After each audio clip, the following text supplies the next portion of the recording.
Welcome to Sleepy Stories. This is a place for quiet, a place to set down the weight of the day, to let your breathing slow, and to remember that the world, at its heart, is full of wonder. If only you know where to look. Here we tell stories. Long, gentle, winding stories. The kind that unfold slowly like petals in warm light. Stories with heroes who didn't expect to be, and worlds that are bigger and more beautiful than anyone imagined, and magic that moves not like a storm, but like the turning of seasons, patient, inevitable, and always arriving exactly when it's needed. Tonight, we begin a new tale. It is the story of a mouse named Pip, small, quiet, and fond of watching the world in the way that only those with very still hearts can. He lives beneath the roots of an ancient oak tree, in a village that hasn't changed in 300 years. Until now. This is The Whispering Root, a story told in 20 chapters, made for the hours when the world grows dark and soft, and the only thing left to do is listen. So find your comfortable place, pull the blanket a little closer, close your eyes if you like. We'll take care of the rest.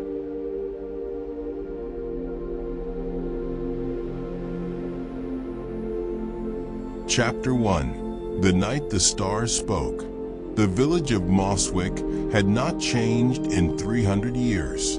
Tucked beneath the great roots of an ancient oak tree older than memory itself, Mosswick was a quiet place. The kind of quiet that settles into your bones like warm afternoon light.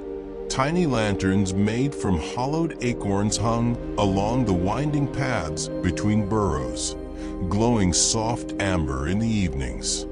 The smell of clover bread and dried lavender drifted through the tunnels year-round. Rain, when it came, pattered against the bark above like a lullaby that nobody had written down, but everyone somehow knew. It was the sort of place where nothing extraordinary was supposed to happen. And for most of its 300 years, nothing extraordinary did. The mice of Mosswick lived in gentle rhythm with the world above them. They gathered seeds in autumn, kept warm fires through winter, tended their mushroom gardens in spring, and in summer they would sit at the mouth of the great root and watch fireflies rise from the meadow like pieces of a falling star floating back up to where they came from. They were a peaceful people, soft-spoken, careful, and deeply fond of a good cup of chamomile tea before bed. Nobody in Mosswick was looking for a hero. And so, as is so often the way with heroes, the hero was not looking to be found either. His name was Pip, formerly on the village roster in the neat handwriting of Elder Bramble. He was recorded as Pipwick, sorrel son of the Eastern Burrow, which was a name of some dignity. In practice, he was simply Pip, and in practice, Pip was the sort of mouse who spent most of his time doing things slightly wrong in ways that were entirely harmless. He was small even for a mouse. His fur was the color of warm brown bread, and his ears were perhaps a touch too large for his face, which gave him a permanently alert expression, even when he was asleep. His eyes were deep and dark as still pond water, and they had a quality that other mice sometimes found difficult to name, a kind of looking that went further than looking, as though Pip wasn't just seeing what was in front of him, but everything that had ever been in front of anything. He lived in a small burrow at the edge of the eastern tunnels, where the roots of the oak grew thinner, and the earth smelled more of rain and open air than moss and candle smoke. His home was cozy in the way that only slightly untidy homes can be. There were piles of books he had borrowed and not quite returned, small sketches he'd made of leaves and beetles and cloud formations, a collection of smooth stones from the stream bank, and above his sleeping mat, a single dried sprig of lavender that had been there so long it had faded from purple to silver. He worked after a fashion. He helped old Mistress Fern with her herb garden on Tuesdays, carried water up from a lower springs on Thursdays, and on most other days could be found doing what his neighbors gently refer to as wandering, which is to say, sitting very still at the edge of the meadow, watching the way the wind moved through the grass, or lying on his back beneath the stars with his paws folded on his chest, thinking about things he couldn't quite find words for. "You'll never amount to much, young Pip," old Barrow the grain-keeper had told him once, not unkindly.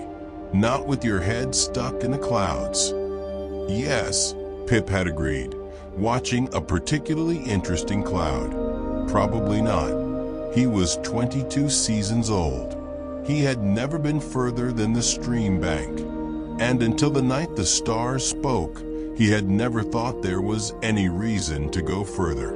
It began with a dream, or rather, it began the way all truly important things begin, quietly, and without any warning at all. Pip had gone to bed on an ordinary autumn evening.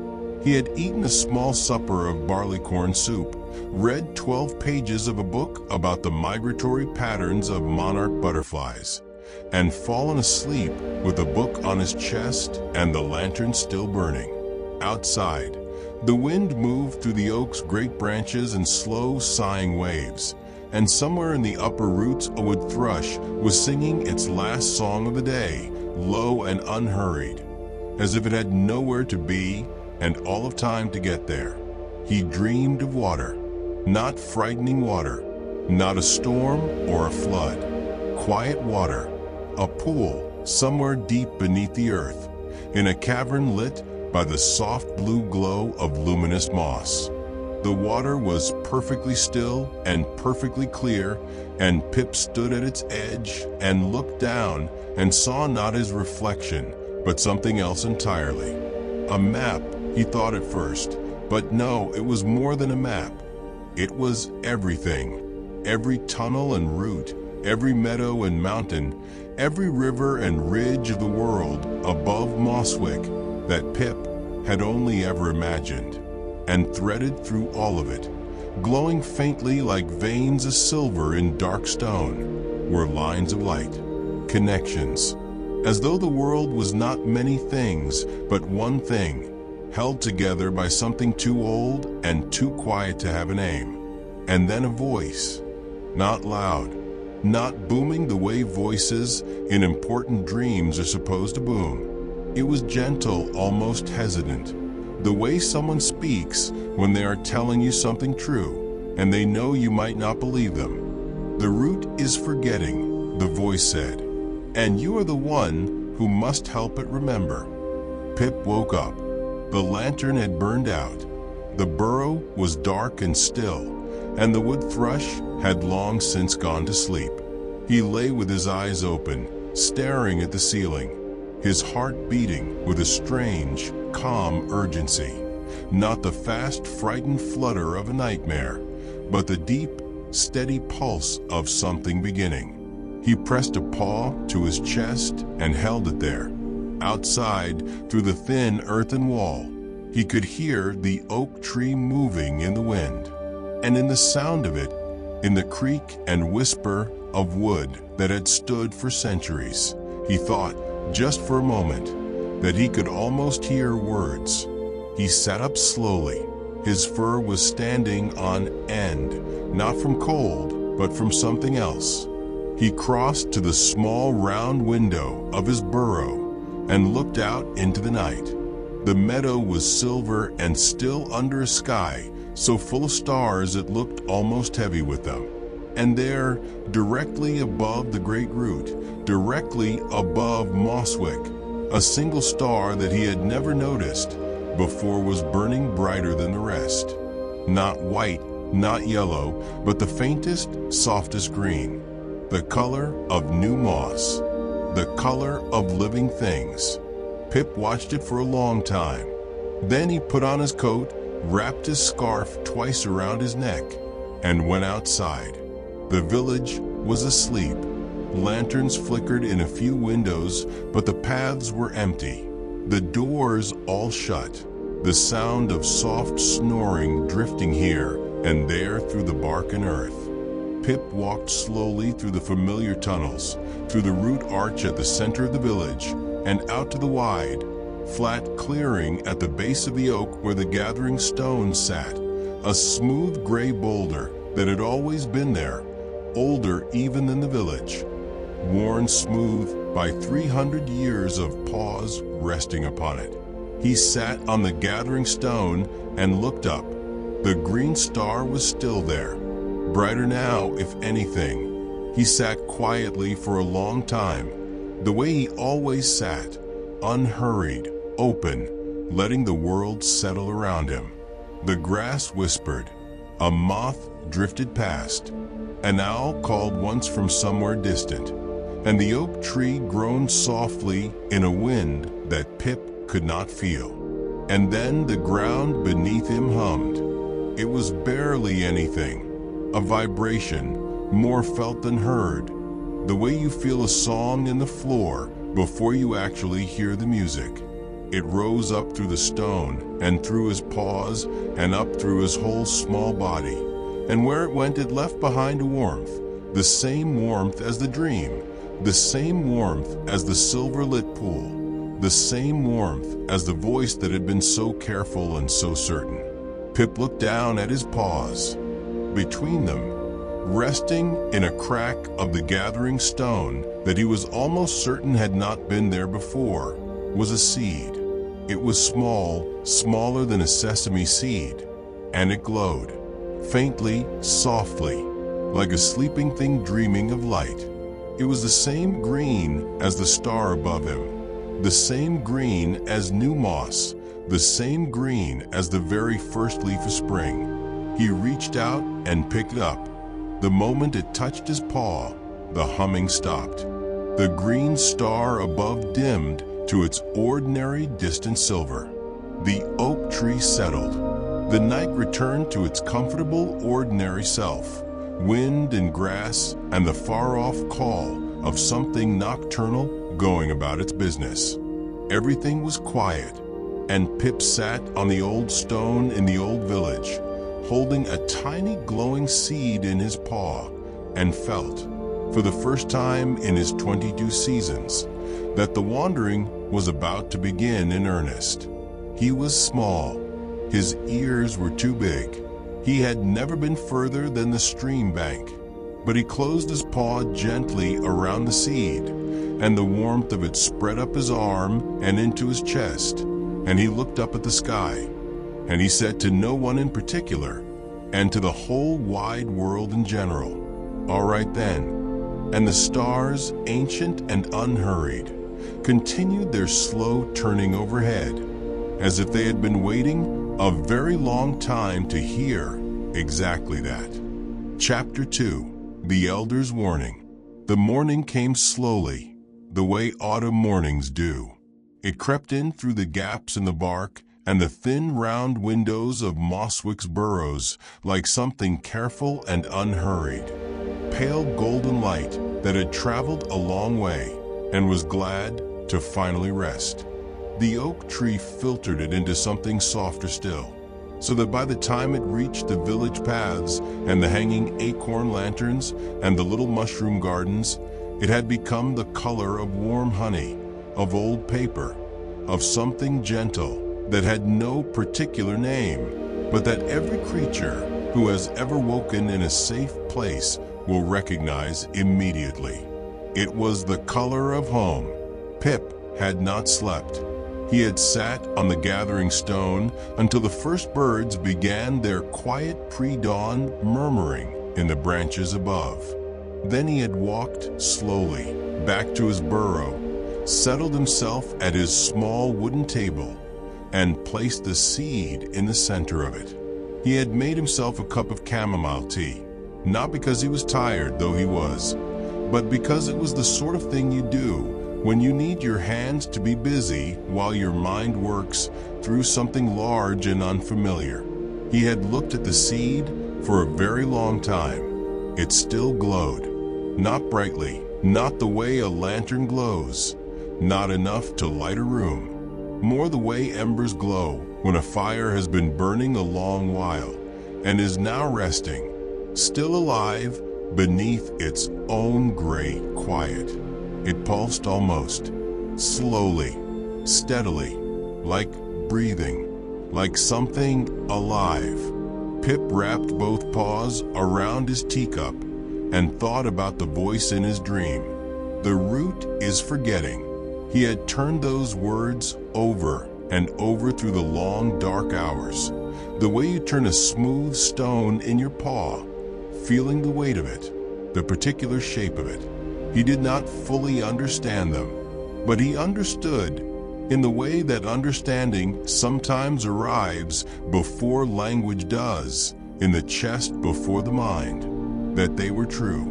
Whatever they meant, they were deeply, unmistakably true. He had felt it for a while, actually. He hadn't had words for it before, but something in Mosswick had felt different this past season. The mushroom gardens had grown slower than usual, the berries on the northern slopes coming in smaller and paler, the stream running quieter than any autumn he could remember. The fireflies had come late in summer and left early. Twice, he had seen the earth near the great root cracked in places it had never cracked before.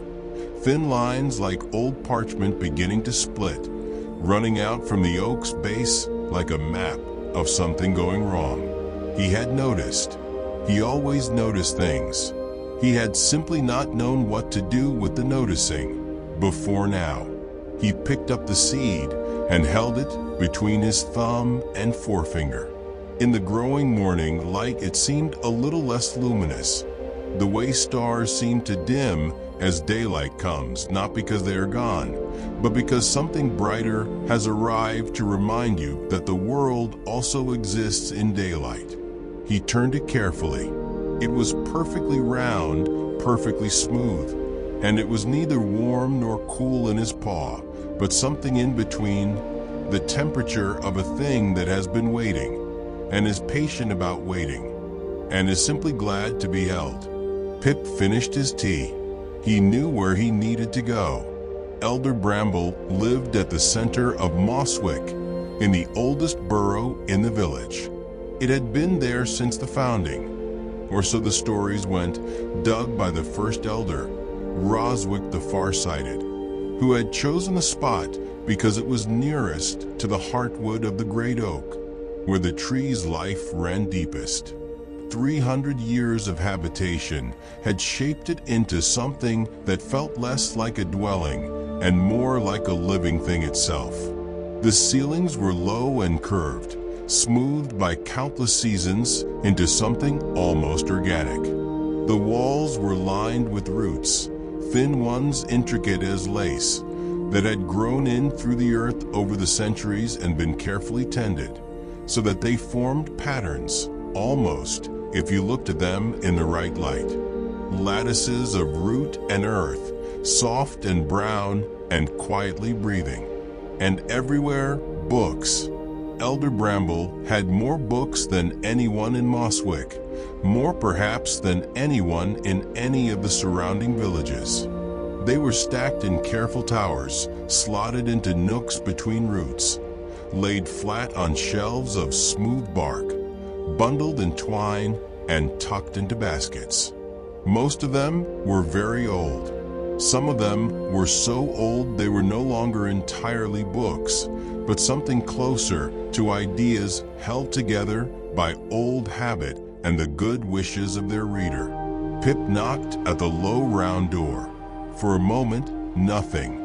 Then the sound of slow, deliberate movement from within, the particular sound of someone very old getting up from a chair they have been in for a long time, accepting the inconvenience graciously, as only those who have lived long enough to know that most inconveniences are temporary can truly do. The door opened. Elder Bramble was the oldest mouse in Mosswick by a margin, so large it had stopped being remarkable and become simply a fact of the landscape. like the great root or the stream or the autumn. She was very small, smaller than Pip, which took some doing, and very white, and her eyes were the pale, clear gray of winter sky, the kind of gray that is not dull but luminous, full of light that comes from within rather than without. She looked at Pip for a moment. Then she looked at his closed paw. "I expected you last night," she said. Her voice was the voice of old books, soft, a little dry, carrying within it the comfortable weight of things that had been true for a long time. "When you didn't come, I thought perhaps I'd been wrong about you."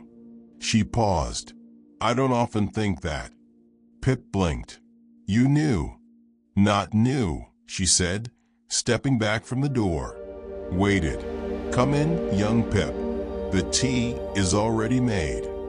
She had laid 2 cups on the low table at the center of her burrow, chamomile, as it happened, which made Pip feel that the morning had a certain symmetry to it.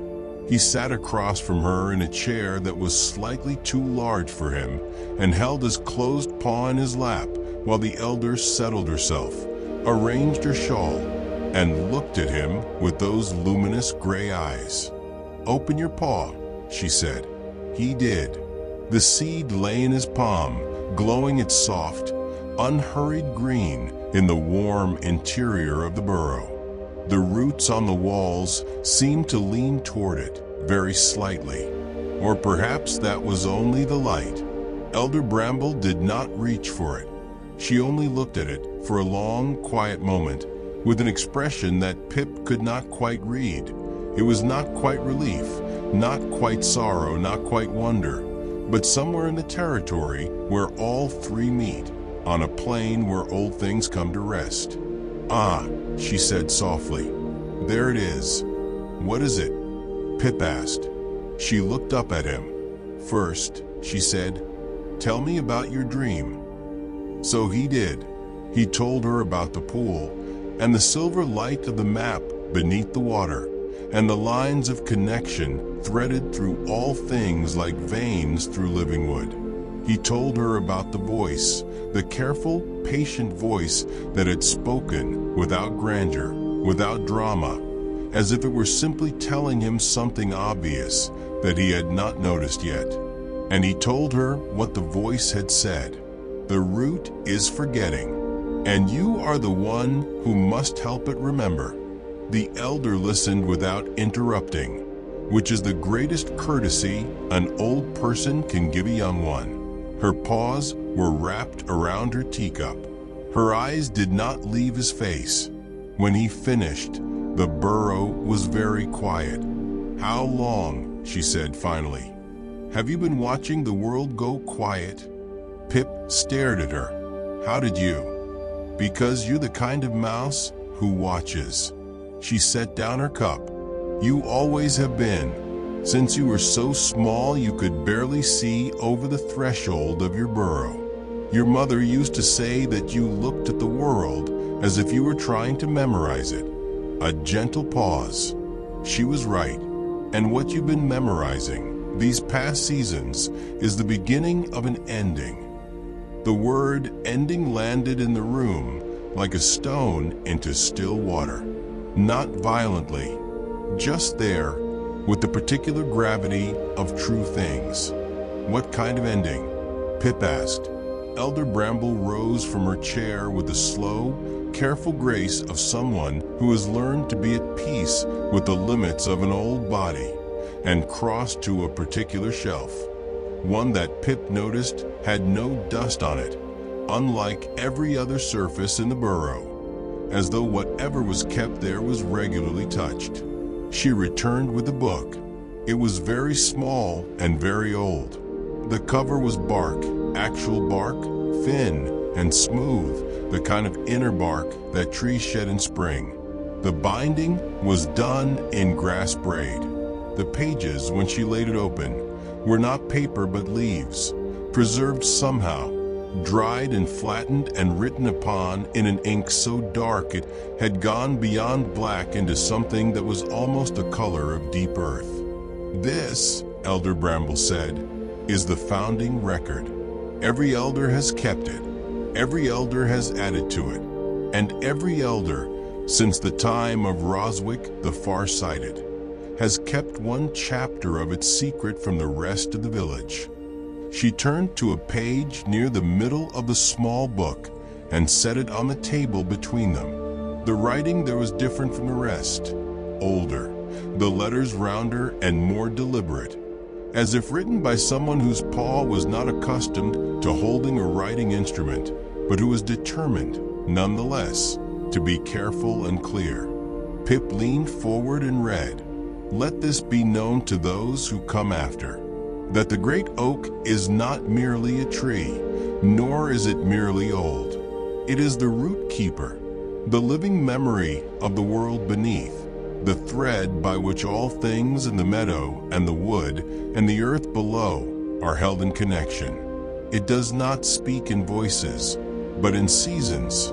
It does not dream in images, but in growth and decay and the slow turning of rings within its heartwood. But the root is not immortal. As all living things may weaken, so too may the root. And the elders of Roswick and all who came after were charged with watching for the signs. The mushrooms that grow slow, the berries that come pale, the stream that runs quiet, the fireflies that leave before their time, the cracks in the earth at the base of the oak, like the face of something old growing tired. When these signs are seen, the root has begun to forget. When the root forgets, the connections between all things begin to thin, and if they are not restored, they will in time dissolve, and the world above Mosswick, the meadow, the wood, the creatures, and their seasons will become a collection of separate and lonely things, unaware of one another, growing gradually and without understanding toward a silence that has no morning after it. There is a remedy. There has always been a remedy, but it cannot be enacted by an elder, nor by any who seek it. It will come, as all true things come, uninvited and precisely on time. A seed will be given, not found, not taken, given by the root itself in the night to the one who has been watching without being asked. The one who carries the seed must carry it to the four roots, north, south, east, and west, where the oak's deepest anchors reach into the living world. At each root, the seed must be offered, not planted, offered. The earth will know what to do, but the path between the four roots is not short. It does not stay within Mosswick. It goes into the wide world, through places the village has not visited and cannot prepare a traveler for. The one who carries the seed must go alone, or go with those who choose freely to accompany them. They cannot be sent. They cannot be commanded. They can only be told the truth and trusted to decide. Pip sat back. The burrow was very still. Somewhere in the roots above them, something small was moving. A beetle, perhaps, or a worm, going about its slow and necessary work. The four roots, he said after a while. The four roots, the elder confirmed. North, south, east, and west. Yes, and beyond Mosswick. Far beyond, she said gently. I will not pretend otherwise. Pip looked at the seed in his palm. It pulsed its quiet green pulse, steady and patient, asking nothing, simply being what it was. You said you expected me last night, he said. Why me? Elder Bramble looked at him for a long moment, and her pale gray eyes were full of something that was not quite tenderness, but was the old, worn, enduring cousin of it. The kind of feeling that comes not from a single moment, but from 300 accumulated years of knowing what mice are capable of when the world needs them to be more than they thought they were. Because you have been watching, she said, and because watching when the world needs it, is not a small thing. It is, in fact, everything. She folded her paws. The root does not choose the bravest. It does not choose the strongest or the most traveled or the one with the most impressive collection of credentials. It chooses the one who is already paying attention when no one asked them to. Pip was quiet. "That's always been you," she said simply. He looked down at the seed. He thought about the dream. He thought about the green star. He thought about all the long evenings he had spent sitting at the edge of the meadow, watching the way light moved through grass, not because it was useful, not because anyone had asked, but because it seemed important. In some way, he had never been able to explain that someone was watching. "What is beyond Mosswick?" he asked. The elder smiled, small and warm and a little sad. The smile of someone sending someone else into a world she can no longer walk in herself. "That," she said, "is the part of the story that hasn't been written yet." She packed him a bag, not a large one, a small traveling pack of woven sedgegrass, the kind that water doesn't quite penetrate and that holds its shape even when full.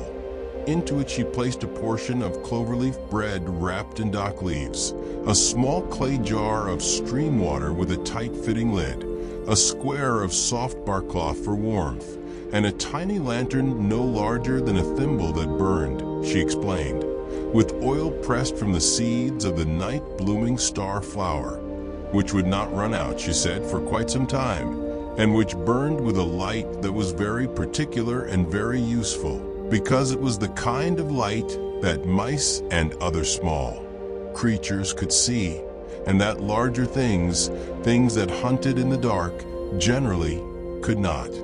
She also gave him a map. It was old, very old, drawn on a long piece of cured leaf in ink that had gone the color of rust. It showed Mosswick at the center, and around it in the four directions, for marks in that same green as the seed, as the star, 4 marks, each one shaped like a root reaching down, each one labeled in Roswick's careful round letters. The northern reach, the southern hollow, the eastern shore, the western wood. "They are not close," the elder said, looking at the map with him. "The nearest is the eastern shore, half a day's walk through the meadow and down to the waterland beyond. The furthest," she paused, "the western wood is far. I won't tell you how far, because the knowing of a distance before you've begun walking it is often more discouraging than useful." "You've never been," Pip said. "No," she said. "I've been the elder. My place is here."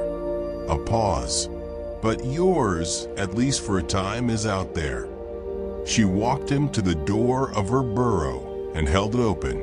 The morning was fully arrived now, golden and cool, carrying the smell of turned earth and fallen leaves, and the particular Mosswick smell of acorn lanterns and clover bread that Pip had known every single day of his 22 seasons. He stood in the doorway with his small pack and his glowing seed and his map and felt, quite suddenly, the full weight of the fact that he was leaving. "Elder," he said. "Yes." He searched for the right words and could not find them. He settled, eventually, for the true ones. "I don't know if I'm the right mouse for this." Elder Bramble looked at him with her luminous gray eyes. "No one ever is," she said. "That's precisely the point." She patted his shoulder once, a light, dry, warm thing, the touch of very old paws that have learned to hold what matters gently. "Go home first," she said. "Gather what you need. Sleep if you can." She glanced at the morning sky. "You'll want to begin at dawn tomorrow. The meadow is easiest in the early light, before the dew burns off." He nodded. "And Pip," she said, as he turned to go. He looked back. "The seed," she said quietly. "Don't lose it. But also, don't worry about losing it. It found you once. It knows where you are." Pip looked down at his paw. He had not realized he was still holding it in his open palm. He curled his paw closed, gently, and then he walked home through the golden morning village, through the familiar smell of it, through the comfortable quiet of it, past old Barrow's grain store and Mistress Fern's herb garden and the gathering stone where he had sat through the whole long night. And he was the same mouse he had always been, and also, in some way he could not quite yet map, already something more. Behind him, the great oak tree moved in a morning wind that had just arrived from somewhere very far away. And in the movement of it, in the ancient creak and whisper of wood that had stood for 300 years and roots that went far deeper than any mouse had ever followed, there was something that could have been, if you were listening, if you had always been the sort of creature who listened, a sound very much like relief. Chapter 3. What the Meadow Carries. Dawn came to Mosswick like a held breath finally released. It arrived first as a lightning at the edges of the sky, not yet color, just the slow recession of darkness, the world remembering itself by degrees. Then the birds began, one by one, as they always do, the earliest and most optimistic of them starting while the stars were still visible, as if unwilling to wait for certainty before singing. By the time the horizon had gone from gray to pale gold to the soft, warm pink of apple blossom, the oak tree above Mosswick was full of sound, rustling, calling, the creak of branches adjusting to the morning, the whole slow orchestra of a world waking up. Pip had slept, in the end, not long and not deeply, but enough. He had lain on his sleeping mat with his paw closed around the seed and drifted into a quiet, dreamless rest that felt less like sleep and more like the world giving him a moment to simply be still before everything changed. He woke before the first bird, in the complete and particular dark that exists in the last minutes before dawn, and he lay there for a little while listening to Mosswick breathe around him. He thought about Elder Bramble's words, the one who was already paying attention when no one asked them to. He thought about his mother, who had said he looked at the world as if he were trying to memorize it. He had not thought about his mother in some time. She had gone 3 winters ago, quietly and without fuss, the way she had done most things, slipping away on a cold, clear night when the stars were very bright.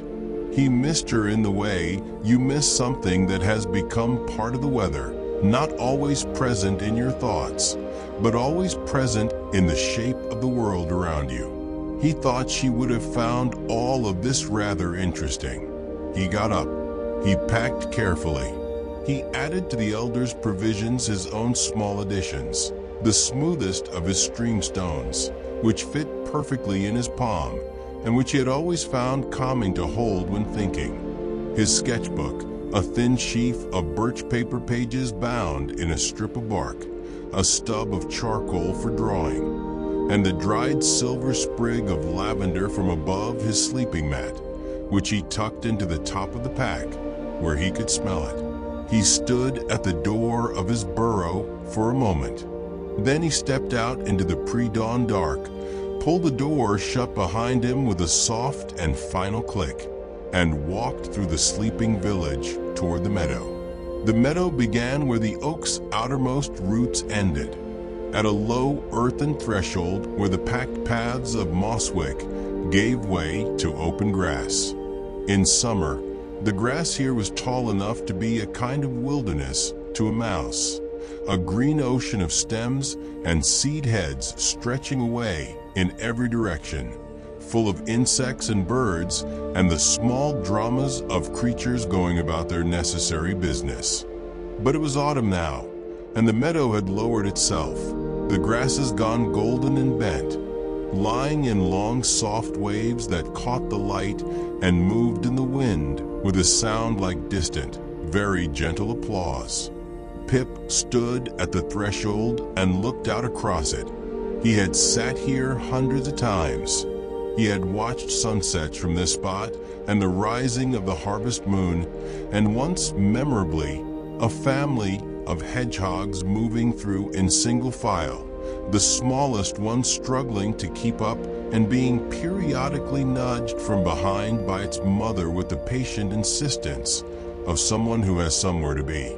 He knew this edge of the meadow the way you know the face of someone you love, not by thinking about it, but by having looked at it so many times that it has become part of how you see. But he had never walked into it, not properly, not past the first few steps, not far enough for the grass to close behind him and Mosswick to disappear. He took a breath of cool morning air. It tasted of damp earth and autumn and something faintly sweet he couldn't name, and stepped forward. The grass closed around him almost immediately, rising above his shoulders, stems thick as his arm brushing gently past as he moved between them. The world narrowed to a tunnel of gold, the sky a long blue strip above, the ground beneath him soft and giving and rich with the smell of living earth. He could still hear the oak tree behind him, the creak of it, the particular deep sighing that he had known all his life. But already it was softening with distance, becoming something he was remembering rather than hearing. He walked slowly. He always walked slowly, which some mice considered a failing, and which Pip had always privately suspected was one of his better qualities. Walking slowly, you saw things. He saw the meadow waking up around him as the light grew. A spider repairing a web strung between two grass stems, working with such focused efficiency that Pip paused to watch it for a full minute, marveling at the geometry of it. The way the silk caught the early light and turned briefly to something that looked, in the right moment, like strands of living silver. A beetle making its way across an open patch of earth with tremendous deliberateness, head down, moving as if it had made a commitment and intended to honor it. Two sparrows arguing somewhere above about something only sparrows understood, their voices quick and sharp and full of feeling. He stopped now and then to sketch. Quick studies, loose charcoal marks on birch paper, the spider web, the beetle, the way the bent grass threw long shadows in the low morning light. He had always done this. It was not a conscious decision, but a reflex, the same reflex that made him watch the fireflies and sit with the stream bank and lie under the stars.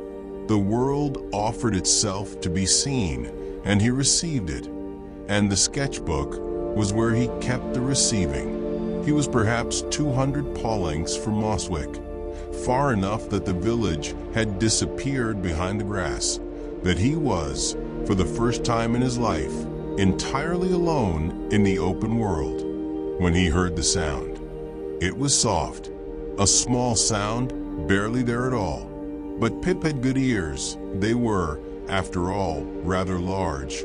And he stopped and tilted his head and listened with the particular quality of attention he brought to everything, which is to say, he did not listen for what he expected to hear, but for what was actually there.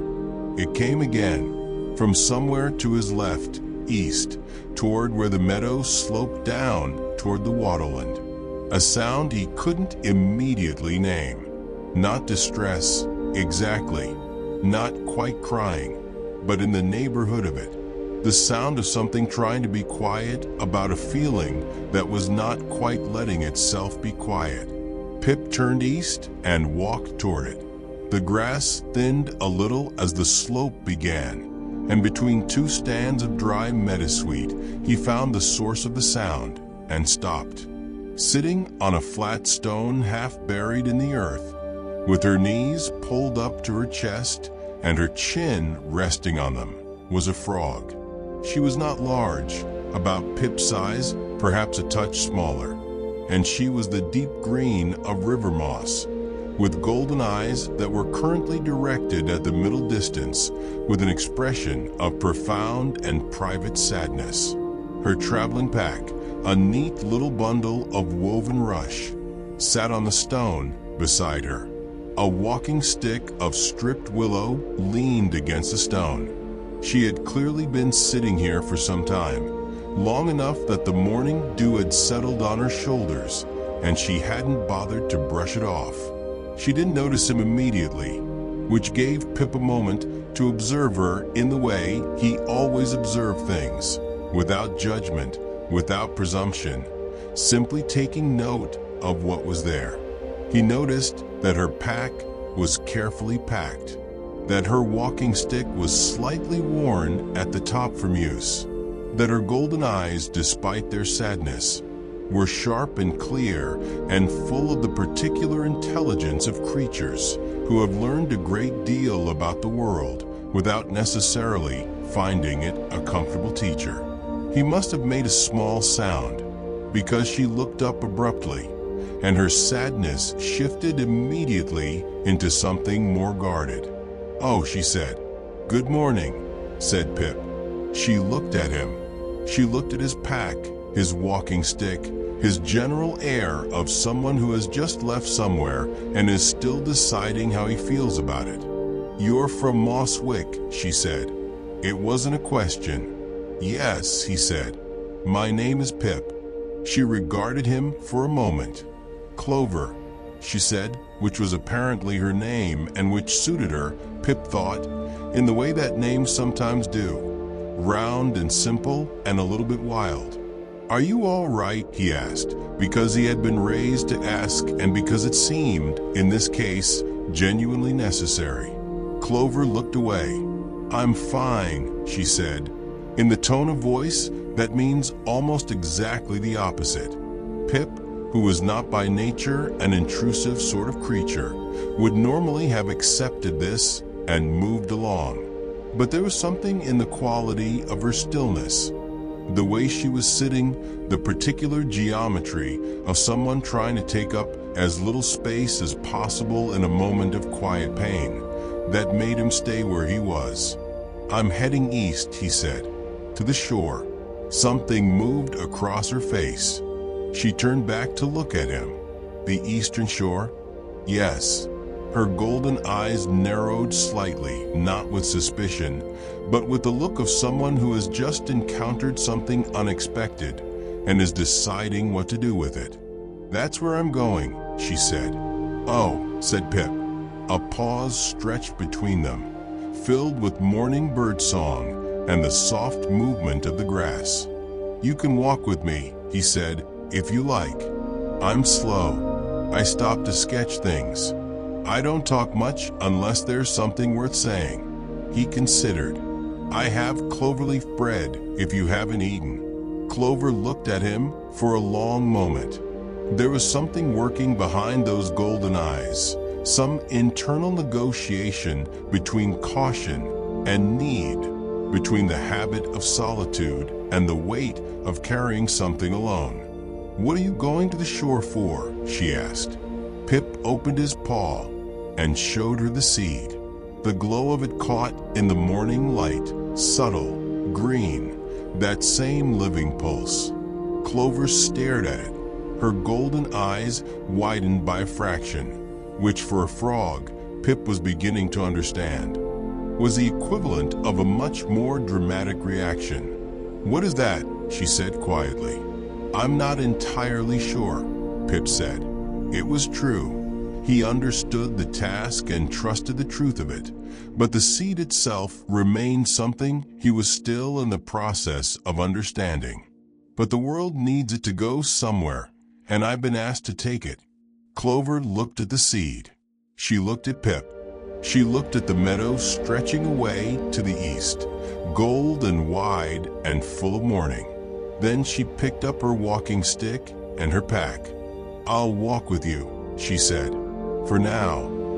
"For now is fine," said Pip, and they set off together into the meadow. a small brown mouse with ears too large for his face, and a frog with golden eyes full of something she hadn't explained yet.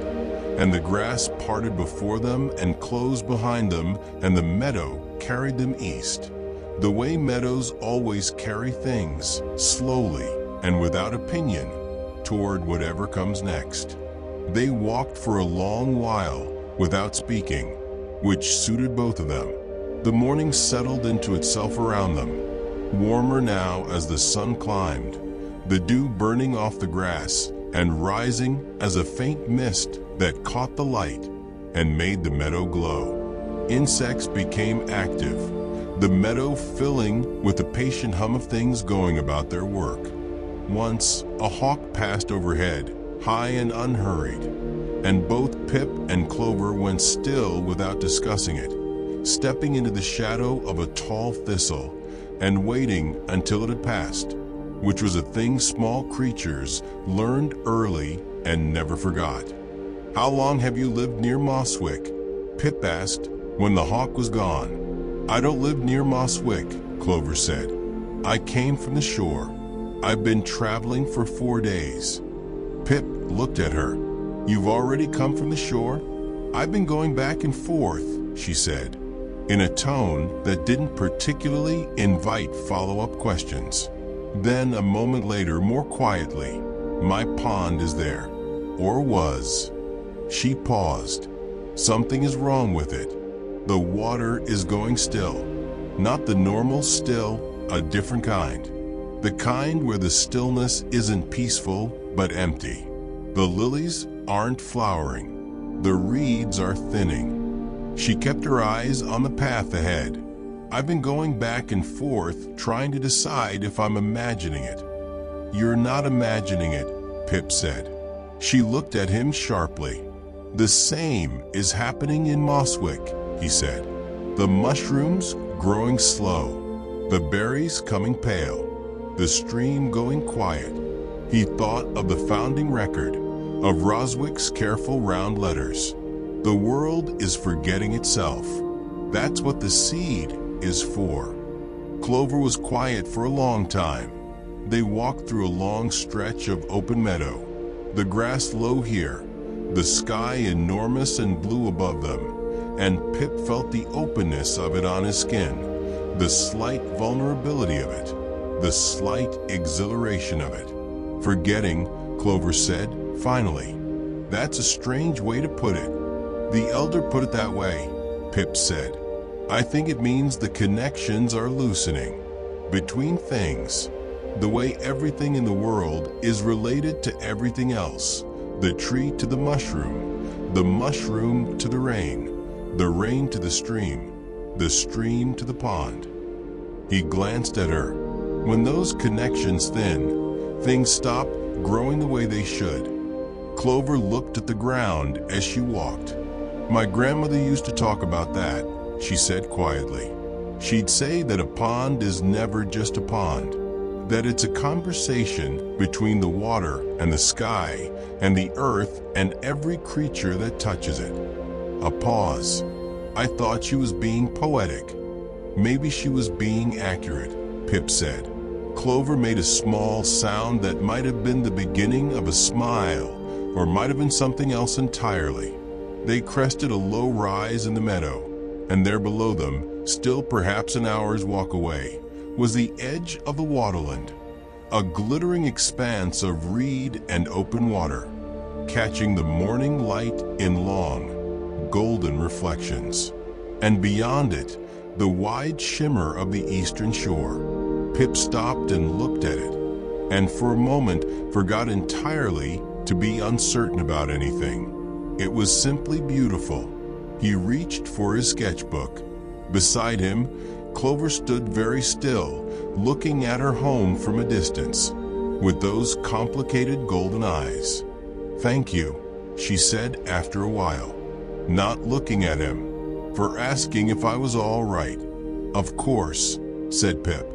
"Most creatures don't stop." "I know," he said, sketching the curve of the water below. "I noticed that too." The meadow moved around them in the warm morning wind, and somewhere below, the waterland waited, and the seed in Pip's pocket pulsed its quiet, patient pulse. And for a little while they simply stood there together on the rise, a mouse and a frog at the edge of the only world either of them had known, and looked out at the larger one waiting beyond.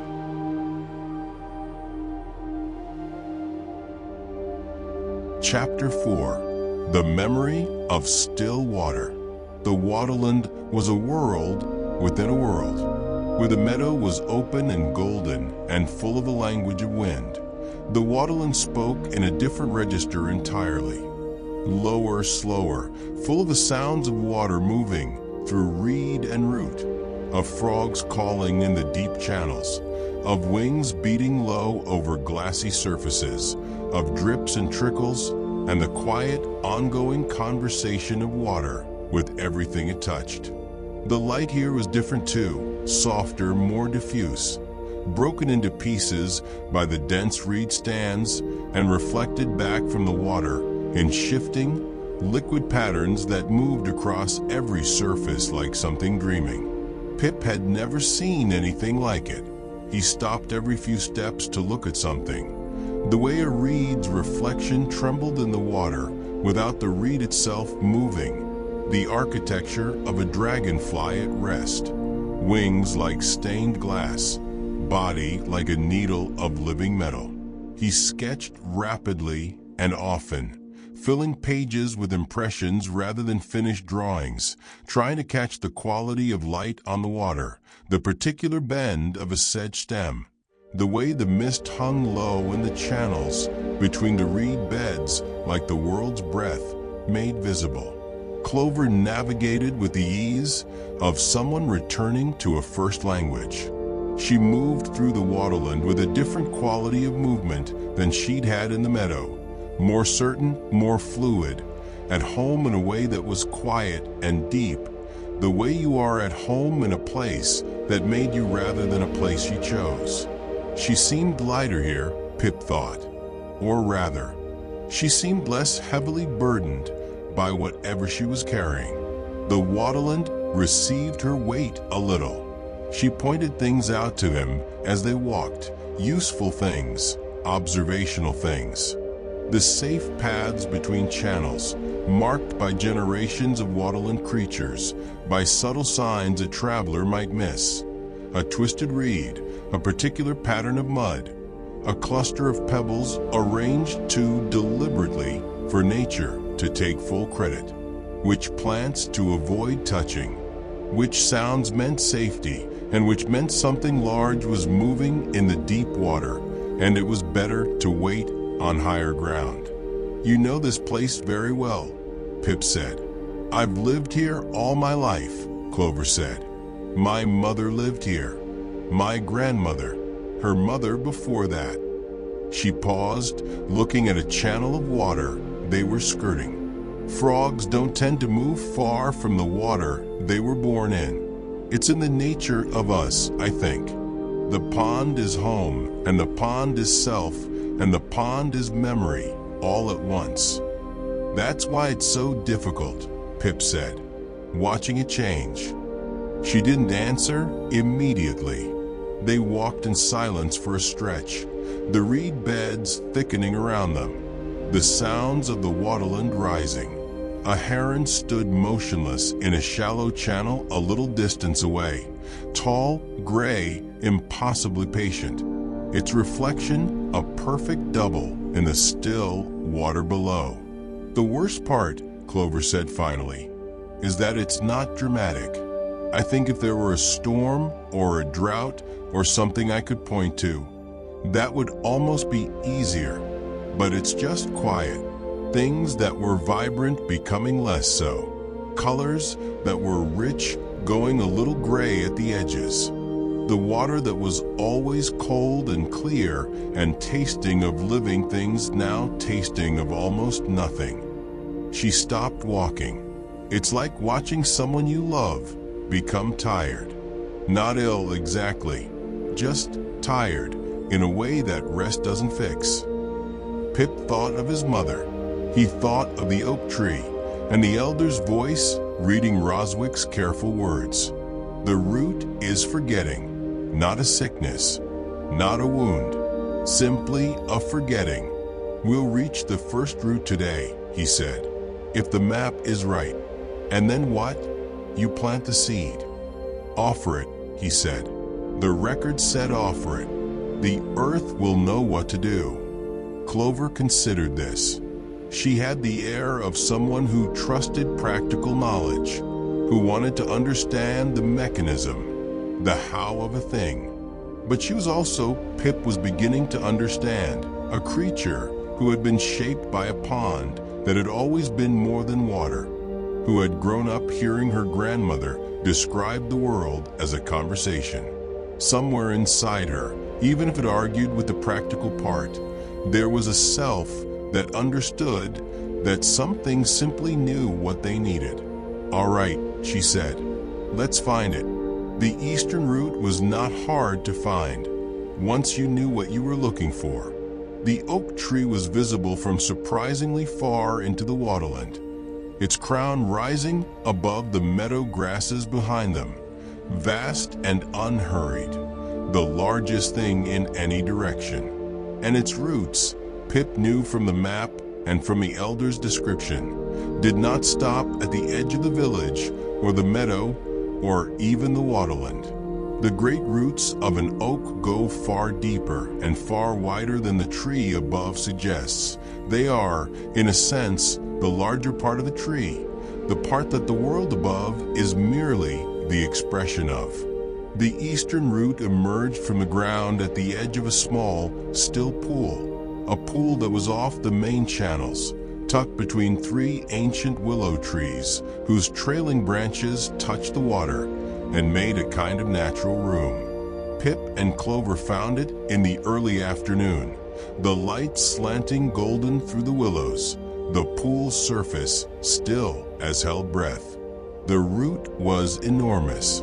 Even here at this distance from the tree center, it was as wide as Pip was tall, a great curved arch of ancient wood rising from the earth at the pool's edge and descending back into it, worn smooth by time and water, dark with age and covered in a deep velvet of moss so green and rich that it seemed to glow from within. Where it entered the earth, there were smaller roots spreading out from it like fingers, thin as twine, disappearing into the soft waterland soil in every direction. Pip stood before it and felt the humming, the same vibration as the gathering stone the night the seed was given to him, rising up through the earth and into his feet and up through his whole body, not frightening, not overwhelming, just present, alive, the feeling of something very old and very necessary, still going about its work. You feel that, Clover said quietly, beside him. Yes, Pip said. I always felt something here, she said, looking at the root with wide golden eyes. I thought it was just the waterland, the way water places feel, charged a little.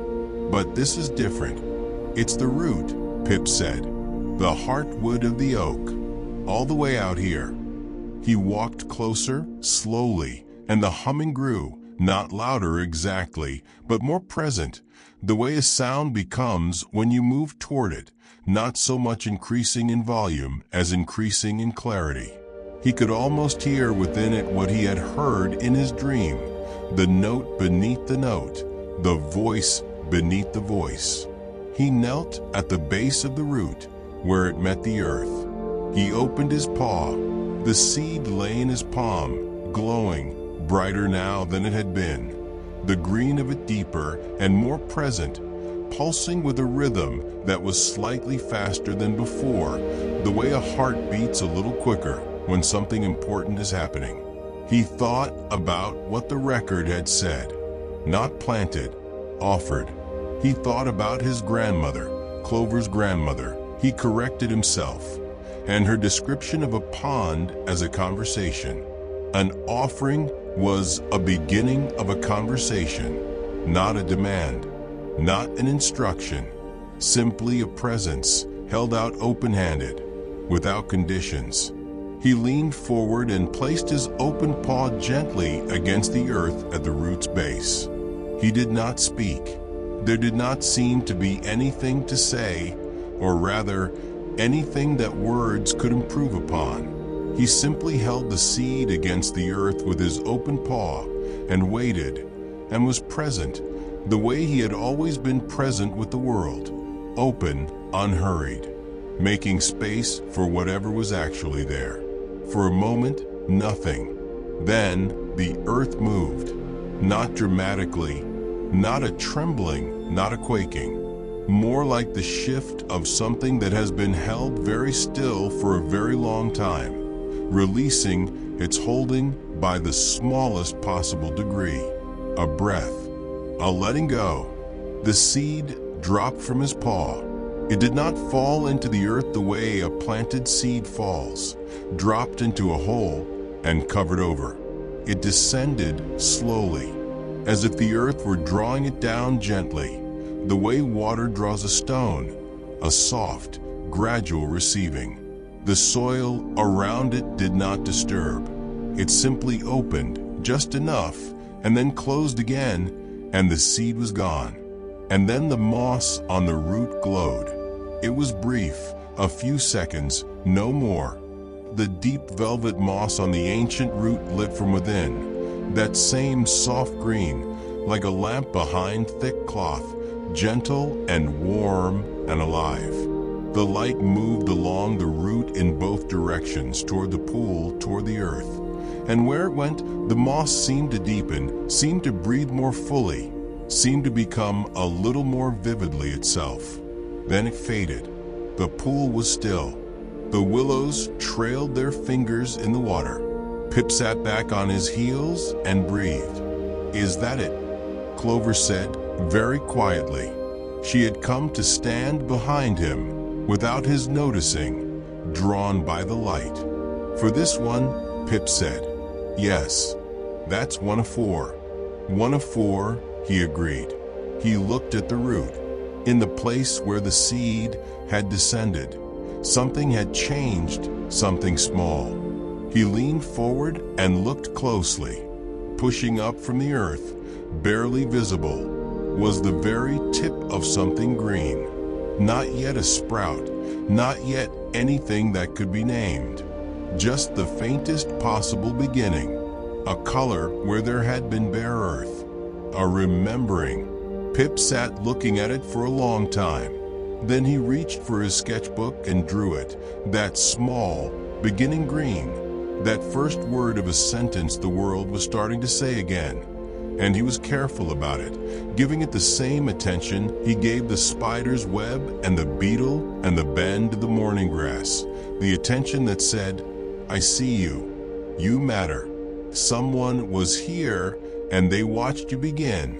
Beside him, Clover crouched at the pool's edge and placed one webbed hand on the surface of the water. She stayed like that for a while. "It's warmer," she said eventually, very quietly. "The water, just a little." Pip looked at her. Her golden eyes were bright. "It's been cold for weeks," she said. "Too cold." And now, she pressed her hand a little deeper. Just a little warmer, like something woke up, just barely. They sat together at the pool's edge for a while without speaking. A mouse and a frog in a small room made by willow branches at the edge of a pool that was, by the smallest possible amount, more alive than it had been when they arrived. They made camp that evening at the root's edge, beneath the willows.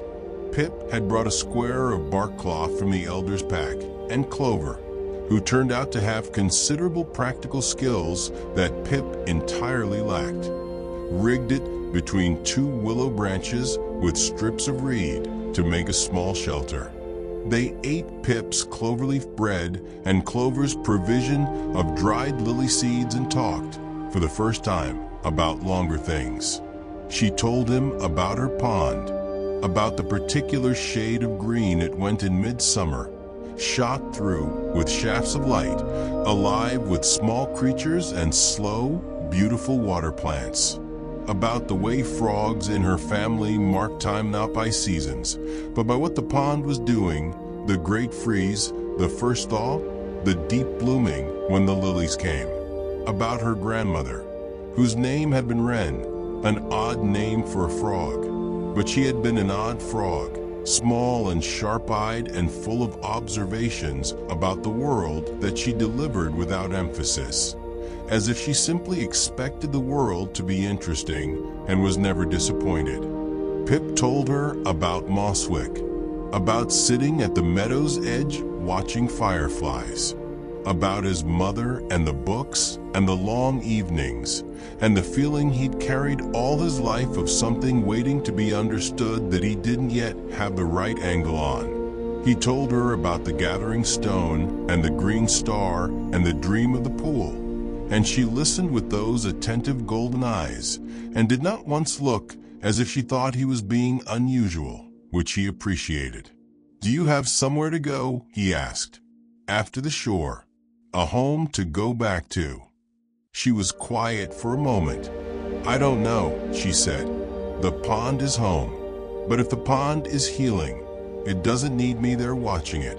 And if it's not," she stopped, turned the thought over. "I think I'd rather be doing something than watching something fail." Pip looked at the map, which he had unrolled across his knees. The other 3 marks, north, south, west, glowed their faint green in the firelight. "There are 3 more routes," he said. He did not ask. It was not his place to ask. But he placed the map where she could see it, and he left the question in the air between them, and he waited. Clover looked at the map for a long time. "Frogs don't usually travel far from their water," she said. "No," Pip agreed. "But I've been going back and forth for 4 days not doing anything useful," she said. "Yes. And that," she nodded at the pool, dark now in the evening, but warmer than it had been. "That helped." "Yes." She was quiet. The willow leaves moved above them.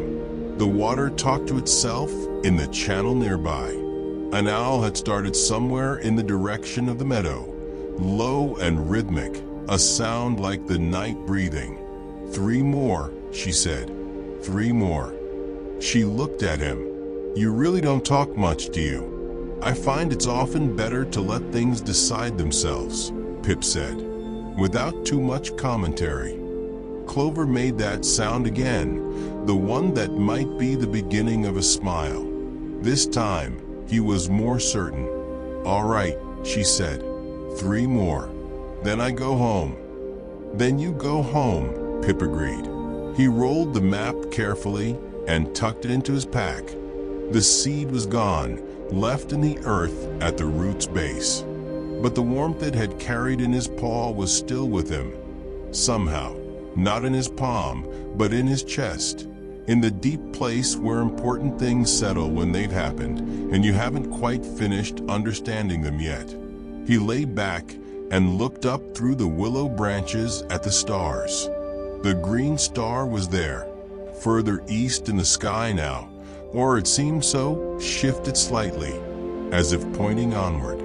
He watched it until his eyes grew heavy. 1, he thought, as sleep arrived quietly and lay down beside him. 1 of 4, and from the earth nearby, invisible but present, that first beginning green pushed slowly, patiently upward in the dark.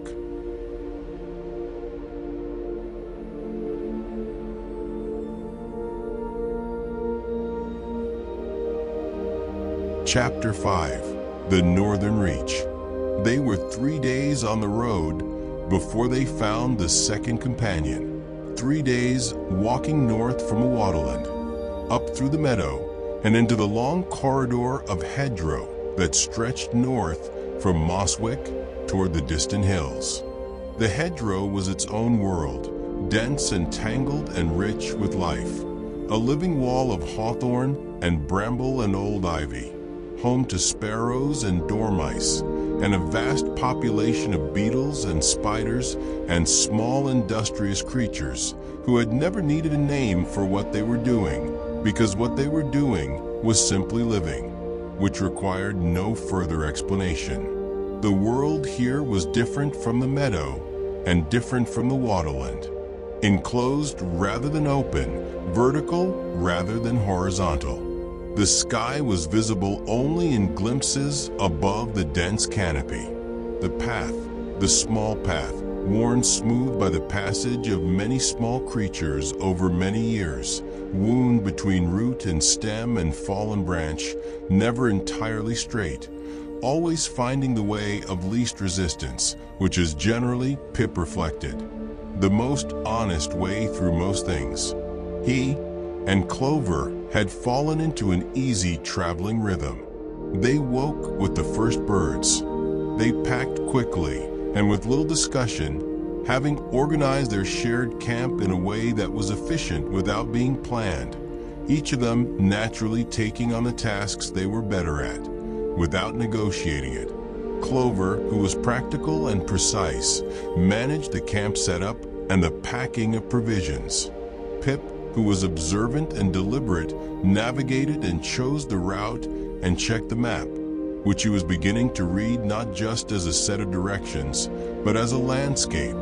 The 4 green marks of the roots placed in relation to each other, like 4 corners of something whose shape he was only beginning to perceive. They talked as they walked, when there was something to say, and were quiet when there wasn't. And this suited them both entirely. Clover told them more about frogs, about the deep communal memory that frog societies carried, passed down through the naming of pools and the telling of stories and the particular songs that frogs sang on warm nights, which were not just for pleasure, but were, her grandmother had insisted, a form of maintenance. We sing to the water, and the water remembers it as water, old Wren had said. Pip found this idea extraordinary and compelling and said so, and Clover looked at him with those golden eyes and said that most creatures she had told this to had found it eccentric. Most creatures don't pay enough attention, Pip said. No, she agreed. They don't. He told her about the founding record and the 300 years of elders keeping the secret of the root's vulnerability. He found, as he talked about it, that what struck him most was not the weight of the secret, but the faithfulness of it. All those elders, one after another, carrying this knowledge through their whole lives, watching for the signs, hoping the signs would not come in their time, and if they did, trusting that the right creature would appear to receive the seed. It's an enormous amount of faith, Clover said, to put in the world. Yes, Pip said. Do you have that kind of faith? He thought about it carefully, the way he thought about everything. I don't know, he said. I think I trust the world more than I fear it. Is that the same thing? Close enough, Clover said. On the afternoon of the second day, the hedgerow began to thin and the land began to change character. The slope increased, the path rising through rougher terrain, the comfortable domesticity of meadow and waterland giving way to something older and less managed. Rocks appeared among the roots, great lichen-covered slabs that had been there since before the meadow existed, before the oak was a seedling, possibly before mice. The trees grew further apart and more gnarled, their bark deeply furrowed, their shapes suggesting long negotiations with wind and weather that they had not entirely won, but had certainly not lost. Pip liked it immediately. There was something in the quality of the silence here, denser than the meadow's silence, textured differently, as if the older the land, the more it held within its quiet.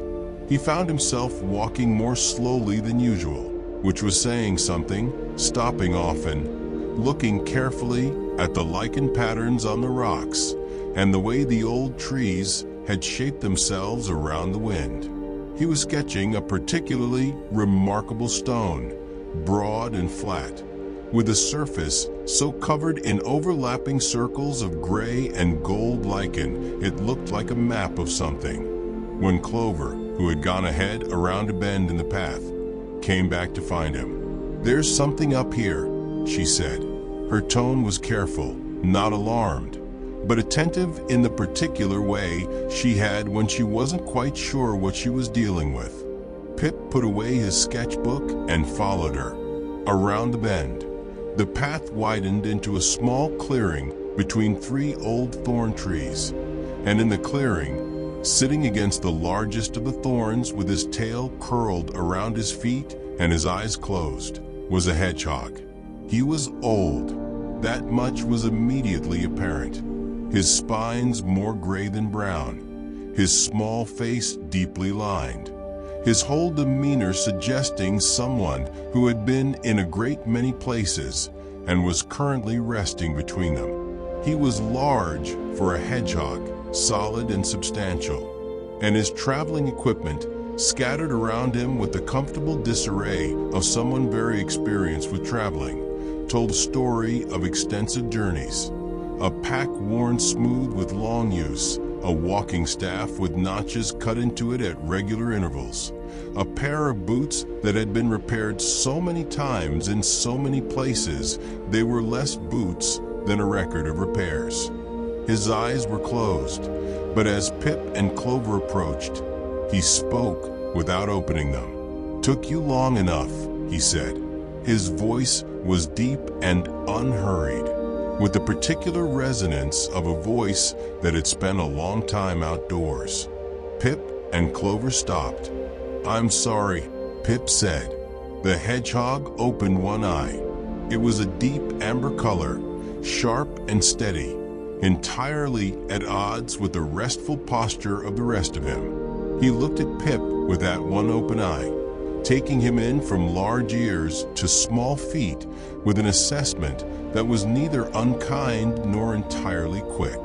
"Mouse from Mosswick," the hedgehog said. It was not a question.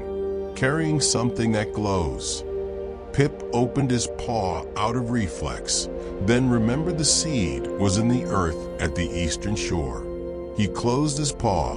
"The seed has been offered," he said, "at the eastern root. I'm heading north." The hedgehog opened his other eye. "First route done, then." He said this with the air of someone ticking off an item on a list they have been keeping in their head for some time. "Good. You made reasonable time. Who are you?" Clover said, with the directness that Pip was coming to appreciate about her. "Thorn," said the hedgehog. He said it the way you say the name of a place rather than a person, a simple identification, accurate and complete.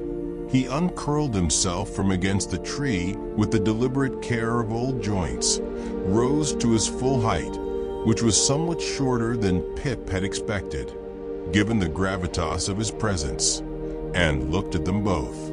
"I've been waiting here 2 days," he said, not with complaint, simply as information. "Why?" Pip said. Thorn looked at him. "Because the northern route is 3 days' walk from here into the hills, and the path between is not straightforward, and you don't know it, and I do." He picked up his walking staff. "Also," he added, somewhat more quietly, "because I am the reason the northern route needs attending." They walked. The path into the hills was indeed not straightforward. It climbed through terrain that became steadily more demanding, not dangerous, not for a careful traveler, but requiring the kind of attention that discourages distraction. Thorn led, moving with the methodical efficiency of a creature who has climbed hills many times and long since stopped being impressed by them. Pip and Clover followed, Pip sketching in his head when he couldn't manage his sketchbook, Clover moving with careful, precise footfalls on the rocky ground, watchful. Thorn talked as he walked, which Pip appreciated because it allowed him to listen without having to look at the speaker.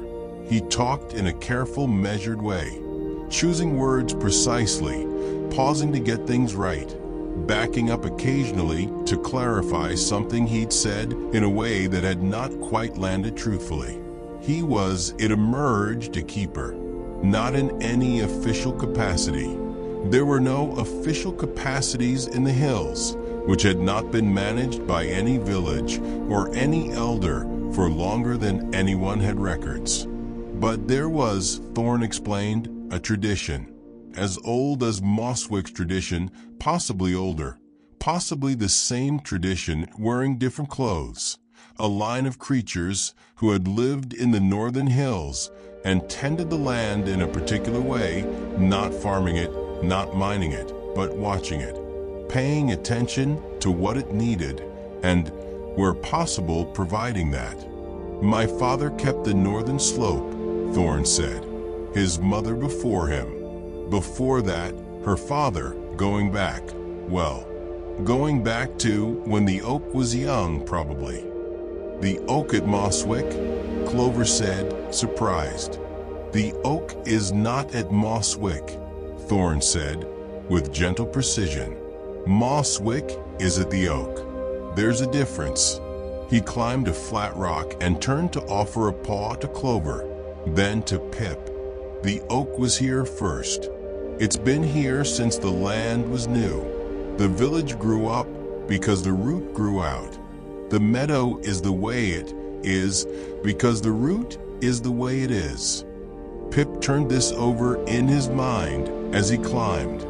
He thought of Roswick's words, the root keeper, the living memory of the world, the thread by which all things in the meadow and the wood and the earth below are held in connection. He had understood it as a description of the tree as a kind of center. But Thorn was suggesting something larger, not a center but a source.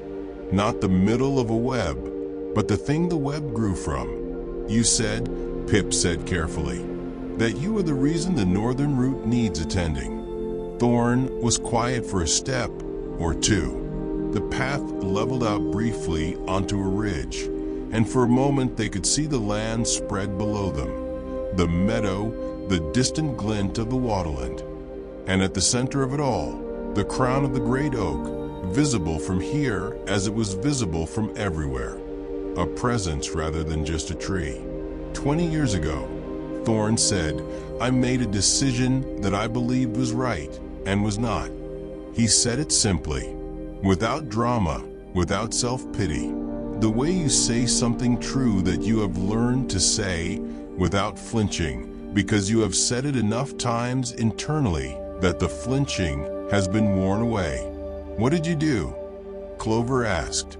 There was a year of strange weather, Thorn said. Cold when it should have been warm, dry when it should have been wet.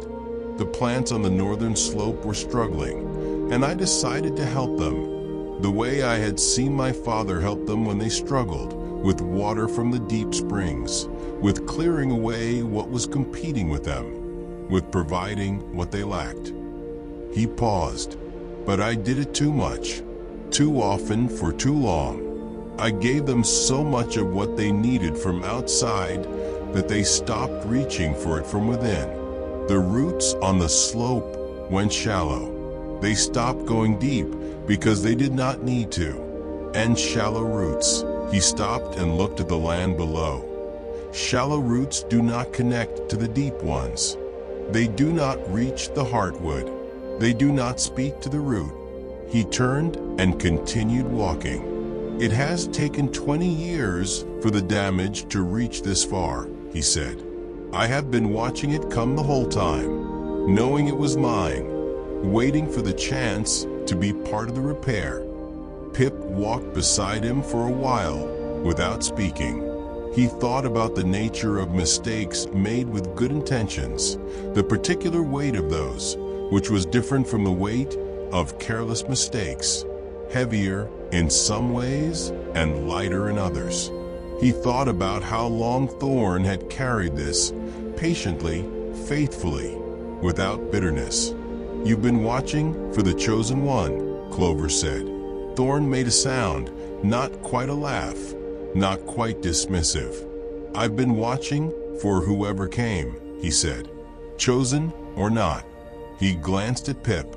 "You don't look like much," he said. "I know," Pip said. "Good," said Thorn. "In my experience, the ones who look like much are generally less useful than they appear. And the ones who don't," he turned back to the path, "generally surprise you." The northern route was nothing like the eastern route.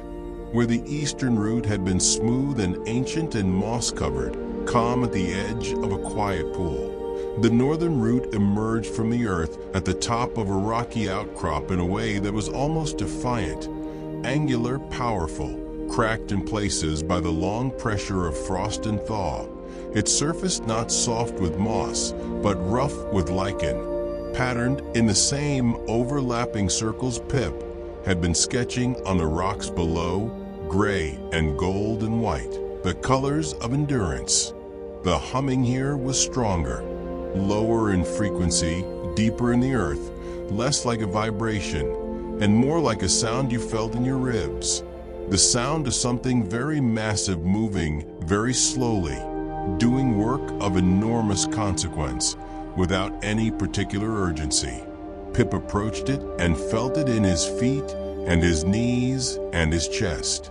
He looked at his empty palm. He had been carrying only one seed, the single seed given to him at the gathering stone. He had offered it at the eastern route, and the earth had received it. But the map showed 4 routes. He had assumed. He had not quite allowed himself to think about this, he realized, because thinking about it too clearly might have made it frightening, that more seeds would come, that the root would provide what was needed when it was needed. He held out his open palm. He waited. The wind moved over the rocky outcrop, cold and clean, carrying the smell of high places and open sky. Below them, the world spread out in every direction, enormous and detailed, and quietly going about its inexhaustible business. And then, slowly, from the surface of the rock beneath his feet, a warmth, rising through the stone the way warmth rises through earth in early spring, patient, increasing, certain. It reached his feet and moved upward. And he stood very still and let it come, and when it reached his paw, outstretched and open, he felt the familiar weight. He looked down. The seed lay in his palm, the same size, the same shape, the same perfect roundness. But this one was different in color, not the green of the first, but a deep, warm amber, the color of the lichen on the rocks, the color of the hedgehog's eyes, the color of autumn carried to its most essential form, the color of something that has lasted a very long time and intends to last longer. Behind him, he heard Thorn make a small sound. He turned. The old hedgehog's amber eyes were wide, not with fear, but with the particular expression of a long wait arriving at its end. He was looking at the seed with an expression that Pip recognized because he had seen it in the mirror the morning after the dream, when he had sat at his table with the first seed and the cold chamomile tea, and understood that his life had, without announcement, become something larger than it had been the day before. "Go ahead," Thorn said. His voice was very steady. "I'll watch."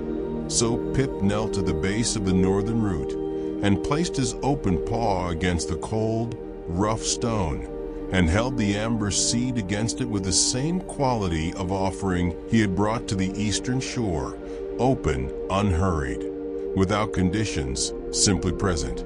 And the stone received it. This time the light that moved through the lichen was not green, but amber, warm and deep, moving along the root surface in both directions like a slow fire, illuminating the cracks and the lichen patterns and the long record of frost and endurance written in the wood. It moved down into the rock, into the earth, and as it went, Pip felt the deep hum shift, just slightly, just by the smallest possible fraction, toward something that might, in time, become a note of music rather than simply a note of existence. When it faded, the rock beneath his paw was warm, not from his body heat, warm in itself, warm in the way that living things are warm from within. He stood and turned. Thorn was on his knees, not from frailty, not from effort, deliberately, with the deliberateness of someone performing an act of long-considered meaning. His head was bowed and his old paws were folded, and he was, Pip understood, doing the only thing left to do after 20 years of waiting. He was acknowledging the repair and the opportunity for it, and the grace of being present for the moment when what he had broken began to mend. Pip and Clover stood quietly and let him have the moment. The wind moved over the outcrop. The vast sky held them. The oak tree was visible below, its crown a dark and steady presence against the pale afternoon, as it had always been, as it would continue to be.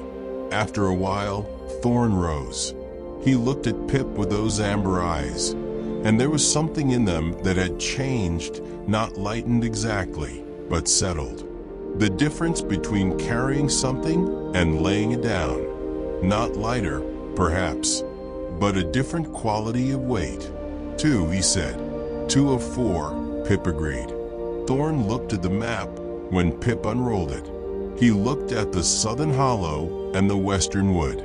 He looked at the distances, which were not small. Then he looked at the worn notches on his walking staff, the record of paths already traveled, and seemed to perform some internal calculation. I know a part of the path south, he said. Not all of it, but I know a creature who knows the rest. He looked at Clover. You can swim, I assume. Clover looked at him. I'm a frog. The southern path crosses water, Thorn said. Deep water. It'll be useful. He picked up his pack and his staff. We'll want to get down off this ridge before dark, he said. The wind on the high ground in autumn is not the kind of wind that improves a night's sleep. He turned back to the path. I know a hollow at the base of the escarpment. Safe, dry, out of the wind. We can camp there and start south in the morning. He walked. Pip and Clover looked at each other. In the course of one afternoon, they had acquired a traveling companion who was old and direct and carried a weight he was in the process of putting down, who knew the hills and the land and was, whatever he might say about chosen ones, clearly and thoroughly useful. Pip rolled the map and tucked it away, above the northern route, in the lichen and the rough wood and the ancient enduring patience of the thing. A faint amber warmth continued its quiet work. 2, Pip thought, as they followed Thorn down from the ridge into the long golden light of the afternoon. 2 of 4, and the world, by this small amount, remembering itself. The oak tree below turned its leaves in the wind, and somewhere in the creak and whisper of it, something that had been a little too quiet began, very softly, to speak again.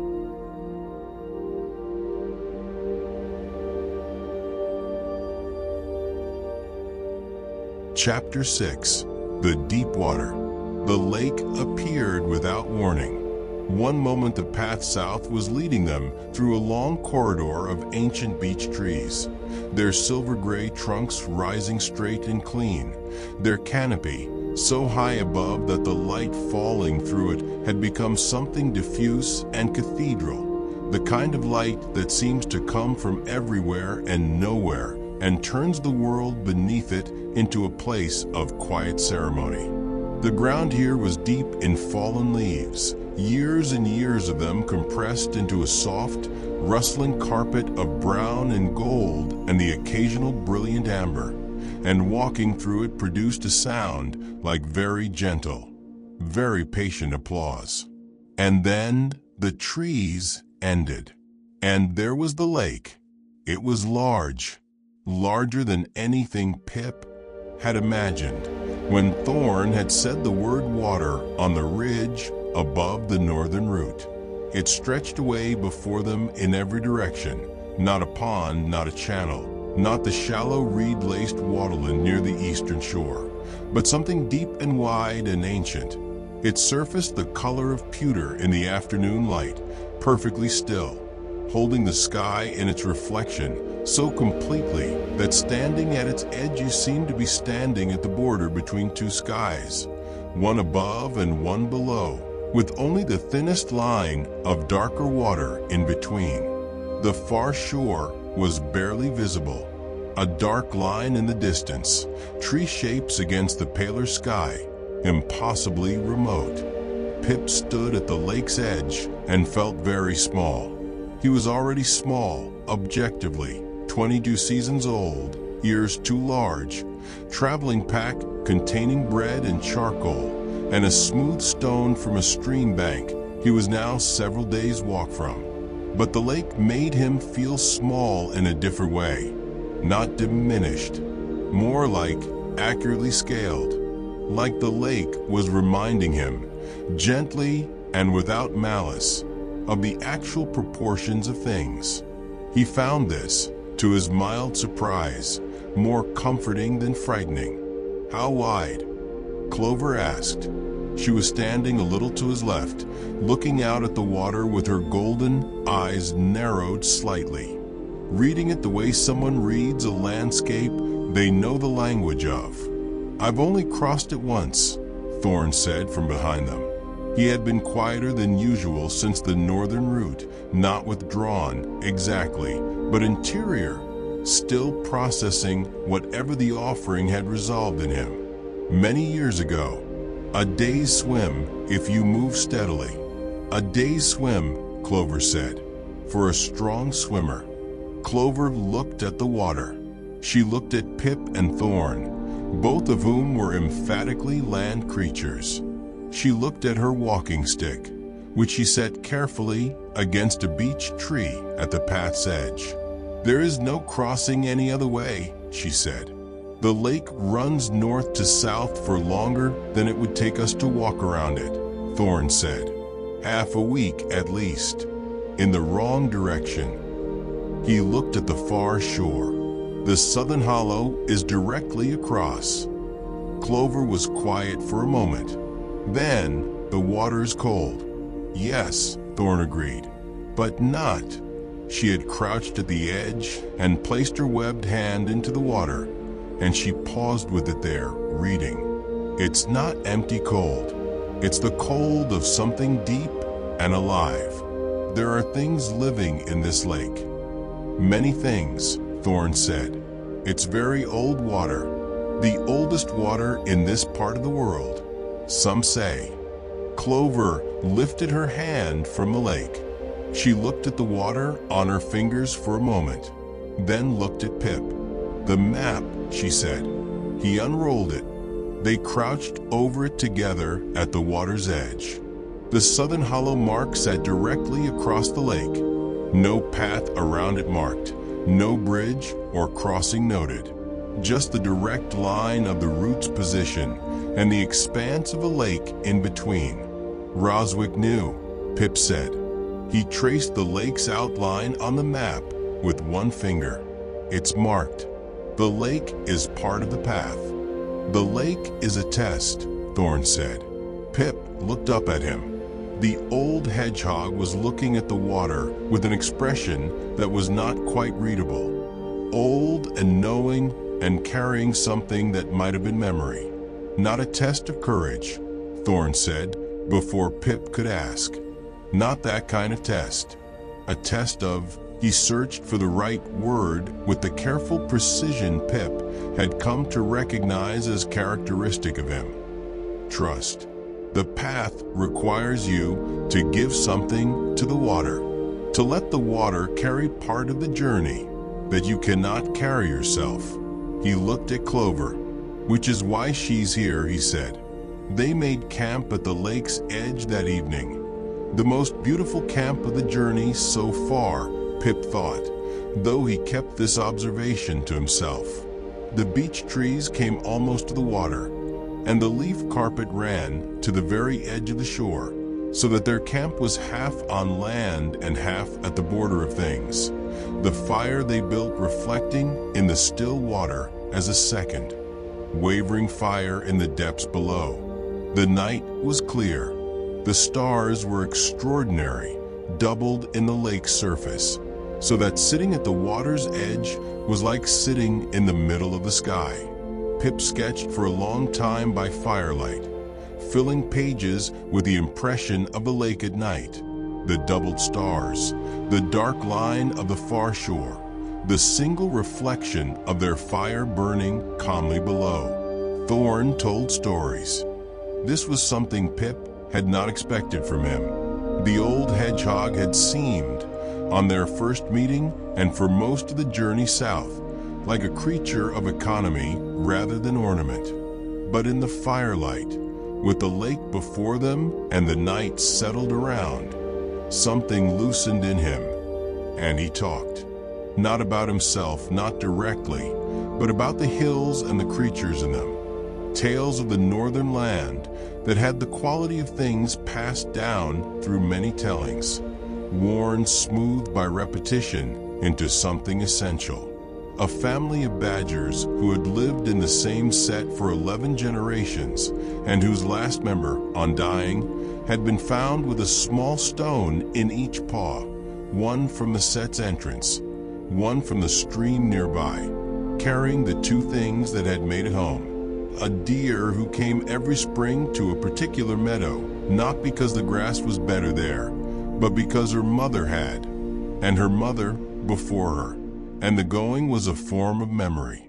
An ancient crow, living alone in a dead elm at the ridge's highest point, who could not speak in any language, but who answered, consistently and to the satisfaction of all who had tried, any question put to it by returning the questioner's gaze for exactly as long as the answer required. What happened to the crow? Clover asked. Still there, Thorn said. As far as I know, they sat with that for a while. The world is full of things that know more than they can say, Pip said. Yes, Thorn said, which is why it's important to look. He looked at Pip when he said it, and the look was not accidental. In the morning, Clover stood at the water's edge for a long time before she went in. Not from fear. Fear was not quite the right word for what she was doing. She was preparing, going into herself in the way that creatures go into themselves before doing something that matters, finding the deep, still place that is below thought, below decision, where the self is simply what it is, without commentary. Pip and Thorn sat quietly on the shore and did not rush her. She had left her pack with them. She carried nothing, just herself, lean and capable and green as river moss in the early morning light. She had said the previous evening that she knew how to cross cold, deep water, that it was not the swimming that would be difficult, that what Thorn had said about the lake requiring something to be given was something she understood in her body, even if not yet in her mind. She turned once to look at them. I'll find you on the other shore, she said. We'll be there, Pip said. He did not ask how long, or how she would manage, or any of the practical questions his mind offered him. He simply said what was true and let it stand. Clover turned back to the lake. She walked in. The cold of it, even watching from the shore, Pip felt it in imagination. The deep cold of ancient water seemed to receive her without resistance. She went slowly at first, then with increasing purpose as the water rose around her and something old and remembered in her body woke up and remembered what it was for. Then she was swimming, and then she was far enough out that the distance and the morning light made her small, and then she was a moving point in the pewter gray expanse, and then she was gone. The lake was still. Pip and Thorn looked at each other. "How long is the walk?" Pip said. 2 days, north and around," Thorn said. "If we move steadily." Pip picked up his pack. "Then we should move steadily." The walk around the northern end of the lake was long and meditative, and full of the particular quality of time that opens up when you are walking with one clear purpose and no pressing deadline. Thorn and Pip talked more in those 2 days than they had in all the previous days of travel combined. Not because there was more to say, but because the walking made space for it. The rhythm of it loosening things that stayed closed when you were sitting still. Thorn talked about his father, about learning the hills from him, the names of plants, the reading of weather, the slow patience required to tend land that did not need what humans might call tending, but needed what Thorn could only call attention. Not interference, not improvement, just the presence of a creature who noticed. He said, Thorn told Pip, as they walked along the lake's northern shore, the water beside them broad and quiet, that the land needed to know it was seen, that things wither not only from drought or disease, but from unwitnessing, from being unobserved. He said that a meadow with eyes upon it grows differently from a meadow alone. Pip walked a while with this. "I've always believed that," he said, though he had never had words for it before. "I've always felt that when I watch things, the fireflies, the stream, the way the morning comes, it mattered somehow that someone was watching, not just for me, for them." Thorn looked at him sideways. "That's why the root chose you." The elder said something similar. "The elder is a wise creature." Thorn paused on the path, looking at the lake. "The root needs watchers, always has. The mushrooms and the berries and the stream know they are part of something larger as long as a creature is paying enough attention to see the connections. When the watching stops," he gestured at the pale water, the thinning reeds, the too quiet surface, "things begin to forget what they are in relation to." Pip thought of the lines of silver light in his dream, the veins of connection between all things, thinning because nobody was attending to them. "Then what I do every day," he said slowly, "when I sit at the meadow's edge and watch, is not nothing," Thorn said firmly. "Not close to nothing, is in fact exactly what is needed, done in exactly the right way." Pip was quiet for a moment. "Old Barrow," he said, "told me I'd never amount to much." "Old Barrow," Thorn said, in a tone that was not unkind but was thoroughly final, "has probably not spent much time thinking about what amounting to something actually means." Clover was waiting for them on the southern shore. She was sitting on a rock at the water's edge, wringing out her traveling scarf. She had tied it around her neck before going in, too practically minded to leave it behind, and looking at the far shore with an expression of deep, private intensity that faded when she heard them coming and became something more composed. She was also different, not in any physical way. She was the same lean, green, golden-eyed frog she had always been, perhaps a little damp still around the edges, but different in the way that creatures are different after they have done something that reached all the way down to what they are made of. A quality of having been through something and finding on the other side of it that they were still themselves, perhaps more themselves than before. "Well," said Thorn. "Well," Clover agreed. She looked at Pip. "The lake told me something," she said. He sat down on the rock beside her and waited. She was quiet for a while, choosing words carefully, a thing he recognized because he did it too, and had never before met many other creatures who did. "The lake is very deep," she said. "Very, very old. and cold in the way that only truly living things are cold. Not the cold of absence, but the cold of tremendous, concentrated life, down in the dark where the light doesn't reach. I swam down as far as I could at the middle to see. She paused to just see, and down there in the dark, I could feel the root. Pip was very still, not the tree, not Mosswick, not the oak's branches or its bark or its moss.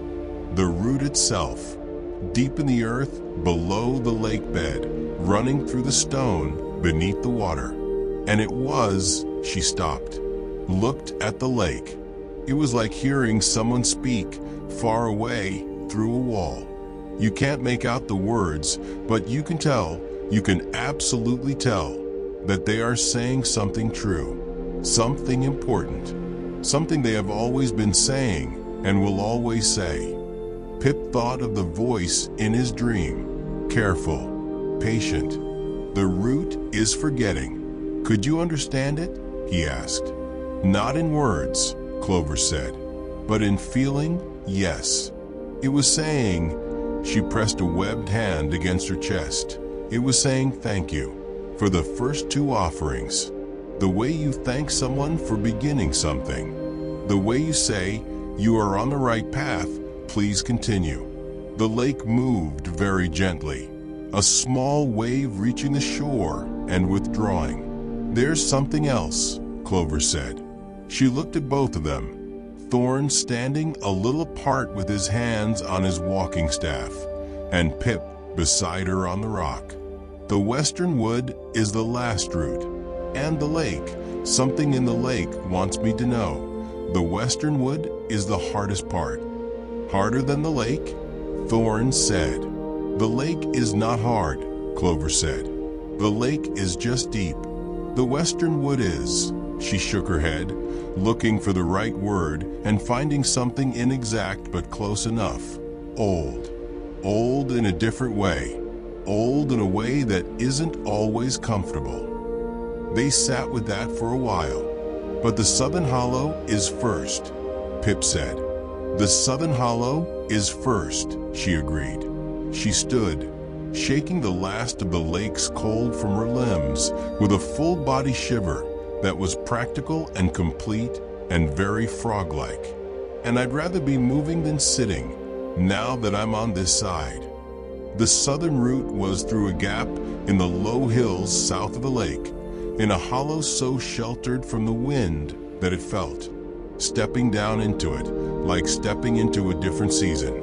Warmer than the hills around it, greener, the air carrying the smell of turned earth and late blooming flowers that had no business blooming this far into autumn, but apparently had not been informed of the calendar. The root here came from the earth sideways, not arching upward, but running almost horizontal, broad and ancient, covered in a mat of deep green moss and trailing ivy, long tendrils of it reaching down into the hollow floor and taking root there, so that the root and the earth had grown together into something more unified than either, something in between. Pip knelt before it. He held out his open palm.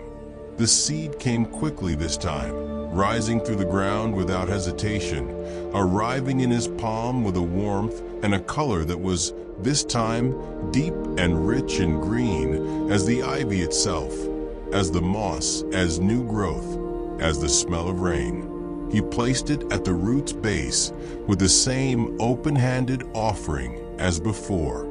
The earth received it as water receives rain, naturally, without pause, as if this was what it had been waiting for, and was not even slightly surprised that it had come. The light moved through the ivy and the moss, deep green, slower this time, more deliberate, spreading further before it faded, reaching the edges of the hollow and touching the late blooming flowers there, which seemed, in its passing, to open slightly wider, to hold their color a fraction more vividly.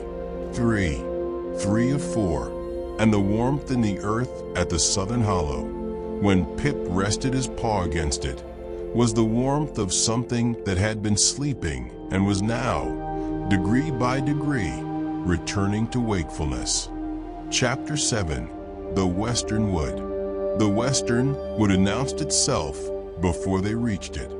3 days' travel from the southern hollow, moving northwest along the base of the hills, with Thorn leading and Clover navigating the water crossings and Pip sketching and watching and holding the thread of the journey together in whatever way threads are held. By attention, by care, by the stubborn refusal to stop paying attention even when it might be easier not to. And on the afternoon of the third day, they crested a long ridge, and the wood was there. It was the darkness of it that you noticed first, not the darkness of night, not the darkness of anything threatening, simply the darkness of trees so old and so dense that the light within them had given up on directness and learned to arrive instead as a quality of the air, a greenish dimness, not unpleasant, the kind of shade that old forest makes when it has been old long enough that shadow has become part of its nature. The trees were vast, even from the ridge, even at a distance. Their scale was apparent in a way that made the hills feel recent and the meadow feel incidental. These were trees that had been here when the oak at Mosswick was still a possibility, when mice had not yet built their first burrow, when the world above the great roots was still arranging itself into recognizable form. They stood at the ridge and looked at it for a while. "It's very large," Clover said. "Yes," Thorn said. "How far does it go?" "West," Thorn said, "until it reaches the sea." "I've never been to the sea." Pip sketched the tree line from a ridge, the jagged edge of the canopy against the pale sky, the dark interior beyond. He drew it carefully, giving each part of it the attention it seemed to require. The Western Wood, even from this distance, had the quality of something that preferred to be taken seriously. "What did you mean?" Pip said to Clover, without looking up from his sketchbook, "when you said old in a way that isn't always comfortable." Clover was quiet for a moment. "You know how some places feel friendly," she said. "The meadow, the waterland, even the hollow warm welcoming, designed for small creatures to feel at ease in." "Yes, the Western Wood," she said, "doesn't feel unfriendly, but it doesn't feel designed for us either. It feels like a place that has its own purpose, its own ongoing business, and we will be moving through it, which it will permit, but it won't particularly arrange itself to make us comfortable while we do." Thorn nodded, slowly, the nod of someone confirming something they already knew. "It's the oldest part of the world in this region," he said. "The other places we've been have been shaped, even a little, by the creatures who live in them. The meadow by the mice and the voles and the rabbits who have grazed and traveled through it for generations. The waterland by the frogs and the water birds. The hills by the hedgehogs and the deer." He looked at the wood. "The Western Wood has not been shaped by anything smaller than it. It has shaped itself by its own long logic, and everything that lives in it has adapted to that logic rather than the other way around." "It will let us through?" Pip said. "Yes," Thorn said, "but we will need to follow its rules." "What rules?" "Don't hurry," Thorn said. "Don't pretend to know where you are. Don't fight the dark." And he paused. "Don't take anything. Not a leaf, not a stone, not a fallen branch. Look as much as you need. Take nothing." He looked at Pip's sketchbook. "You can draw," he said. "Drawing is looking, but stay on the path."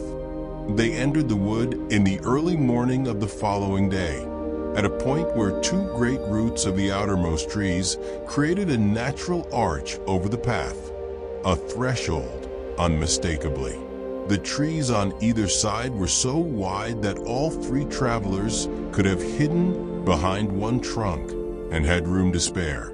Their bark was deeply furrowed, the texture of very old skin, mapped with lines that ran in long vertical curves from roots to canopy. Moss grew in every crevice. Lichen covered the southern faces of the trunks in patterns that had had centuries to become complex. The light changed immediately. The greenish dimness settled around them like something put on, not oppressive, but definite. The sounds of the open world, birds, wind, the distant hint of water, muted without disappearing, becoming background, becoming something heard through the thickness of the wood rather than in it. The wood's own sounds took over, creaking, not violent, the long, slow creak of enormous trunks responding to breezes that were happening somewhere in the canopy far above, the sound traveling down through the wood as a kind of deep, structural conversation, the drip of water from leaf to leaf, somewhere out of sight, the irregular knock of a woodpecker, distant and deliberate, and beneath all of it, so low it was felt more than heard, the same deep hum that Pip had felt at all three roots, but here amplified, here the source. The western root is the oldest, Thorn said quietly. His voice had automatically adjusted to the wood, lower, less emphatic, not because he was afraid, but because it seemed in this place appropriate, the correct register, the deepest, the one the others all connect to. The heart would end, Pip said. Yes, the others are branches, in a sense, even underground. This is where the main trunk goes, the deepest part of the tree's being, if a tree has a being. It does, Clover said. She said it simply, as she had come to say things, without needing to justify them. They walked. The path was not marked the way other paths are marked. No worn soil, no pressed grass. But it was there, discernible to someone who knew what to look for, which Pip, to his pleased surprise, discovered he did. A slight clearing between the roots, a line of older moss marking where the ground had been traveled before, a quality of openness in the air between certain trees that said, without saying, "This is the way." He led, for the first time in the journey. Thorn walked behind him without comment, which Pip understood from the old hedgehog as a form of trust. They stopped at noon, or what passed for noon in a wood, where noon was a theoretical concept rather than an observable phenomenon, to eat and rest at the base of the largest tree they had yet encountered. Its roots formed a complex of hollows and arches around its base, creating a natural room where the ground was soft with accumulated leaf fall of uncounted years, and the air was warm with the particular warmth of enclosed growing things. Pip sat with his back against the root and looked up. The trunk rose above him, going on for so long that its upper portions were lost in the canopy and might as well have been the sky. He tried to calculate how old it was and gave up, the kind of old that this tree was existed outside the frameworks he had for thinking about time. 300 years was Mosswick's age, and it felt substantial. This tree made 300 years feel recent. He sketched it from below. The great upward rush of a trunk, the way it narrowed with distance until it disappeared. It was one of the harder drawings he'd attempted. The problem was that the tree was not really a visual thing from this angle. It was more of an experience. He sketched the experience instead, which turned out better. "What do you think the western route will need?" Clover asked. She was sitting at the root's edge, her feet in a small puddle of collected rainwater. her golden eyes on the middle distance. Pip looked at the seed he didn't yet have, the empty palm that would, at the right moment, be otherwise. He had stopped worrying about this, he realized. The way it arrived when it arrived, neither early nor late, never until he was in exactly the right place. The root knew what it was doing. His job was to get there. "I think it'll need what it's always needed," he said. "To be offered to be seen. Is that all?" "I've been thinking about that." He rested his paw on the vast root beside him. "The first offering at the eastern shore, I understood it as completing a task, doing what I've been asked. The second, at the north, I started to understand it as repair, something being fixed. At the south, it felt like renewal, like something waking up." He paused. "I think at the west, it might be something else, something more." "What?" "A conversation," he said. "A full one. Not just me offering and the root receiving. Something reciprocal." Thorn had been listening without appearing to listen, which was one of his particular skills. "That," he said, "is probably correct." He rose from where he'd been sitting and walked a few steps into the wood, looking at something between two trees that Pip couldn't see from his angle. "There's something here," Thorn said quietly. They went to look, between two of the oldest trees, at a place where three roots met and rose together from the earth like the fingers of a very large hand. There was a pool. Not large, not the vast pewter expanse of the crossing lake. Small enough to jump across, fed by some underground source that let it arrive in quiet upwellings at its center, cold and perfectly clear. Around its edges, the roots of the great trees descended into the water, as if drinking, which Pip supposed they were. The pool had no reason to be where it was, in the way that things in old places sometimes have no reason except that they are there and have always been there, which is, after a certain point, reason enough. It was the most beautiful water Pip had ever seen. He did not have the right words for why. It was not dramatically beautiful. It was not the vast doubled sky lake, not the golden shimmer of the waterland at dawn. It was small and still and quiet, and the water was so clear you could see every pebble and root at its bottom, every small creature going about its careful life within it. And the clarity of it was the beauty of it, the way you could see all the way through it and find, at the bottom, not darkness, but just more of itself. Water all the way down. "The western route," Thorn said, where he was pointing, not at the pool, but beyond it, through it.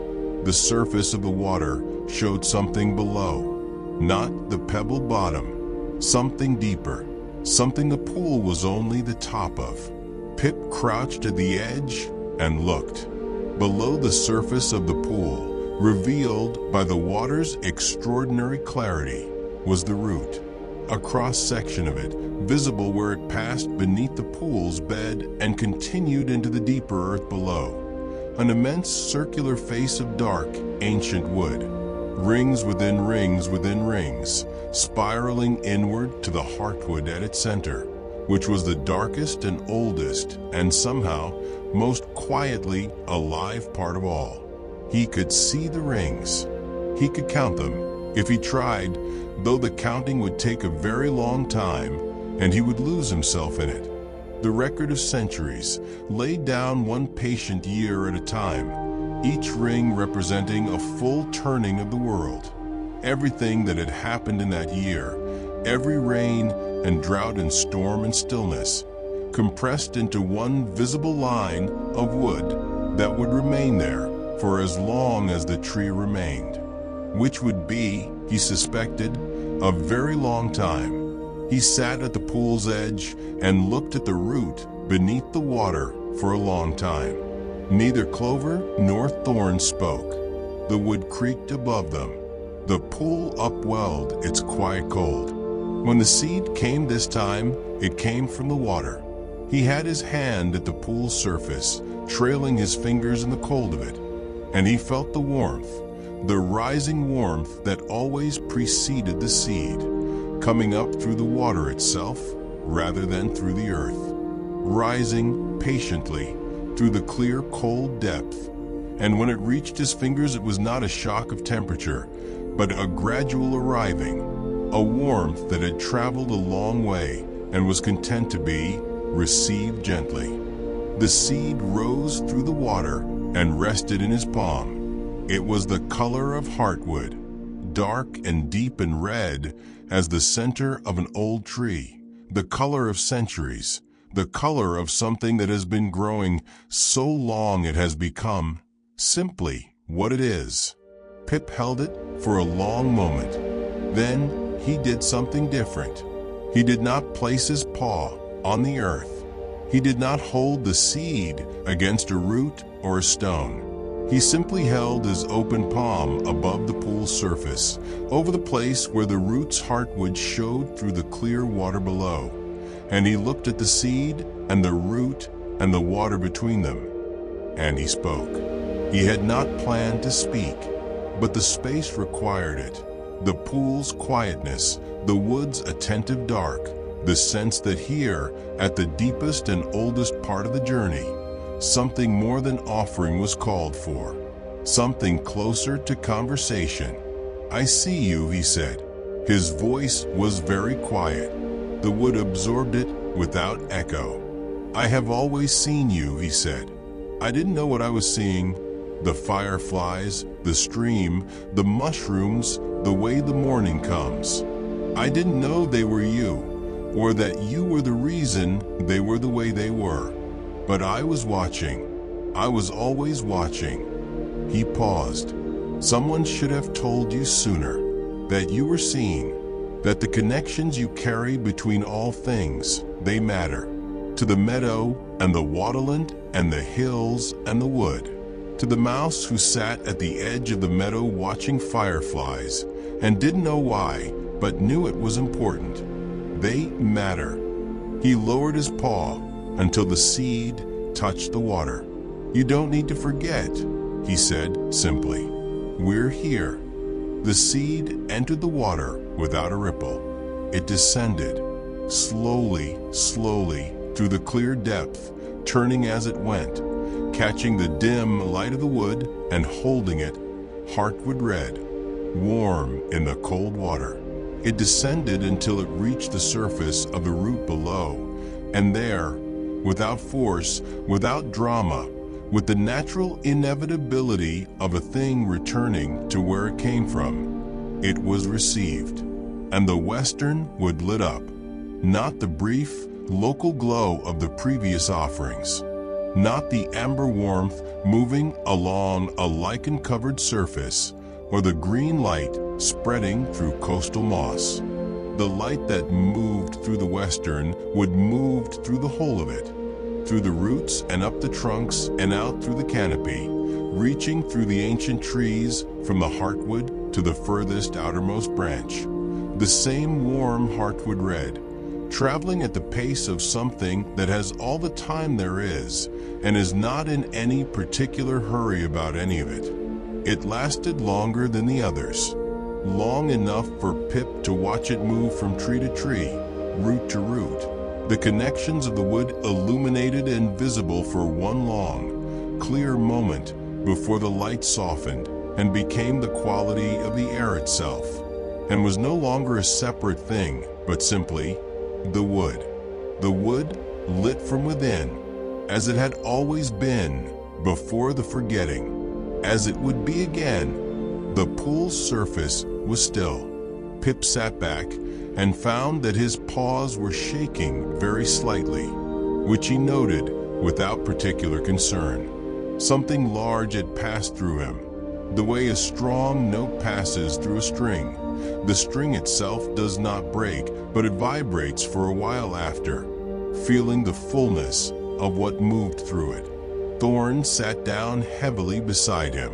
Clover crouched at the pool's edge and put her hand in the water and held it there, and her golden eyes were very bright, and she did not explain why, and did not need to. "4," Pip said.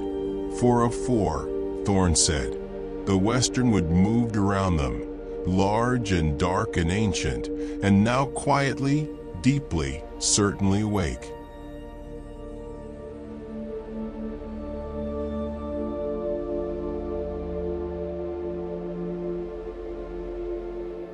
Chapter 8.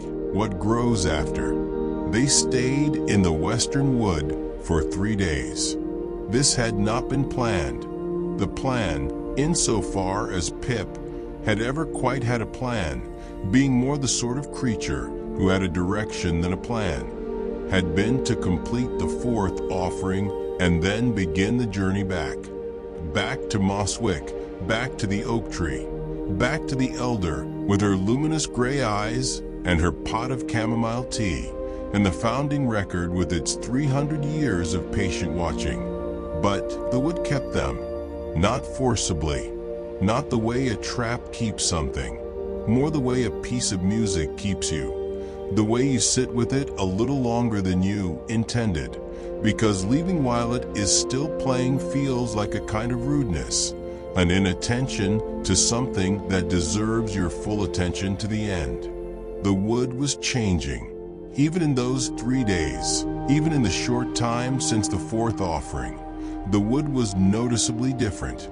The dimness was the same. The great age of the trees was not something that would alter in 3 days or 3 years or perhaps 300. But within the dimness, something had shifted in quality. The air felt more inhabited.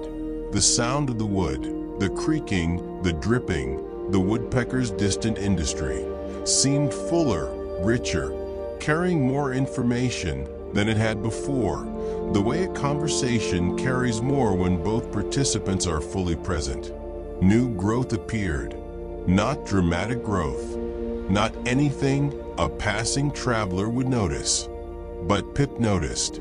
He noticed the way he noticed everything, without hurrying toward a conclusion, letting the observation be what it was before deciding what it meant. Small things, tiny curls of new fern pushing up through the deep leaf mat near the great roots. A cluster of mushrooms, pale and new, in a place where the earth had been bare the day before. A patch of moss that had seemed on their arrival a little thin and tired, now visibly thicker, its color a shade deeper, as if something inside it had woken up and decided to be more fully itself. He sketched it all. His sketchbook was nearly full. He had started rationing the pages after the lake, drawing smaller, fitting more onto each page, giving each observation the minimum of space necessary to hold it. He was running out of room, and also, paradoxically, finding that the fullness of the book was producing a different kind of seeing, each new drawing in conversation with the ones around it, each page a small world of related observations, the connections between things made visible by their proximity on the page.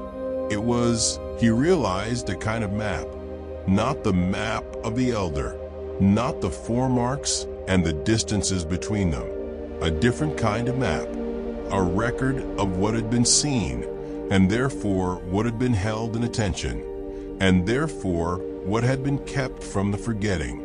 He thought about this for a long time while Thorn and Clover slept on the second night. He sat at the pool's edge in the darkness of the wood, the pool, which now seemed slightly warmer even to the touch, slightly more present in some quality he couldn't name, and he thought about what he had been doing all his life without knowing it. The sitting and watching, the sketching, the long evenings at the meadow's edge.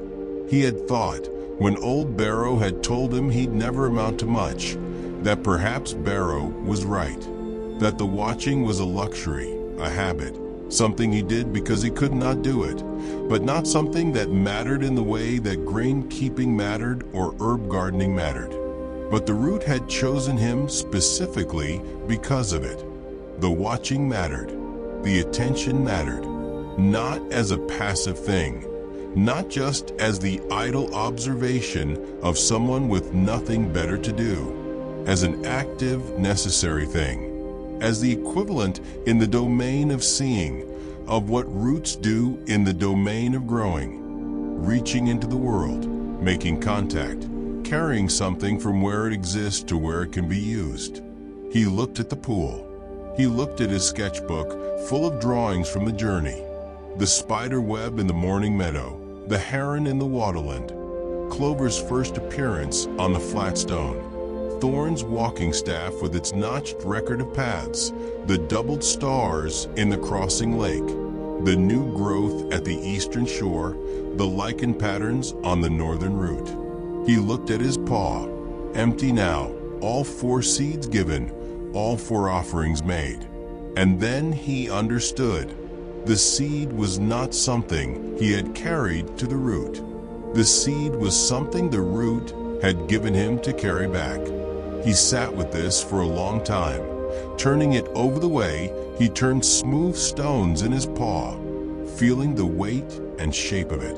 The root's problem was forgetting. The forgetting happened when the connections thinned, when the world lost the awareness of its own interconnectedness. When the mushrooms forgot they were part of the oak, when the stream forgot it was part of the meadow, when the fireflies forgot they were part of the night that was part of the summer that was part of the whole long turning of things. The seed was not a remedy that the root administered. It was a way of asking, a way of saying to the one creature who was already paying attention, will you help the world remember it is connected? And the answer, the real answer, not just the 4 offerings, but everything that had led to them and everything that would follow, was the sketchbook in his paw, full of drawings. The record of what had been seen, the act of attention, continued, not complete, not ever complete, because the world was not the sort of thing that finished needing to be seen, but continued, maintained, day after day, morning after morning, whether anyone asked or not. He opened his sketchbook to the first remaining blank page.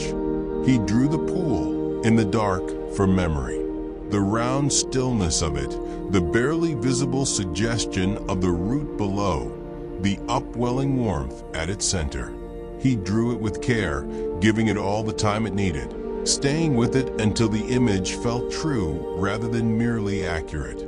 When he was done, he sat with it for a while. Then he looked at the pool and said very quietly, "I'll keep watching." The pool's surface, entirely still, caught a fragment of distant starlight through the canopy above and held it. Pip took that as agreement. Thorn announced on the morning of the 3rd day that it was time to leave. He said it in his particular way, not as a demand, not as an opinion, but as an observation of what was true. The way he said most things. "The wood has what it needs from us," he said, standing at the pool's edge with his pack on his back and his staff in his paw. Staying longer is sentiment, which is not always wrong, but in this case, we said what we came to say. Clover was already packed. She had been, Pip suspected, ready to leave since the morning before. She was the most practical of the 3 of them, and her practicality included a practical relationship with completion. When a thing was done, the thing was done. The pond would be healing. She wanted to see it. Pip packed his sketchbook last, as always. He took one more look at the pool. Then he put his sketchbook carefully in the top of his pack, where it would travel with the lavender sprig and the smooth stream stone. And he followed his companions out of the wood. The wood let them go. It did not change as they walked back through it. It remained vast and dark and unhurried.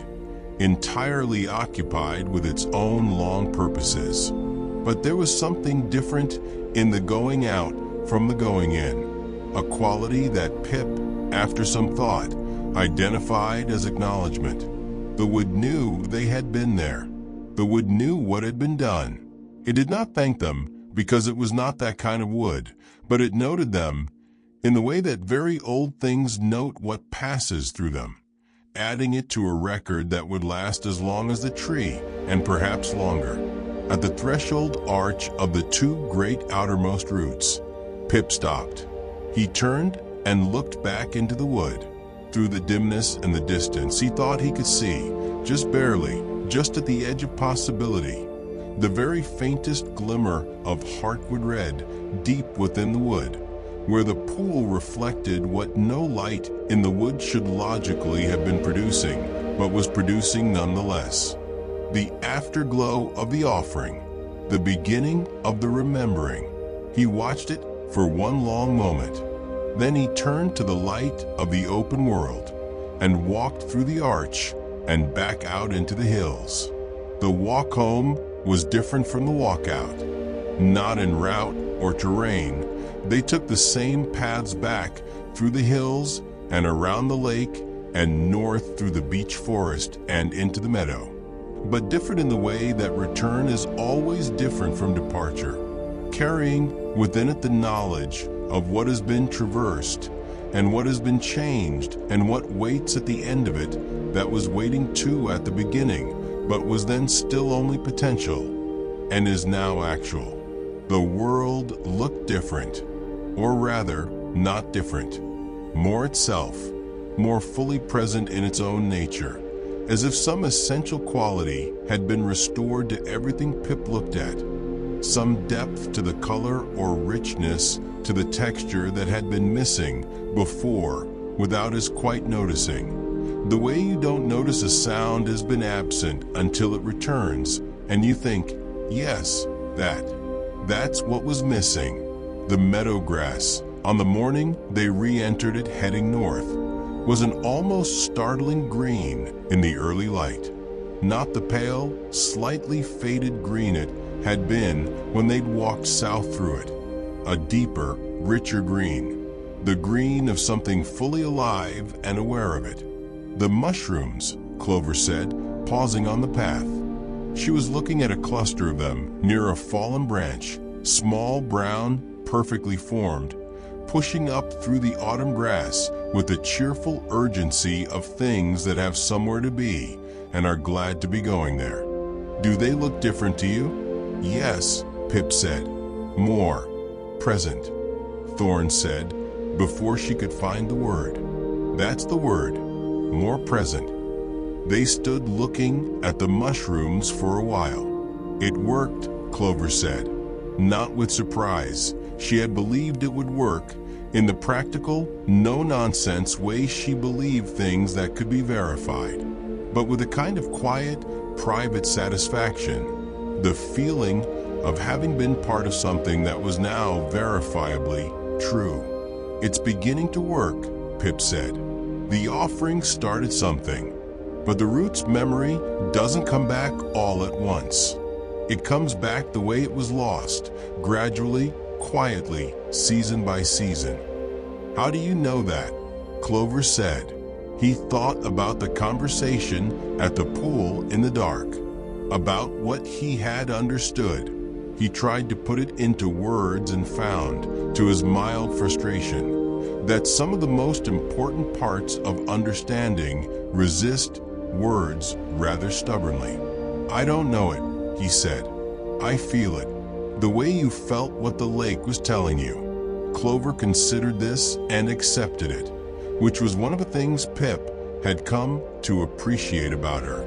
She trusted her own knowing enough to trust other creatures knowing too. They walked on through the moor itself meadow, toward the distant crown of the oak tree, visible above the grass, vast and patient, going about the enormous quiet business of being what it was.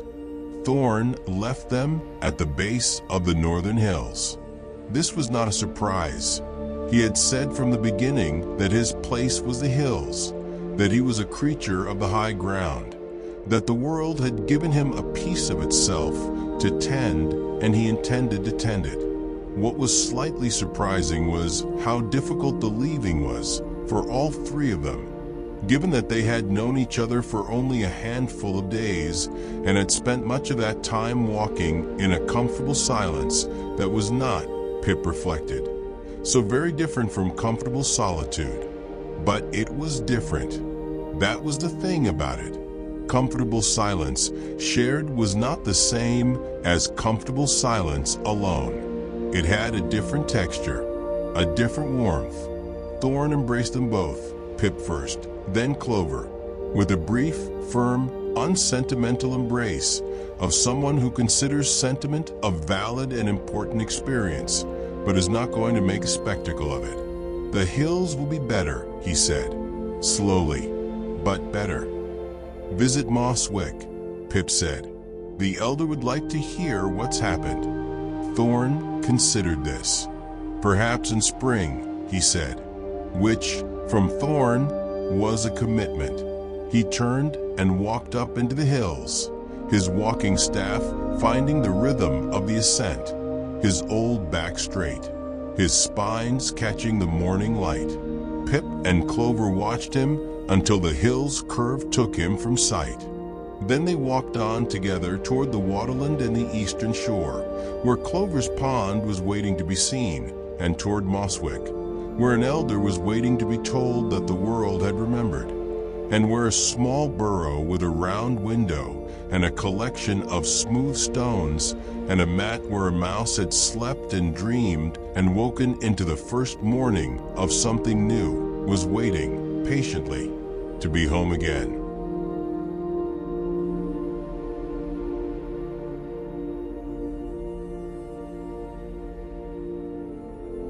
Chapter 9. The Pond and the Village.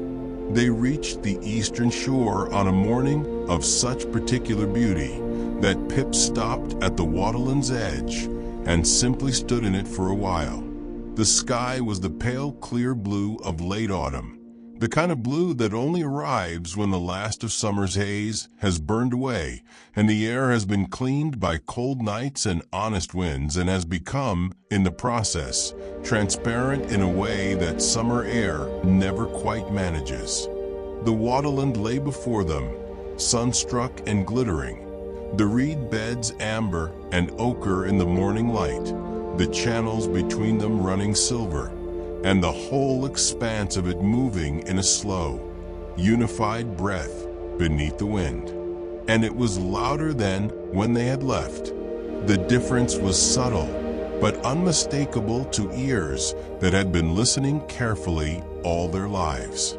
More birds, more frogs, a background of frog song that had not been audible when they'd come south, the kind of song that frogs make when the water is right and the air is right and the deep wordless contentment of a creature in its correct place finds expression in sound because it cannot quite be contained in silence.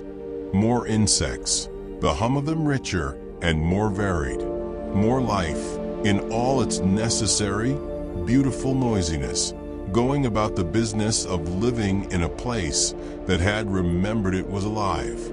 Clover stood beside him and did not speak for a long time. When she did, her voice was very even, which he had come to understand was what happened to her voice when she was feeling something too large for expression. She kept it level the way you keep a lamp steady in a wind, deliberately, with care. Better, she said. Much better, Pip agreed. She picked up her pace, and he followed her through the waterland along the path they had walked together, what felt like both a handful of days ago and a different era of the world's history, through the reed beds and the channels and the willow stands and the flat gray stones, until they reached the pool. Clover's pond. He had not seen it before, had only heard her describe it, which had given him an impression. But impressions of things you love are always insufficient until the thing is in front of you. It was not large, perhaps 10 paces across, fringed with reed and overhanging sedge, fed by a small clear stream that entered it at the north and departed it at the south.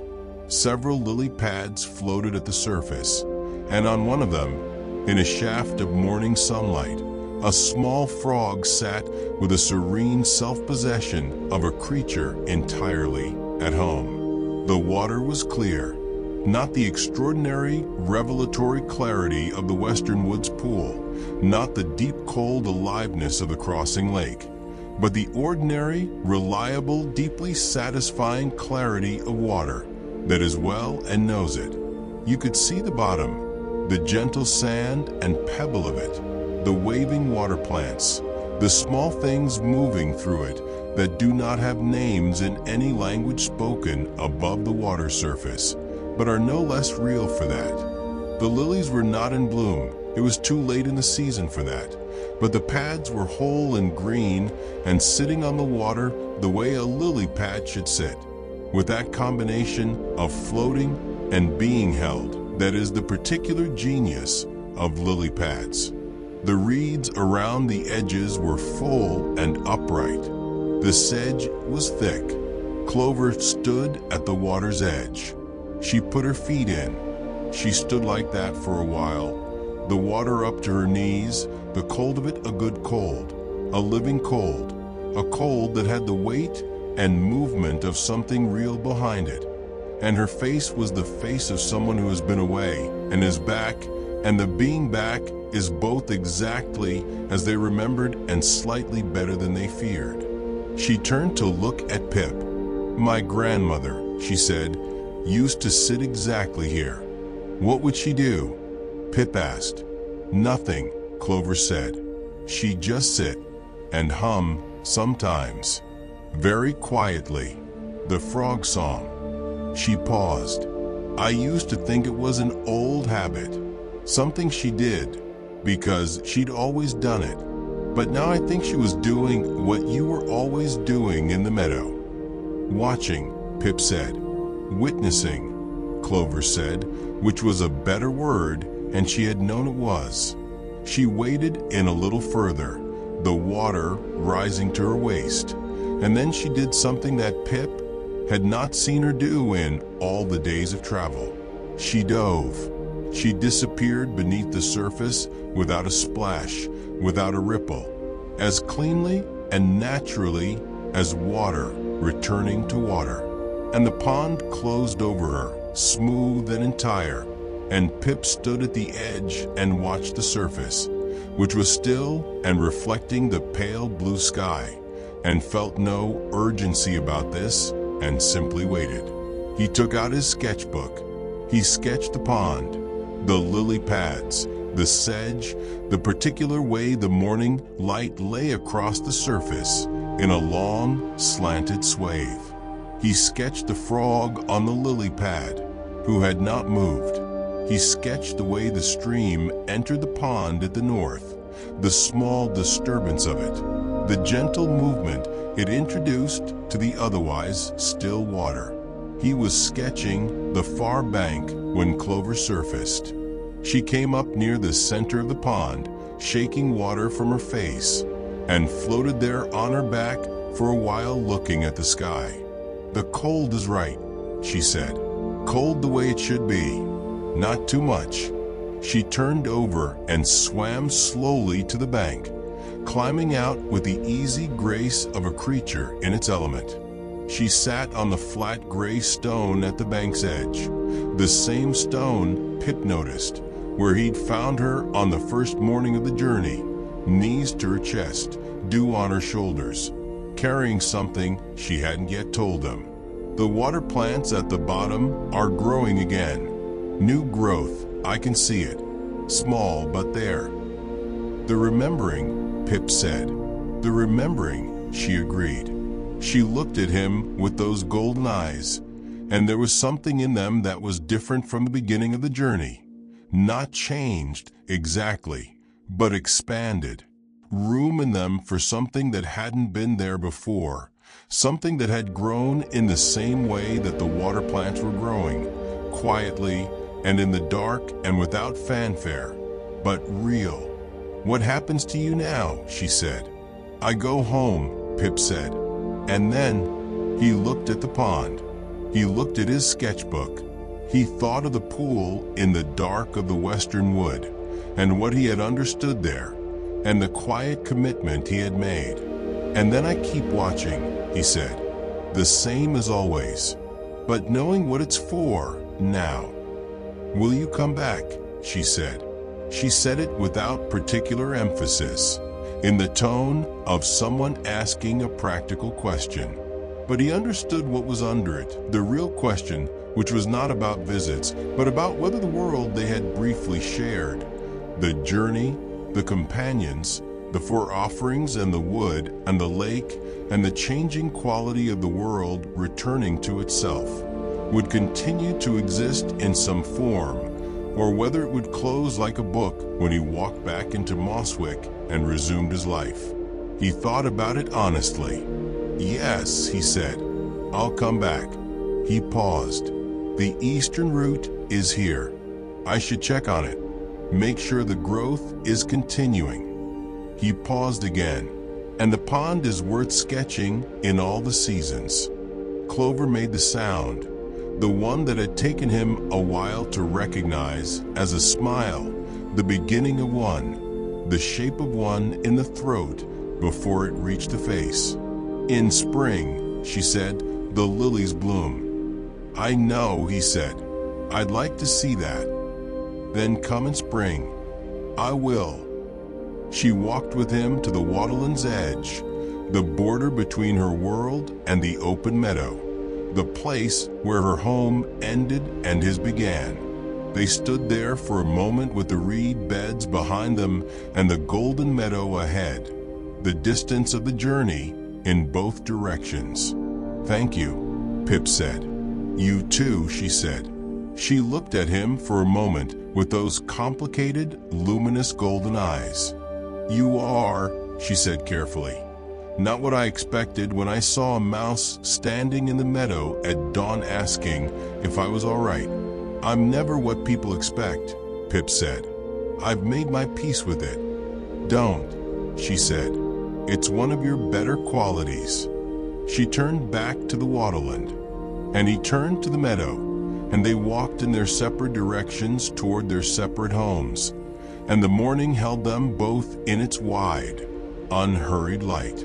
Mosswick appeared at noon. Pip stood at the edge of the meadow, where the ground rose slightly and the grass thinned, and looked at the village, at the acorn lanterns hanging in the midday light, pale but present, at the mushroom gardens tended in neat rows, at the round windows and the low doors, and the smoke from cooking fires rising in thin, peaceful columns through the gaps in the oak roots, at the gathering stone at the village's center, wide and gray and worn smooth and simply, entirely there. He had been away for, he counted, 15 days. In 15 days, he had walked further than he had in his entire previous life. He had crossed a meadow, a waterland, a range of hills, a lake, a southern hollow, and it was older than any of his frameworks for thinking about age. He had met a frog and a hedgehog, and had spoken to the deep root of an oak tree in the dark of the oldest forest in the world, and had received, he thought, something like an answer. He looked at Mosswick, and it was exactly the same as when he'd left, and also in the way that places change when the person looking at them has changed, completely, quietly, irreversibly different. He walked down into the village. Old Barrow was at his grain store as always, making notes on a piece of bark. He looked up when Pip passed.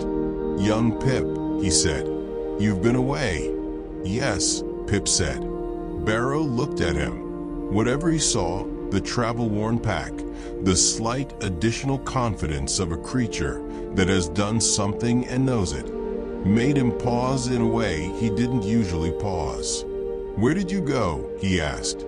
"North," Pip said, "and south, and east and west."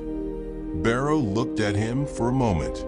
Then he looked at the mushroom gardens nearby, where the mushrooms were. Pip noticed immediately, because he noticed everything, growing with a fullness and a richness of color that had not been present 15 days ago. He was quiet for a moment. "Something feels different," Barrow said slowly, in the tone of someone admitting something they are not entirely sure of. "Yes," Pip said gently, "it does." He walked on through the familiar village, and the familiar smell of it came up around him. Clove and lavender and cloverleaf bread, and the particular smell of old wood and clean earth that was the smell of home itself. And he let it, without hurrying through it, without taking it for granted, letting it be exactly what it was. He knocked at the elder's door. It opened almost before he finished knocking.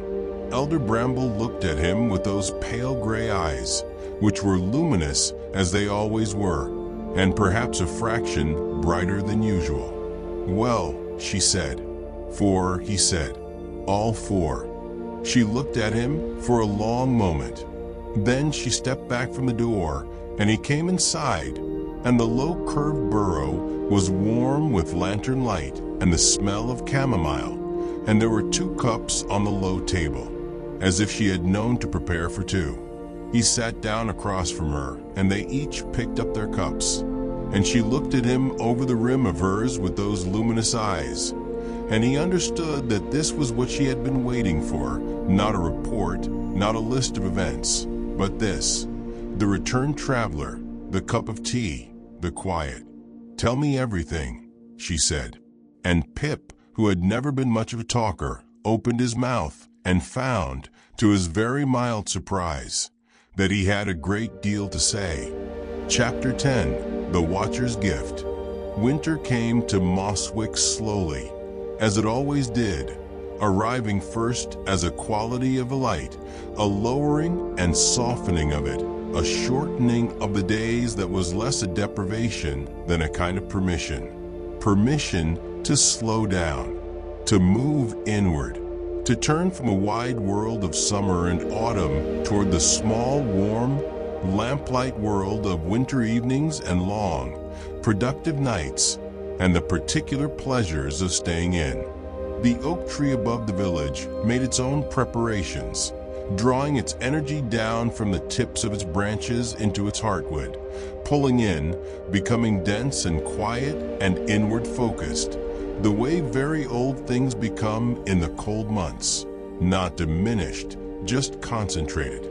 The leaves had fallen and the branches were bare, and the tree stood against the winter sky in its actual form, its essential structure revealed rather than hidden by the drama of its summer abundance, vast and complex and beautiful in the way that honesty is beautiful, showing exactly what it was with nothing additional. And the tree was different, not dramatically, not in any way that would have been immediately apparent to a mouse arriving in Mosswick for the first time, with no previous point of comparison. But to those who had been watching, and in Mosswick after Pip's return and the conversation he'd had with Elder Bramble and the conversations she had subsequently had with the rest of the village, there were more watchers than before. The difference was present and real and deeply satisfying. The cracks in the earth at the tree's base had not grown wider. They had, in fact, begun to close, slowly, as if the earth were healing the way earth heals, not quickly, not ostentatiously, but with the confident thoroughness of something that knows it has time and is using it well. The grass along them had grown back first, then the moss, threading itself over the gaps with the patient precision of something designed to cover and heal and make whole. By the time the first frost came, you had to know exactly where to look to see where the cracks had been. The mushroom gardens had their best late-season harvest in several years. Not record-breaking, not the kind of abundance that makes anyone suspicious, but full and healthy and of a richness of flavor that old Mistress Fern pronounced, with some ceremony, the best she had tasted in 5 years. The stream had risen slightly, just enough to be audible again in places where it had gone too quiet, and ran with a clarity that caught the winter light and made it, briefly, look like something being carried rather than something moving. Small things, true things. The world, quietly, remembering. Pip had gone back to his routines. He helped Mistress Fern with her herb garden on Tuesdays. He carried water from the lower springs on Thursdays. He sat at the edge of the meadow in the evenings and watched. The winter meadow now, different from the autumn meadow he'd crossed at the journey's beginning, but no less watchable. Gold gray in the low light, the grasses bent and whispering, the occasional fox moving through with that particular deliberateness of cold weather animals, conserving warmth with every step. But the sitting was different now, not different in its nature.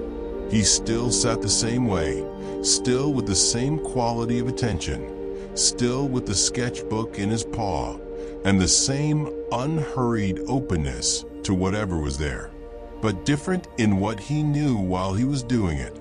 He knew now what the watching was for. He knew it traveled down through the meadow grass and into the roots below and into the root, and that the knowing of it, the being seen of it, reached all the way to the heartwood, all the way to the center of the 400-year-old conversation that the oak tree was having with the world. He was not passive when he watched. He understood now. He was a participant.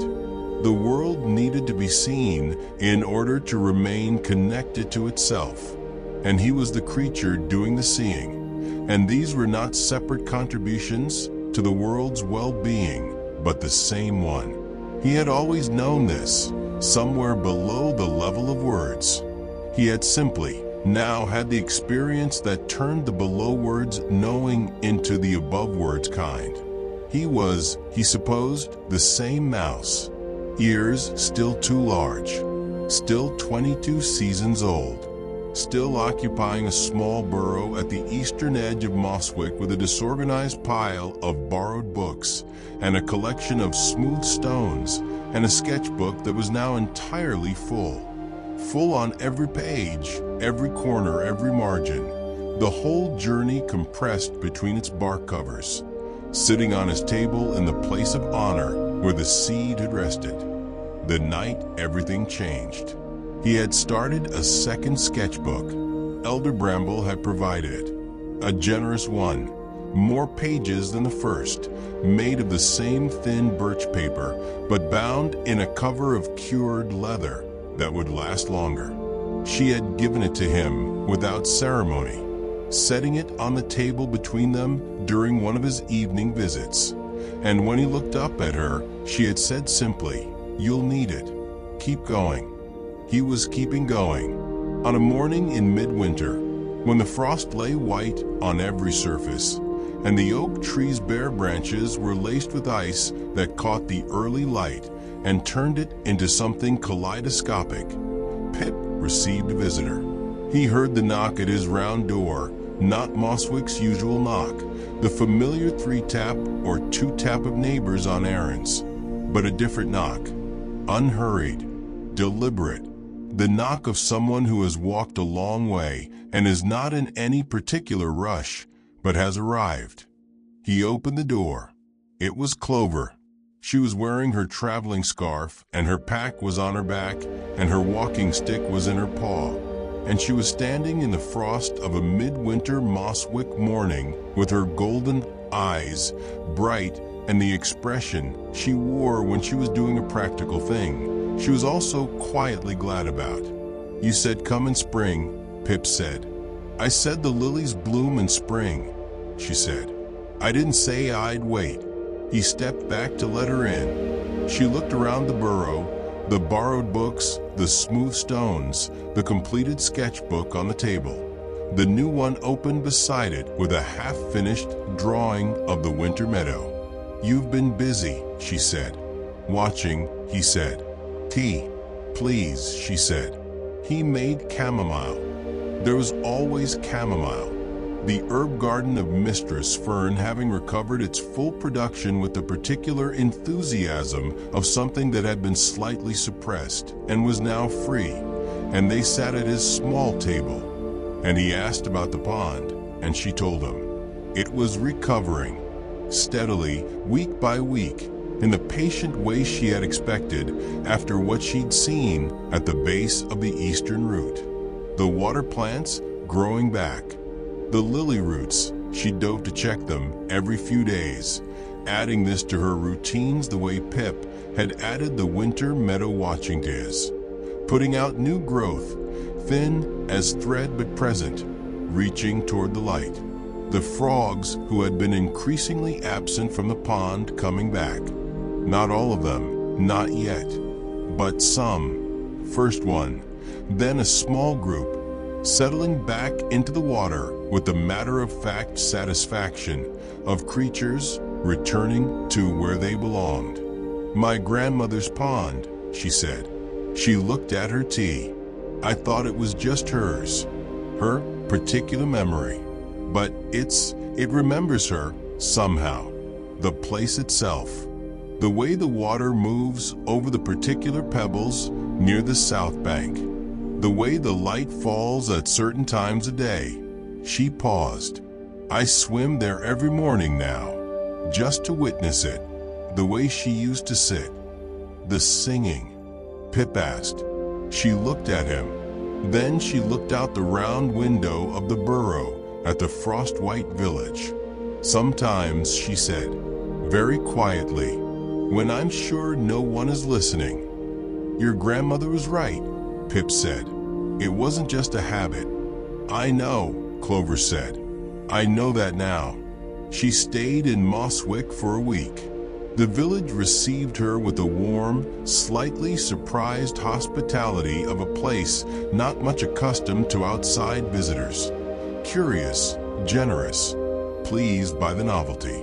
Mistress Fern gave her dried lavender. Old Barrow showed her the grain store with an enthusiasm that suggested he didn't often have a fresh audience. Children, the youngest mice of the village, round-eared and perpetually energetic, followed her at a respectful distance the first day, and then, discovering she was unintimidating and interesting, not at all a respectful distance after that. Elder Bramble received her formally in the old burrow, with tea and the founding record open on the table between them. Clover read Roswick's careful round-lettered words and was quiet for a while. 300 years, she said. 312, the elder said. Clover looked at the page. My grandmother's grandmother might have known, she said, about the route. They lived near the eastern shore then, as now, if the roots reach extended to the waterland. I believe it always did, the elder said. The connections are wider than the record suggests. Roswick wrote what he knew, which was Mosswick, but the oak is not only Mosswick's tree. She looked at Clover with those luminous gray eyes. It never was. It was always everyone's tree. Clover was quiet with this. Then the watching I do, she said slowly, at the pond. It's the same thing that Pip does in the meadow. All watchers serve the same route, the elder said, wherever they watch. She poured more tea. There will need to be more of them, she said, in the tone of someone raising a topic they have been thinking about for some time. Watchers, in other places, the healing has begun, and the beginning is the most important part, but healing of this depth and this age doesn't complete without maintenance, without attention. She looked at Clover, a frog who watches her pond, a mouse who watches the meadow, a hedgehog who tends the northern hills. These are not isolated things. These are a network. Clover looked at Pip, who was sitting in the chair across from the elder with his second sketchbook open in his lap, drawing the burrow, the root-laced walls, the towers of ancient books, the elder's small, still form in her chair. A network, Clover said slowly, like roots. Exactly like roots, the elder said. Pip drew and listened and felt the ideas settle into him the way true ideas settle. Not arriving all at once, but finding the place where they fit, clicking quietly into something that had been waiting for them, making the shape of things slightly clearer and more right. He thought of Thorn on the ridge above the northern root. In spring, he'd said, a commitment. He thought of Clover at her pond every morning, swimming down to check the water plants, sometimes singing when no one was listening. He thought of himself at the meadow's edge, watching the winter grasses, the sketchbook full of what he saw. 3 creatures in 3 places, each doing the same thing in the particular way their nature and their home required. Not coordinated, not organized, not following a plan laid out by anyone who had made such plans before. Just watching, just witnessing, doing the thing that the world needed, each in their own way, because it was their way, and the world had given it to them for exactly this. He drew the elder's burrow until the light shifted, and then he put down his charcoal and looked up. We should write to Thorn, he said. Both of them looked at him. In spring, he said, when he comes, we should write down what we know, the network, how to build it, how to teach it, so that the next time the root begins to forget, and it may eventually, no matter how careful we are, the watchers will already be in place, and the seed will know exactly where to go. The elder looked at him for a long, quiet moment. She looked at him with the expression that was not quite tenderness, but was its old, wise, enduring cousin. The feeling that comes from watching a thing become, over time and with difficulty and grace, what it was always going to be. Yes, she said, we should. She reached across the table and placed her small, old paw over his for one brief moment. I knew, she said very quietly, from the time you were small enough to see over the threshold of your burrow, that you were not wasted time. Pip was quiet. Old Barrow said, he started.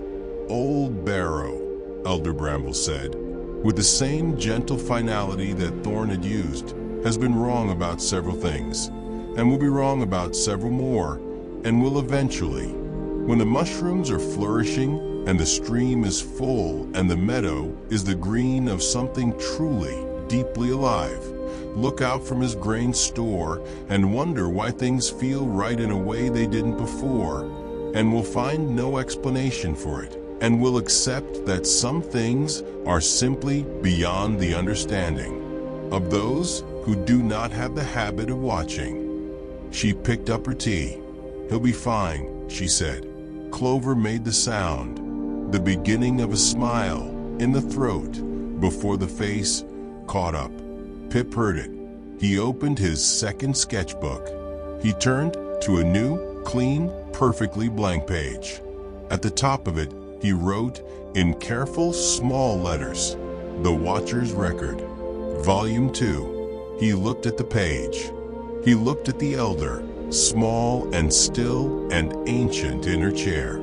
He looked at Clover, golden-eyed and practical, and carrying more quietly than almost anyone knew. He looked out the round window of the burrow at the village of Mosswick, frost-covered, lamplit, tucked under the roots of the great oak that was not just Mosswick's tree, but everyone's tree, turning its bare winter branches in the cold morning air in a way that could have been, if you were listening, if you were the sort of creature who listened, a sound like breathing, a sound like being glad.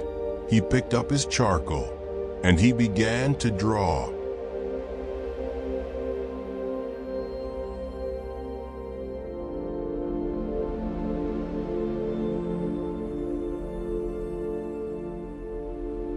Chapter 11. Letters North. Winter deepened. It arrived at its full depth quietly. The way Moswick's winters always arrived, not with drama, not with violent storms or sudden cold snaps, but with a gradual, patient intensifying. The world lowering itself by degrees into the still, white interior season. Snow came first to the high hills, visible from the village as a whitening of the northern ridge, distant and clean against the pale sky, then to the meadow overnight, so that Pip woke one morning to find his round window showing a world transformed. The familiar grasses gone, replaced by a smooth white expanse that held the dawn light in a way that made the whole meadow glow from within. He stood at his window for a long time before making tea. The snow was beautiful in the particular way that snow is beautiful when you are small enough for its scale to be significant. Each flake large relative to a mouse, each drift a landscape, each icicle hanging from the root above the burrow entrance a clear, intricate world unto itself. He noticed the way his breath fogged the window glass from within, and the way the frost had made patterns at the window's edge, branching, crystalline, more complex than anything deliberate could have been, produced purely by the physics of cold and water vapor and surface, which is to say produced by the world following its own deep logic to its most beautiful conclusions. He drew the frost patterns before they melted. Then he made tea and sat at his table and began a letter. Dear Thorn, winter has arrived in Moswick. The meadow is white and very quiet. The oak tree's branches are bare and occasionally iced, and in the morning they catch the light in a way I've been trying to get right in the sketchbook for 2 weeks without entirely succeeding. I'll keep trying. Clover visited. She stayed a week. We spoke with Elder Bramble about the network, about building something deliberate from what we three have been doing naturally. The Elder believes there are other watchers we don't yet know about, creatures in other places doing what we do, attending to their particular piece of the world, without knowing what they're part of or that there are others. She thinks the root's connection runs further than any of us have yet mapped. You said you would come in spring. I am holding you to this. There are things I'd like to show you. The mushrooms in the eastern gardens, which have been extraordinary since the offerings. The way the stream sounds now fuller, more itself. The sketchbook, which is full of the whole journey, if you'd like to see it. But I'm writing now in winter rather than waiting for spring, because I want to ask about the hills, about what you've seen since your return, whether the north is healing the way the meadow and the waterland are healing, whether the deep roots on the northern slope are growing down again, as they should, and because I want to say the Elder was right. What you did on the slope 20 years ago, with good intentions, does not define what you've done since, which has been to watch carefully and wait faithfully and arrive exactly when you were needed. In my experience, which is not long, but is, I think, genuine, that is the shape of a good creature. Right when you can. The winter evenings here are long and well suited to letters. Your friend, Pip. He sealed it with a small square of pine resin and wrote Thorn's name on the outside in his careful small letters and gave it to Mistress Barley, who carried Moswick's letters to the wider world on her weekly route and knew, among many other recipients, exactly where to find an old hedgehog in the northern hills who went by a single name. He did not expect a quick reply.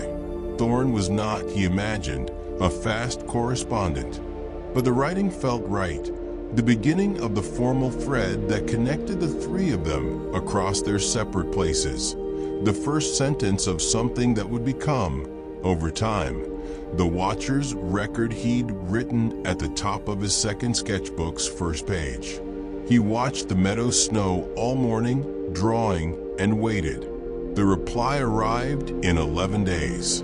He knew it was from Thorn before he opened it, because it was written on a kind of flat gray stone bark that grew on the northern hillsides and not on anything closer. Thin, flexible, the color of winter sky, smooth enough to write on, but carrying in its texture the quality of its origin. High ground, old land, the hills. He unfolded it carefully at his table. Pip, thank you for your letter. I am not a natural correspondent, but I will try. The hills are recovering, slowly, as you suspected, and as seems to be the pattern, gradually, without fanfare, in the quiet way of things that heal because they have time and intention on their side. The roots on the northern slope are going deeper. I know this not because I can see them, but because the grass above them has changed, a deepening of color, a density that comes from roots that are doing their proper work, anchoring and feeding and connecting. It is a small thing, but I know it for what it is. But here is what I did not tell you in my letter, because I wanted to think about it longer before sharing it. 3 days after I returned from the western wood, I went back to the far northern slope, the highest part of my territory, beyond the normal range of my walking. I don't go there often. The ground is rocky and the wind is strong, and nothing that I tend lives there. But something pulled me there after the journey, an instinct, the kind I've learned to follow. There is a cave there, small, unremarkable, the sort of cave that is more of a deep shadow in the rock face than a proper cave. I've passed it many times. I've never thought much about it. When I passed it this time, it was not empty. I do not know what is inside. I looked, but the dark there is complete, and I am old enough and experienced enough to know that looking into a complete dark and seeing nothing does not mean nothing is there. I only know that when I stood at the entrance, the humming was there, the same humming as the roots, the same quality. Something old is in that cave, something that has been there a very long time.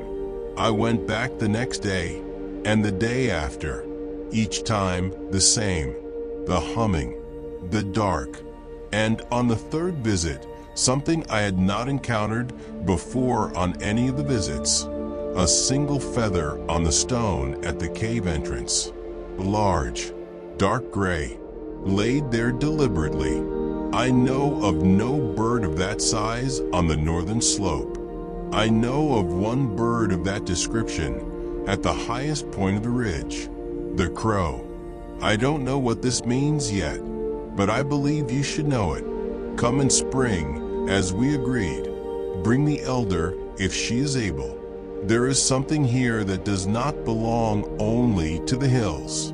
Your friend, Thorn. Pip read the letter twice. He looked at the frost patterns on his window, which had been replaced by new ones overnight, different from yesterday's. Each day's frost a new configuration of the same deep logic, never repeating. He thought about the crow, Thorn's story of it, living alone in the dead elm at the ridge's highest point, answering questions it was asked by returning the questioner's gaze for exactly as long as the answer required. The single gray feather on the stone at the cave entrance. He looked at the empty palm of his paw. Something old is in that cave. He felt the familiar not quite thrill, not quite fear, not quite readiness that he had come to associate with the world offering him something he didn't fully understand yet and trusted he would. He wrote back to Thorn. He wrote to Clover. He wrote to Elder Bramble, though she was 4 minutes' walk from his door, because some things wanted to be written and the winter evenings were long and well suited to it. Then he opened his sketchbook to the next page and drew, from memory and from feeling, the northern cave as he imagined it, the deep shadow in the rock face, the feather on the stone, the dark inside that was complete and therefore perhaps, just perhaps, full. And outside his round window, the white meadow lay still in the winter night, and the great oak held its bare branches against the stars. And from somewhere very deep below the frost and the snow and the roots and the layered centuries of earth, the world continued its quiet, necessary work of remembering.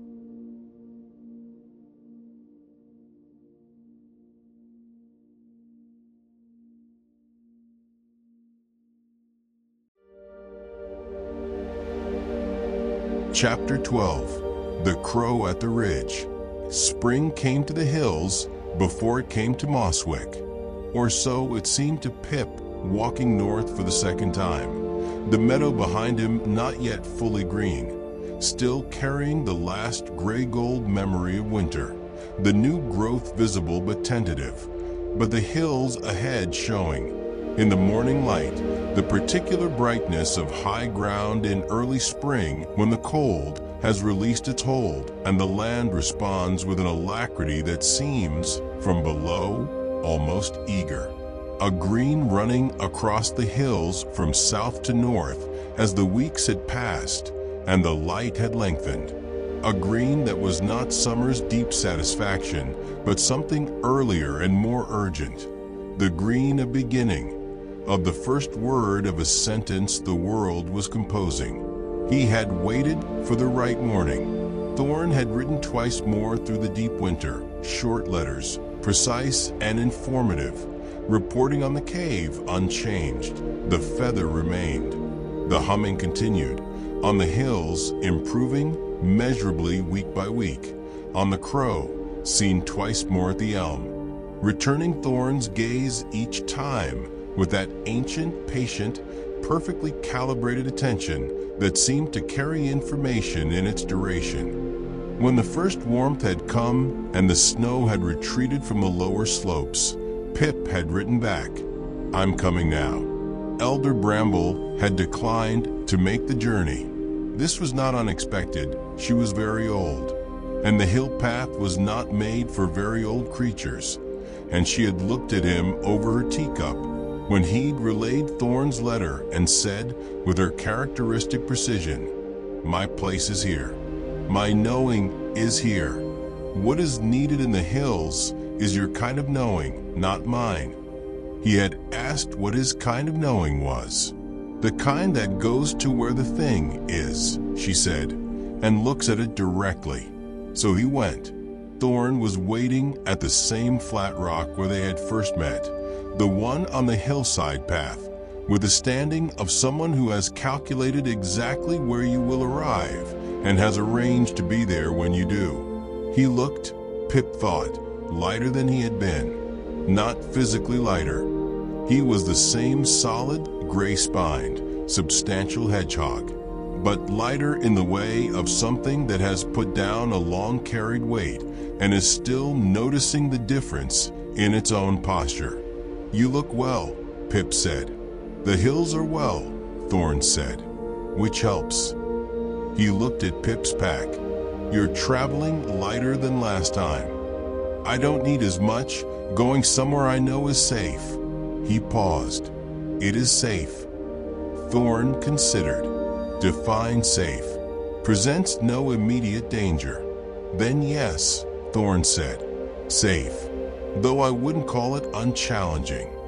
They walked up into the hills. The cave was 3 hours' walk from Thorn's usual territory, uphill the whole way, through a landscape that became increasingly rocky and austere as they climbed, the grass giving way first to heather and then to bare stone, lichen-covered, ancient, carrying in its gray and gold and white the visual language of endurance that Pip had come to associate with everything in the northern hills. He sketched as he walked. He sketched the lichen, the shape of the ridge against the sky, the particular color of the sky at this elevation, a deeper, clearer blue than the sky at meadow level, the blue of altitude, of thinned air, of being closer to the source of all the light. The crow was at the dead elm. The elm stood alone on the ridge's highest point, stark and bare and leafless, its dead branches making a complex against the blue sky that was, Pip thought, more beautiful than any dead thing had a right to be. And in its highest branches, on a limb that curved south and bore the weight of the bird with the ease of long familiarity, the crow. It was very large, not in an alarming way, not predatory large, not threatening large. Large in a way that very old things sometimes are, as if age had accumulated in its body the same way it accumulated in the rings of a tree, adding mass not through growth, but through duration. Its feathers were dark gray, not black, a subtle distinction, the difference between darkness as color and darkness as age. Its eyes, when it turned to look at Pip, were a clear, pale amber that reminded him immediately of Thorn, of the northern roots offering, of the color of endurance. It looked at Pip. He looked back. They looked at each other for a very long time. Pip did not speak and did not look away, and held the gaze the way he held all things, with patience and without agenda. The crow's pale amber gaze moved over him in the way that ancient things read young ones, not with condescension, not with assessment exactly, but with the particular attention of something that has seen enough to know what it is looking at and is taking its time confirming. Eventually, the crow's gaze steadied, fixed on Pip's eyes, and stayed there, and stayed, and stayed. Thorn, beside Pip, made a very small sound, a sound that was not surprise, but was the neighbor of it. After what Pip estimated was 2 full minutes, the crow turned its head away and looked north. "What does that mean?" Pip asked quietly. "I don't know," Thorn said. "I've never had it hold that long." A pause. "I think it means the answer is a long one." The cave was 50 paw lengths further down the ridge's northern face. It was exactly as Thorn had described, more a deep shadow than a proper cave. The rock face folding back into itself to create a space perhaps 3 times Pip's height and twice his width at the entrance, narrowing quickly into a darkness that was, as Thorn had said, complete. The feather was still there on the stone at the entrance, or a feather was there, possibly a new one placed over the intervening weeks, dark gray, large, the same color as the crow. Pip crouched at the entrance and listened. The humming was immediate, lower than the roots, lower even than the western wood's heartwood vibration, lower than anything he had yet encountered. So low it was barely sound at all, more a quality of the air inside the cave, as if the air itself had a weight and a warmth that ordinary air did not. He looked at Thorn. Thorn nodded once. Pip went in. The dark was complete, as advertised. He had the small lantern from Elder Bramble's original pack, the one that burned with the night-blooming star flower oil, that showed to small creatures what it hid from large ones. He lit it now, and in its small golden circle of light, the cave revealed itself. It was not empty. In the cave's deepest recess, where the rock curved back and the ceiling came low, something grew. He approached slowly. It was a tree, not large, not yet, perhaps twice his height, slender, growing from a crack in the cave's stone floor where some improbable accumulation of earth had made a home for it. Its trunk was pale, almost white, the smooth, pale gray white of a beech tree skin, or close to it. Its branches were bare in the way of late winter, but the branch ends were swollen with tight, dark buds on the edge of opening. But it was not a beech tree. He knew all the trees of the meadow and the hills and the wood. From his years of watching, he knew the beech and the ash and the oak and the thorn and the willow and the hazel and the alder. He did not know this tree. It was something he had no category for, something that seemed to share characteristics with several trees he knew, and yet was none of them, something distinct, something that had its own logic and its own nature, growing in the dark of a cave on the northern face of a hill in a place where no tree should reasonably have been able to survive. He held the lantern closer. The humming was concentrated here, the strongest, densest presence of it he had felt anywhere, more intense than the western root, more present than the heartwood pool. It rose from the crack in the stone where the tree's roots disappeared into the earth, and he understood in the way he understood important things, with his whole body, with the attention that went further than thinking, that the roots of this small, pale, impossible tree went deep, deeper than the cave, deeper than the hill, deeper than the very old stone beneath the hill. They reached the root, not the oak's root, not one of the four he had visited. Something connected to the oak fed by it, but older even than the oak, reaching back to before the oak's time, to whatever the root connected to before the world had oak trees. He crouched before the tree. He rested his paw on its pale trunk. The humming moved through him like music he already knew. He was in the cave for a long time. He drew the tree from every angle his small lantern illuminated. He drew the roots disappearing into the stone. He drew the buds on the ends of the branches, which, in the warmth of a lantern and the deep warmth of the cave's humming, seemed to be, very slowly, considering opening. He did not fully understand what the tree was. He thought he might not fully understand for a long time, possibly for the rest of his life, and found, in the way he found most things that were larger than his current understanding, that this was not a source of anxiety, but of interest.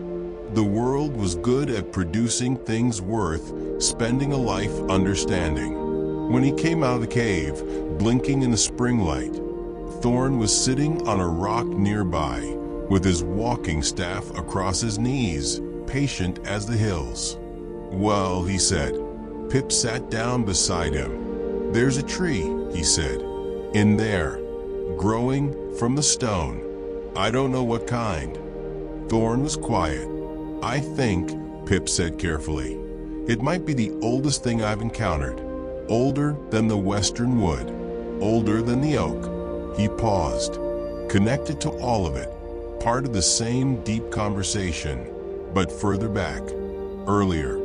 Thorn was still for a moment. Then, "I've been in those hills my whole life," he said.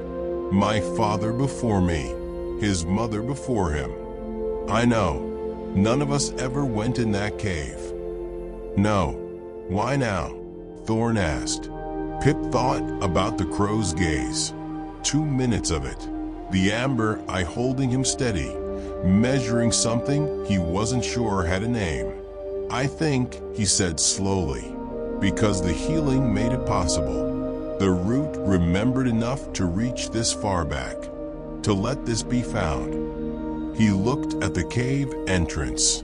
It's been waiting, like everything else, for the right time. The crow from its dead elm on the ridge above called once, low and brief and without echo, and then was silent. Chapter 13. The Pale Tree. They spent 4 days on the northern slope. This had not been planned either. The journey seemed to have a habit of taking longer than anticipated, which Pip had come to accept as simply the nature of things worth attending to. Thorn had provisions enough for both of them, and the early spring hillside offered its own additions. Wild sorrel pushing up between the rocks, early mushrooms in the shelter hollows, the small, startlingly sweet berries that Thorn called hill hearts, and that grew only in this specific elevation, available only in the brief week when the frost was gone, but the full warmth hadn't yet reached this high. They returned to the cave each day. Pip drew. Thorn stood at the entrance and listened. He could not quite bring himself to go inside, which he acknowledged without embarrassment, saying simply that the cave was not yet his place, and that he trusted himself to know when it was. He stood at the threshold and felt the humming and reported that each day it seemed slightly different, slightly more varied in its frequency, as if multiple notes were beginning to develop from what had been a single sustained one. On the second day, the tree's buds opened. Not all of them. 3 buds on the branch that was closest to the cave's entrance, where the thin spring light reached furthest. They opened slowly over the course of the morning, unfolding with the deliberate patience of something that has waited a very long time and sees no need to rush now that the waiting is done. The leaves that emerged were small and pale, almost translucent, the color of new growth in filtered light, a green so fresh it was almost yellow, the green of things so new they haven't yet committed to their full color. Pip sat before them and drew for 2 hours. He drew the opening itself, a sequence of small sketches, capturing the bud's progression from closed to fully open, the way a thing unfolds when it trusts the air around it. He drew the individual leaves, their translucent edges, the faint tracery of their veins, the particular angle they held relative to the cave's faint light. He was drawing when he heard a sound from the cave's entrance and looked up to find that Thorn had come inside. The old hedgehog was standing just within the threshold, in the outermost circle of the lantern's light, looking at the tree. His face, usually so careful and composed, so economical with what it revealed, was doing something Pip had not seen it do before. It was simply open. No calculation, no restraint. Just the face of someone standing in the presence of something they had not expected to be moved by, and are being moved by anyway. He stood there for a long time.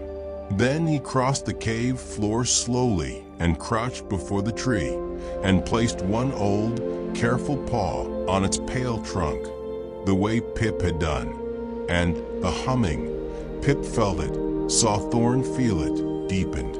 Not louder, deeper, as if the presence of the right creature in the right place added a harmonic to the note that had been missing, completing something that had been incomplete. Thorn closed his eyes. Pip did not sketch him. Some things were not for the sketchbook. Some things wanted only to be witnessed, which is different from being recorded, and which is, in its own way, its own form of the same essential act. He sat quietly and bore witness while the old hedgehog knelt before the pale tree in the deep, warm, humming dark of the cave, and something that had been separate joined the conversation. On the 3rd day, the crow came. It arrived without announcement, simply appeared at the cave entrance one morning when Pip arrived, sitting on the rock where the feather always lay, in the first light of the early spring morning. It looked at Pip when he came up the path, amber eye steady, and then it turned and walked into the cave. Walked, not flew. The deliberate, slightly angular walking of a large crow on the ground. Pip followed it. Inside, the crow went directly to the tree, which now had 7 open leaves and several more on the edge of opening. It regarded the tree for a moment. Then it placed one large, dark foot on the stone at the tree's base. The cave filled with sound, not the humming, something new. A note or a collection of notes, resonating from the stone walls, from the roots beneath, from somewhere further down than Pip could imagine. It lasted perhaps 30 seconds. It was the most beautiful sound Pip had ever heard, in the way that things are beautiful when they are completely themselves, when there is nothing unnecessary about them, when every element is exactly as it should be and nothing is missing. When it ended, the cave was very quiet. The crow looked at Pip. It held his gaze for a long moment, different from the measurement of the first encounter, less testing, more communicative. As if having established what it needed to establish, it was now simply sharing something. Then it walked back to the cave entrance and, at the threshold, spread its great wings and lifted into the spring air and was gone. Pip stood in the quiet cave before the pale tree with its translucent new leaves and felt the warmth of the stone beneath his feet and listened to the deep, complex humming that was now, since the crow's visit, slightly fuller, carrying something that could not quite be called music, but could not quite not be called music either. He opened his sketchbook. He drew the crow from memory at the moment it had lifted from the cave entrance. Wings spread, the spring light behind it, large and old and entirely itself. Below the drawing, he wrote 3 words that were not a conclusion, but were the beginning of an understanding he thought might take the rest of his life to finish. It was always awake. On the 4th day, they prepared to leave. Thorn would stay. The hills were his. The cave was now also his. And the pale tree needed what all growing things needed, which was a creature in the vicinity who was paying attention. He had accepted this with his characteristic quiet completeness, as if the 4 days had simply been the time required for him to understand something he had not quite understood before. And now that he understood it, what needed to be done next was obvious. "The crow," Pip said, as they stood at the path that went south. "Is it a watcher?" Thorn said. "I think so. An older kind. From before the oak." He paused. "There may be others like it. Things we haven't yet encountered in other places, doing what we do in the way that their nature requires." Pip thought about the elder's words. The connections run further than any of us have yet mapped. "The network," he said, "may be larger than we thought," Thorn said. He looked at Pip. He looked at the cave.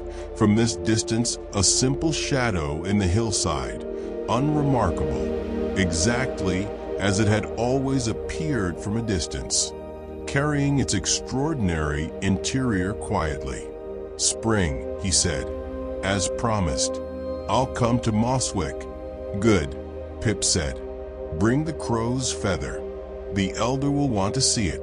He turned south, and the hills went with him in his sketchbook, and the pale tree's translucent leaves were in his mind the whole way down through the lengthening spring days, opening and opening in the cave's deep warm humming, adding one after another to the world's slow and patient and entirely necessary remembering of itself.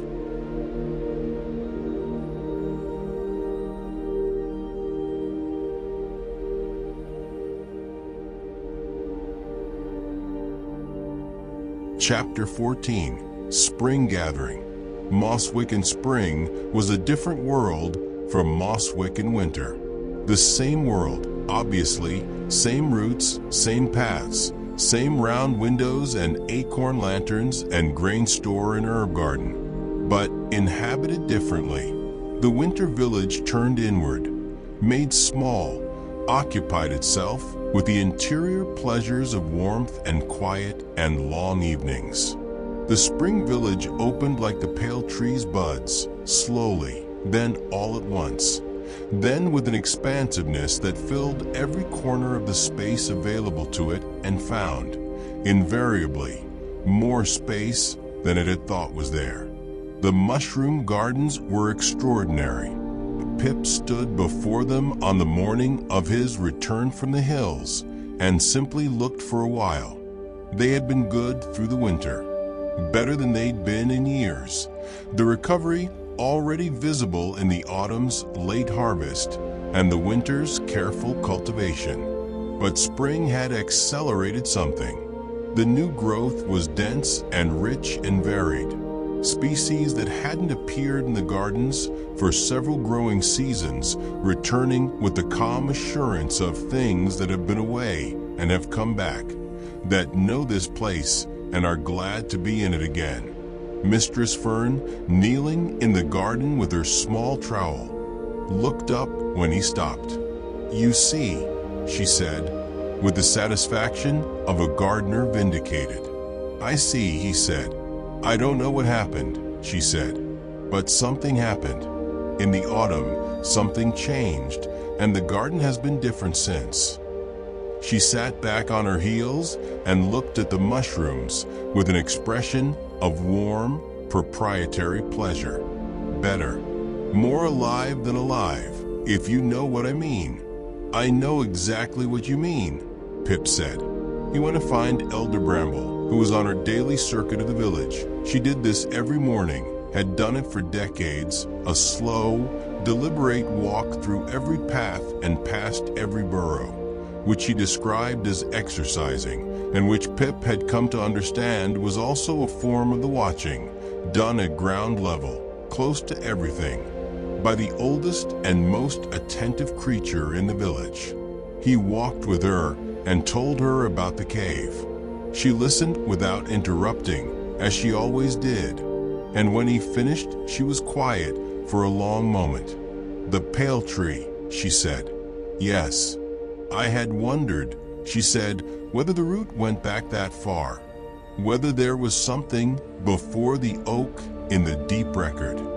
She paused at a particular point on the path, the point nearest the great root's surface emergence, where the bark of the oak showed through the earth, and you could feel, on a still morning, the very faintest suggestion of the humming from below. She placed her paw on it, as she did every morning, taking its measure.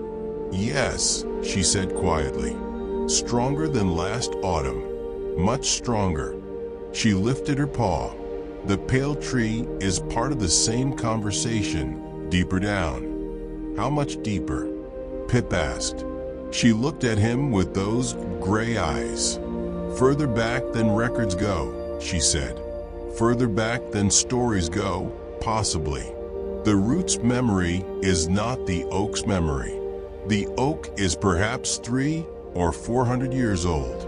The root," she shook her head, "the root is the land remembering itself. The land is very, very old." They walked on. "The crow," she said. "Yes. And you think there are others, other ancient watchers?" "Thorn thinks so." "I think so." He paused. "I think the network we're building, the one with the sketchbook and the letters and the 3 of us, is new. But underneath it, connected to it from below, there's something much older. Watchers who were watching before mice existed." The elder nodded slowly. "Then we are not beginning something," she said. "We are joining something." "Yes," Pip said. "I think that's exactly right." Thorn arrived in the 2nd week of spring. He arrived at dawn, because of course he arrived at dawn. It was the correct time to arrive, and Thorn was not the sort of creature to arrive at any other time than the correct one. Pip was already up, already at his table with his sketchbook and his tea, when he heard the particular knock at his round door. He opened it.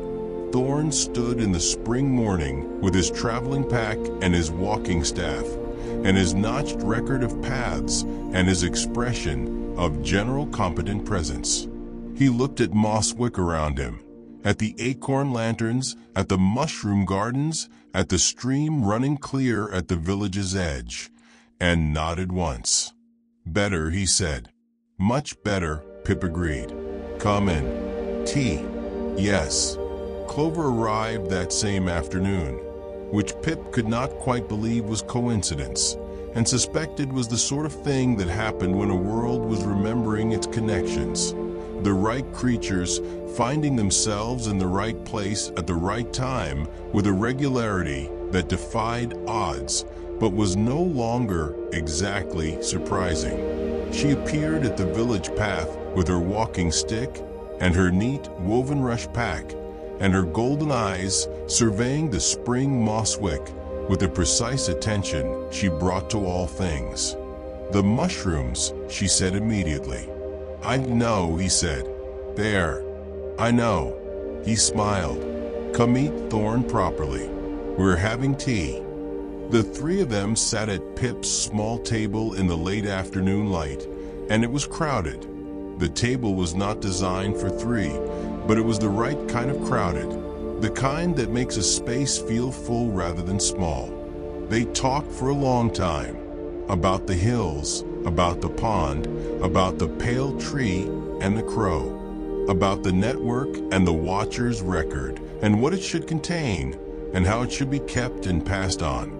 Elder Bramble joined them at evening, making the walk from her burrow to Pip's with the slow, deliberate grace of someone who has spent a lifetime moving at exactly the right speed. She brought her own chamomile and a copy of the relevant pages of the founding record, transcribed in her careful old-fashioned lettering onto fresh birch paper. They sat around Pip's table.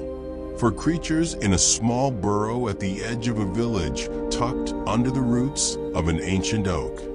And they began to write. Not the founding record. That was Mosswick's, the elders' 300 years of patient, careful keeping. What they wrote that evening was something new, or something old made new, or more precisely, something old made legible. The Watcher's Record, Volume 1. These are the observations of those who watch. The watching is not a task with an end. It is a practice with a continuation. What follows are the principles of the practice, drawn from the experience of those who have undertaken it, offered to those who will undertake it after. Principle the first: the world needs to be seen. Not studied, not managed, not improved, seen. The seeing itself is sustenance. A meadow with eyes upon it grows differently from a meadow alone. Principle the second: the watcher does not need to understand what they are watching. The understanding is a gift that the watching sometimes produces.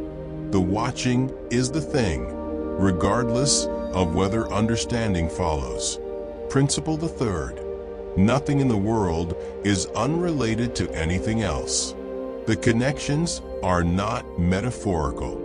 They are structural, as real as roots.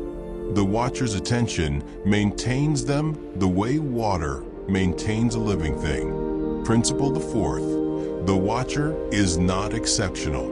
The watcher is the creature who is paying attention when no one asked them to. This is their qualification. This is sufficient. They wrote past dark. At some point Pip made more tea. At some point Clover added a section on what the pond's water told her when she swam in it, which sounded, to those who had not swum in living water, like something requiring explanation. And she provided the explanation with patient precision. At some point Thorn added a note on the crow, brief, factual, carrying within its brevity the same quality as the crow's gaze, a sense of depth that the surface did not fully reveal. Elder Bramble wrote the final section herself, in her careful lettering, while the others watched.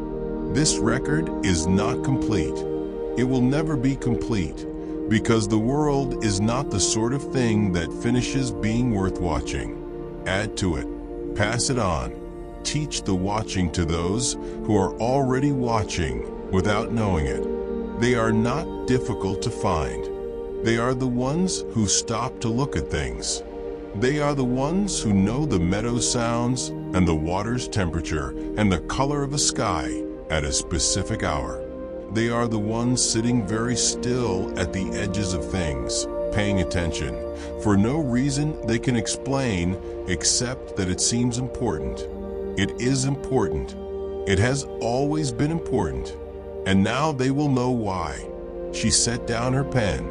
Outside, the spring night was warm and full of frog song from the stream, and somewhere in the darkness above the oak's root arch, a nightingale had begun, the first of the season, testing its voice against the dark, finding it adequate, continuing. The four of them sat in Pip's small burrow and listened to it, and the world listened back.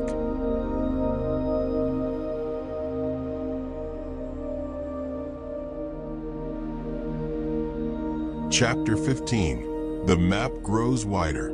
Summer came to Mosswick like a long exhale. After the urgency of autumn's discovery and winter's letters and spring's gathering, summer arrived and simply was, wide and warm and unhurried.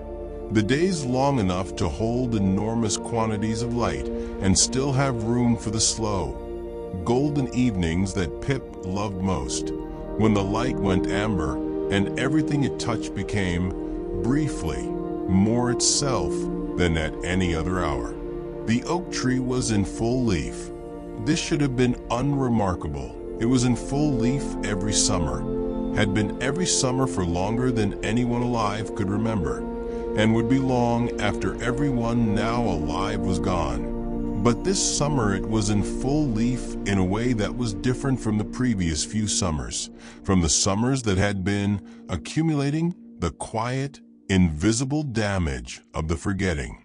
It was in full leaf with an extravagance, a depth of color and density of canopy, that even those who had not been watching closely enough to notice the slow changes of recent years felt a something, a fullness in the quality of a shade beneath it, a richness in the smell of it on warm days, a sound in the wind through it that was more complex and layered than the sound had been, carrying more voices, more harmonics, more of the conversation that was the tree's nature. Old Barrow noticed. He came to Pip one morning in midsummer in the straightforward way that Barrow did everything, and stood at the door of the burrow and said, "The tree is different this year." "Yes," Pip said. Barrow looked at him. He was a practical creature, not given to the sort of observations that couldn't be weighed or measured or stored.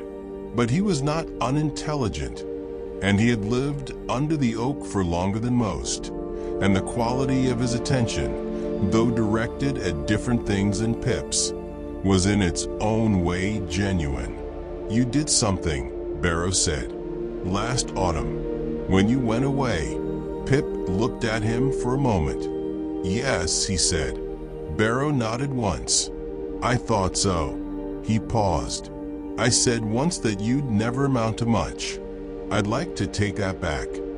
Pip looked at the old grain-keeper, at his gray fur and his practical pause and his general air of someone who has spent his life doing necessary things competently and without complaint. "It's all right," Pip said. "I knew what I was for even then. I just didn't have the words for it." Barrow grunted. "Well," he said, "carry on then." He walked back to his grain store. Pip watched him go, and felt something warm and uncomplicated that was not quite pride and not quite vindication, but was in the territory of both, somewhere between them, in the place where being seen by someone who hadn't quite seen you before lives. He went back inside and opened his sketchbook. Letters had been arriving all summer. This was new. The correspondence that he and Clover and Thorn had begun with each other had, through the spring and into the summer, expanded outward in ways that were unexpected and felt, in retrospect, inevitable. Thorn had told a family of weasels on the western edge of the hills about the pale tree, and the weasels had written to their cousins near the sea, and the sea cousins had written to Pip because Thorn had given them his address. Clover had mentioned the network to a heron who visited the pond periodically, and the heron had mentioned it to a beaver colony 3 streams north, and the beavers had written a long, careful, thoroughly practical letter outlining their observations of the river system they managed and asking, with polite directness, whether these observations were the sort of thing the Watcher's record was interested in. They were, Pip wrote back. Absolutely they were. The beaver letter had led to a correspondence with an otter who knew a family of dormice, who had a second cousin who was a wood mouse living on the edge of a forest that showed, by the dormouse cousin's description, all the same signs of quiet forgetting that Moswick had shown before the autumn journey. Pip wrote back with what he knew. He enclosed the relevant pages of the Watcher's record. He asked the wood mouse to write and tell him what they observed. The wood mouse, whose name was Ember, which was a good name for a watcher, Pip thought, because embers are what is left when fire remembers itself past its own burning, wrote back 3 weeks later, and the letter was extraordinary. 6 pages of close, careful observation. The state of the forest floor, the behavior of particular species of beetle that were apparently reliable indicators of root health, the quality of the water in the forest springs, the behavior of the deer who grazed in the forest clearings, and whose patterns of grazing Ember had been tracking for 2 years with the same dedicated precision that Pip brought to the meadow. 2 years of watching without knowing what she was watching for. Exactly the right qualification. Pip wrote back, "You are a watcher. You have been one for some time. I would like very much to send you a copy of the record." The correspondence expanded. By midsummer, Pip was receiving and writing letters most days. Not all of the letters led to new watchers. Some were from curious creatures who had heard about the network and wanted to understand it. Some were from creatures who had watched the news of the healing spreading from region to region and wanted to know how it worked. But enough of them did. Enough of them were from creatures like Ember the wood mouse, creatures who had always been paying attention and hadn't known it mattered. Elder Bramble watched this happen with the satisfaction of someone observing the correct thing occur. "You are becoming," she said to Pip one evening, as he sat at his table working through his correspondence, "what you are always going to become." "What's that?" he said, without looking up. "A bridge," she said, "between the watching and the watchers, between the individuals who see and the network that makes the seeing collective." He looked up. "That's not what I thought I was doing." "No," she said, "it never is." One letter, arriving in the last week of summer, stopped him. It was from a very long way away, the handwriting on the outside unfamiliar, the paper a type he hadn't seen before, a pressed leaf from a plant he didn't recognize, smooth and sturdy, and carrying the faint smell of somewhere entirely other. The writing inside was careful and clear and written by a creature who had learned the common language of the meadowlands as a second tongue, the sentences slightly formal in the way of something translated. "Dear Pip of Moswick, my name is Sable. I am a pine marten, living on the edge of the great northern forest that lies beyond the hills, you know. I have heard, through a crow who occasionally passes through my territory, that you are collecting the observations of those who watch. I have been watching for 11 years. My observations are extensive. My forest is very large, and it has been, for some years, showing the signs you have described in the record, which the crow brought me a copy of. It dropped it at the edge of my territory, which is how the crow communicates, as you may know. I would like to contribute what I know. I would also like to say, because I think it is important that someone says it, what you have done is not small.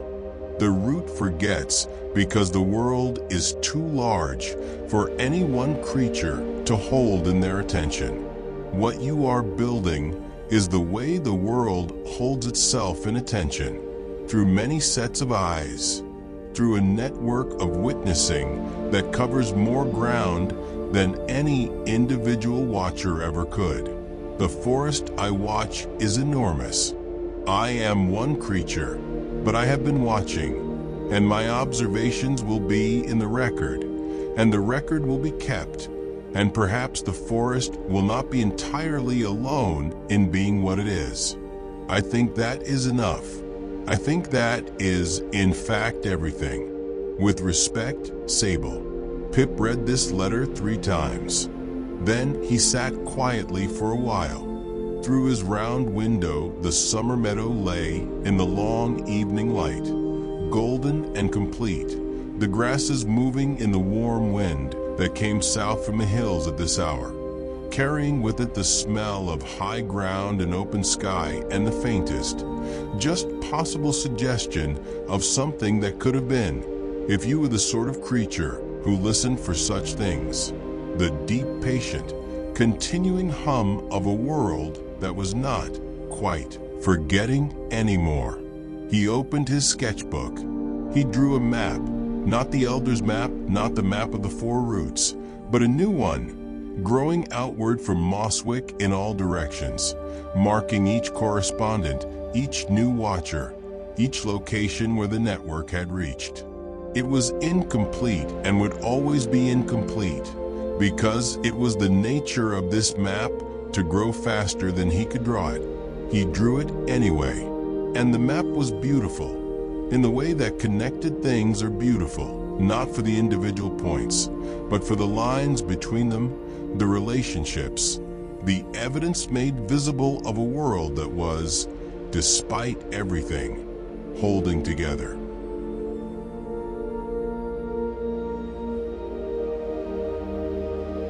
Chapter 16, Midsummer's Eve.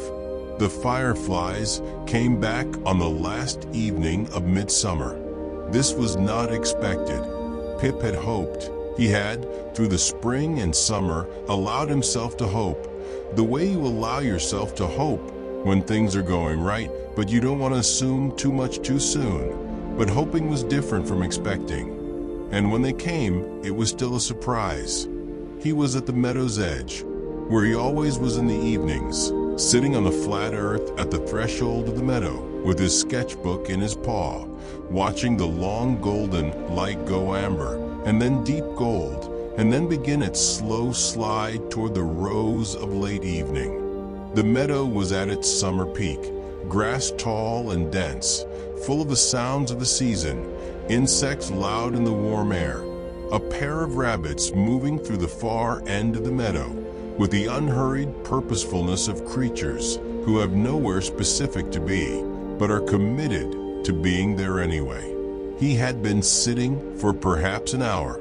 The light dropped below the horizon, and the sky began its transition from gold to the deep turquoise that comes just after sunset and before full dark, and the meadow was for a moment suspended in that particular quality of evening that is not quite day and not quite night and belongs, therefore, entirely to itself.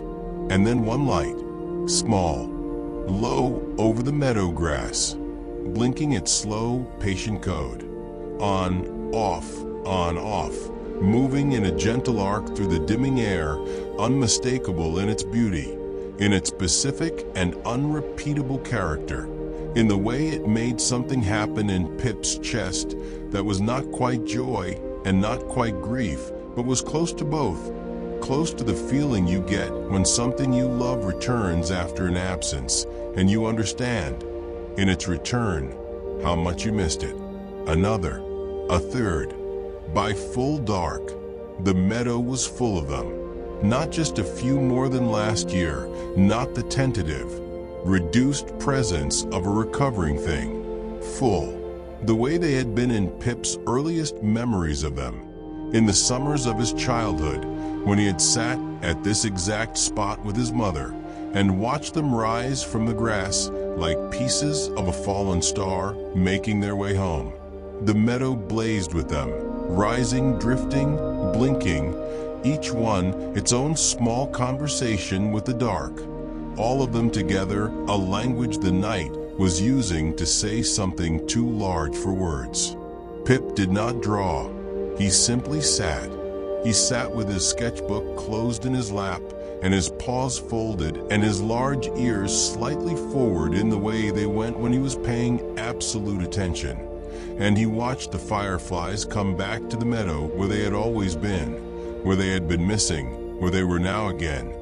And he felt the full weight of the year in his chest, the dream, the seed, the 4 roots, the lake and the wood and the hills and the pale tree and all the letters and all the watchers.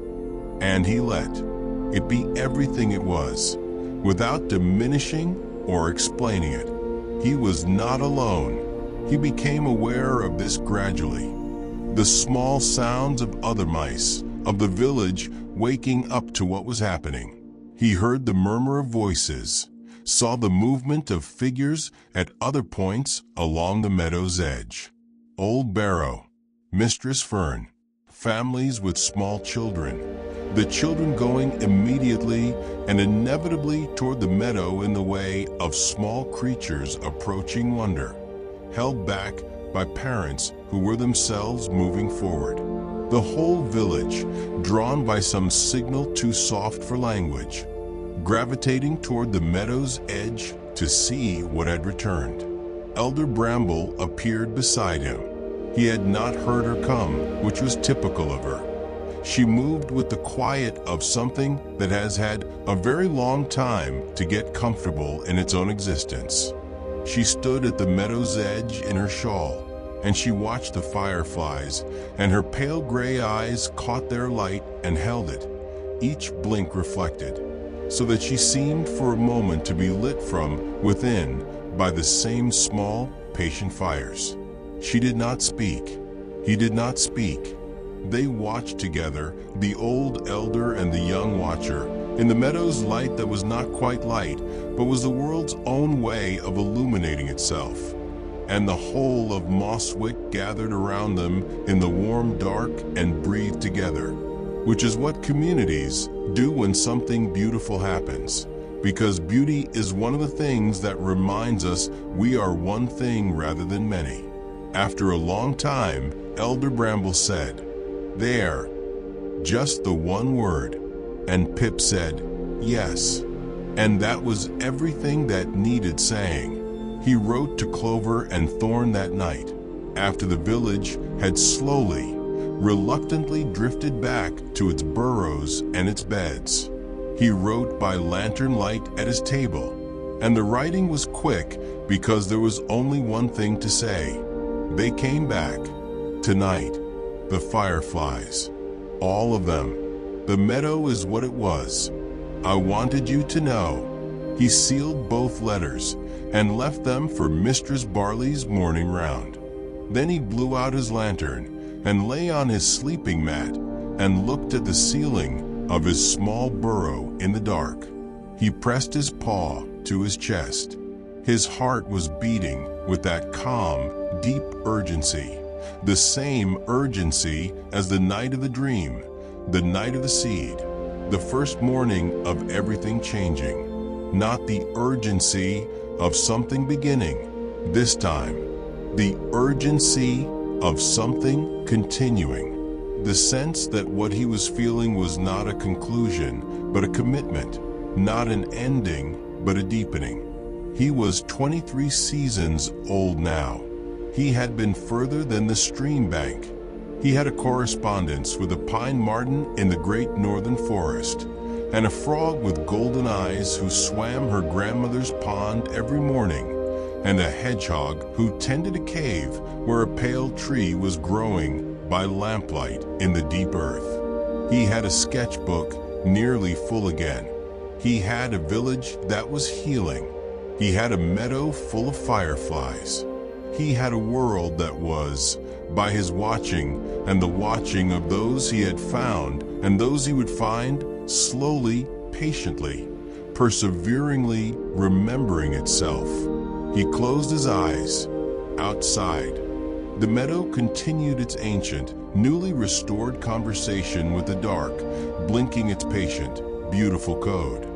Here, into the warm night air, and the oak tree listened from above with all its hundreds of years of knowing, and the roots below carried the listening all the way down to where the world kept its oldest memories. And the world said, in the language of light and root and the returning of things that were gone, yes, this, keep going. And Pip slept.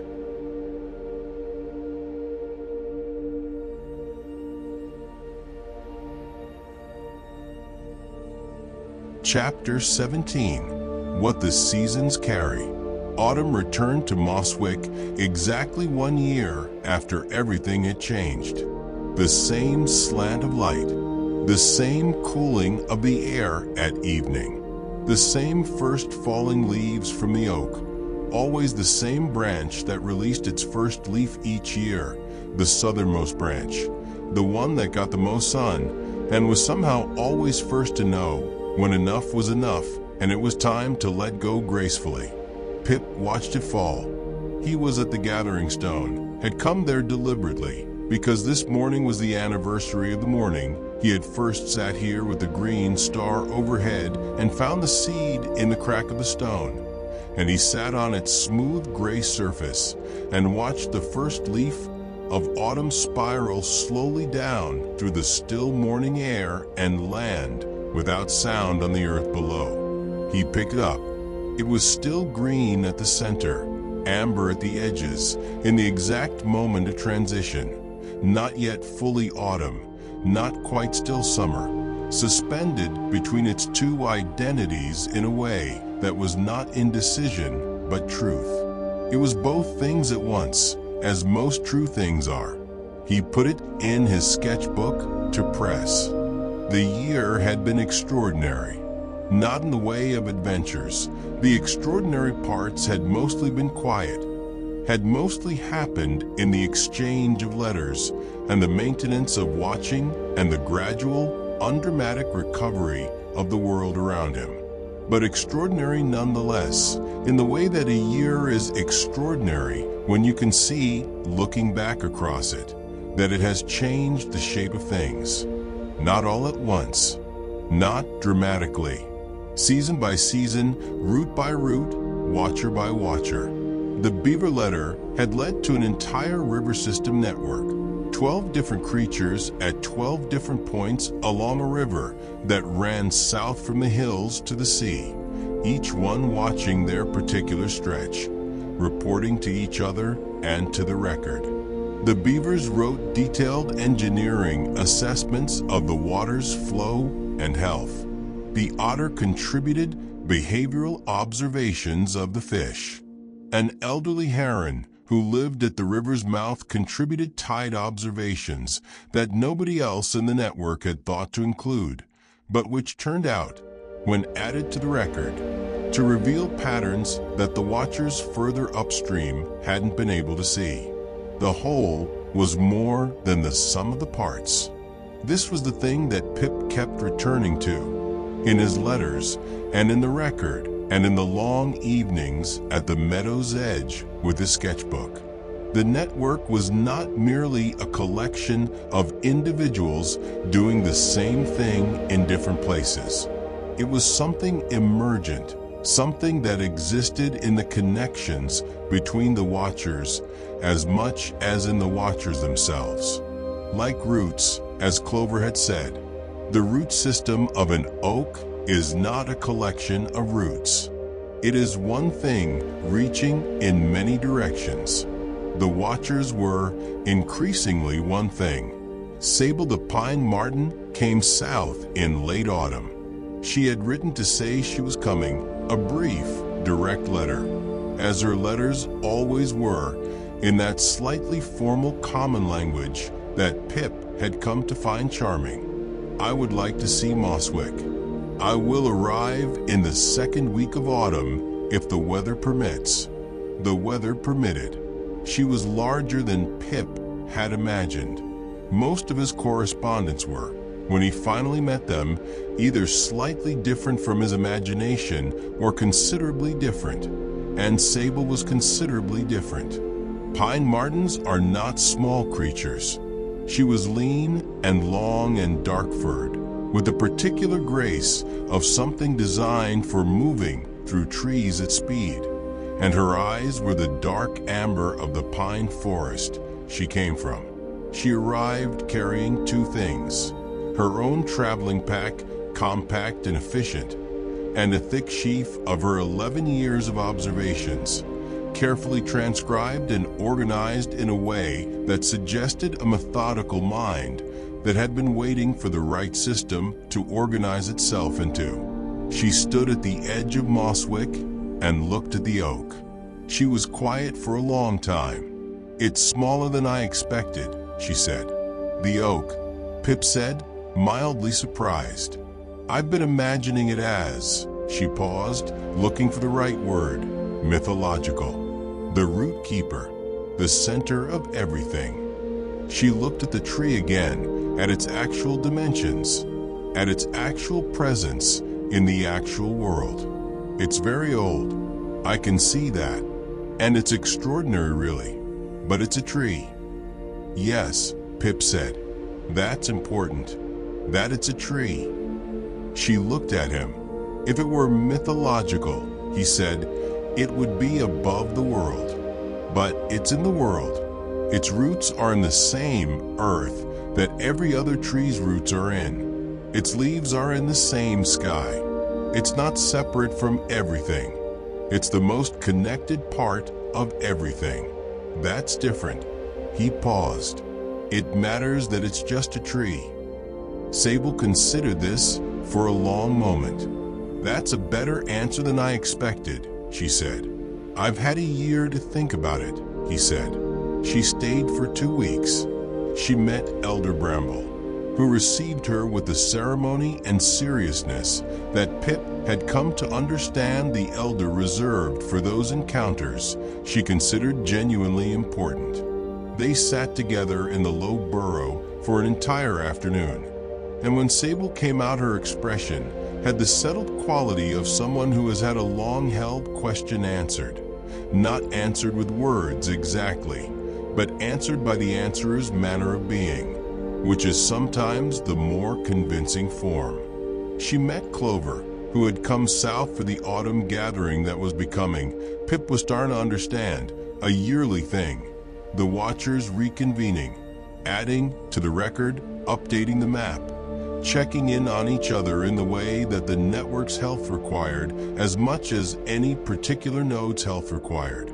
She met Thorn, who arrived 2 days after Sable, with a letter from a crow tucked in his pack, a single dark gray feather and nothing else, which Thorn said, with the experience of a year's further acquaintance with the bird, was the crow's way of saying, "I was here. The cave as well. Continue." The 4 of them. And as the gathering continued, several others who had traveled to be here, following the map of the network back to its center, spent 3 days adding to the record and to the map and to each other's understanding of what they were doing and why. On the last evening of the gathering, Pip looked around the table, his small table, impossibly crowded, extended with 2 boards balanced on root stumps to accommodate everyone, and felt something that was very close to what he imagined the word gratitude would feel like if it could occupy a body. Not gratitude for something specific, gratitude for the whole of it, the year, the network, the letters, the gathering. For Clover's practical precision and Thorn's faithful care, and Sable's 11 years of solitary observation, now joined to something larger than solitude. For the elder in her chair at the head of the table, pale gray, eyes luminous, adding her own careful handwriting to the record with the satisfaction of someone who has waited a very long time for something and is glad, now that it has arrived, to find it worth the waiting. For the meadow, outside, full of autumn, for the oak tree above them, full of its own knowledge, for the world, which was remembering.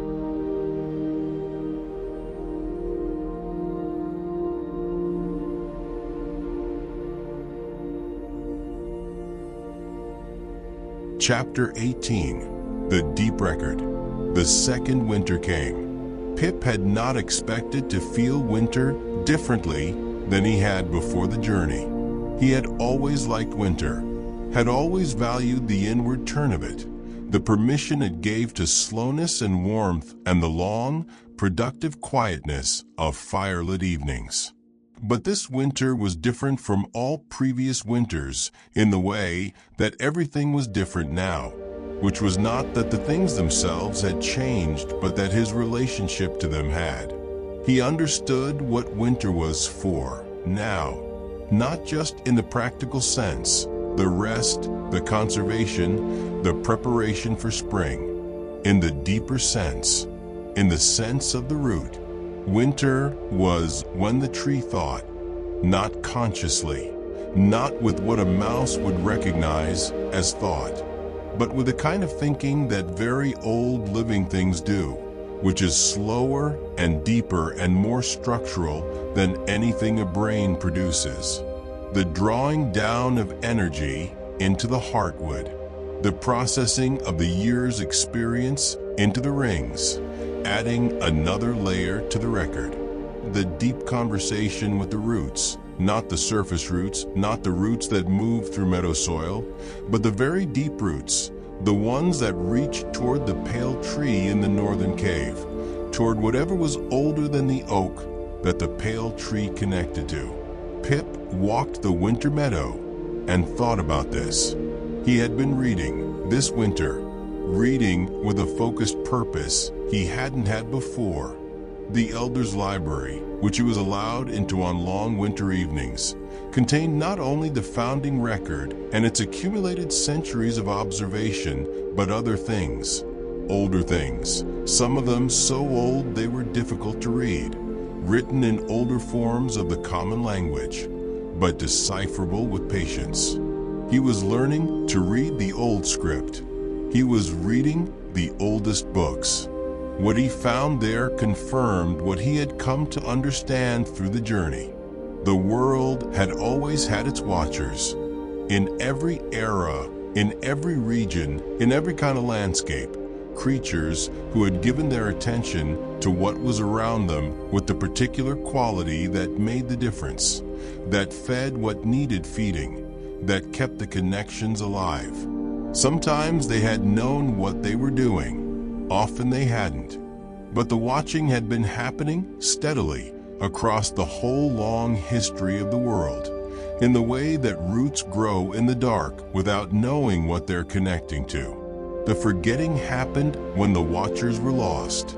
Not all at once. It was never a sudden loss, always gradual. A region becoming less habitable, creatures moving on. A watching tradition not passed down, a period of difficulty so consuming that attention turned inward, and the meadow and the water and the hills went unseen for too long. Each case was different.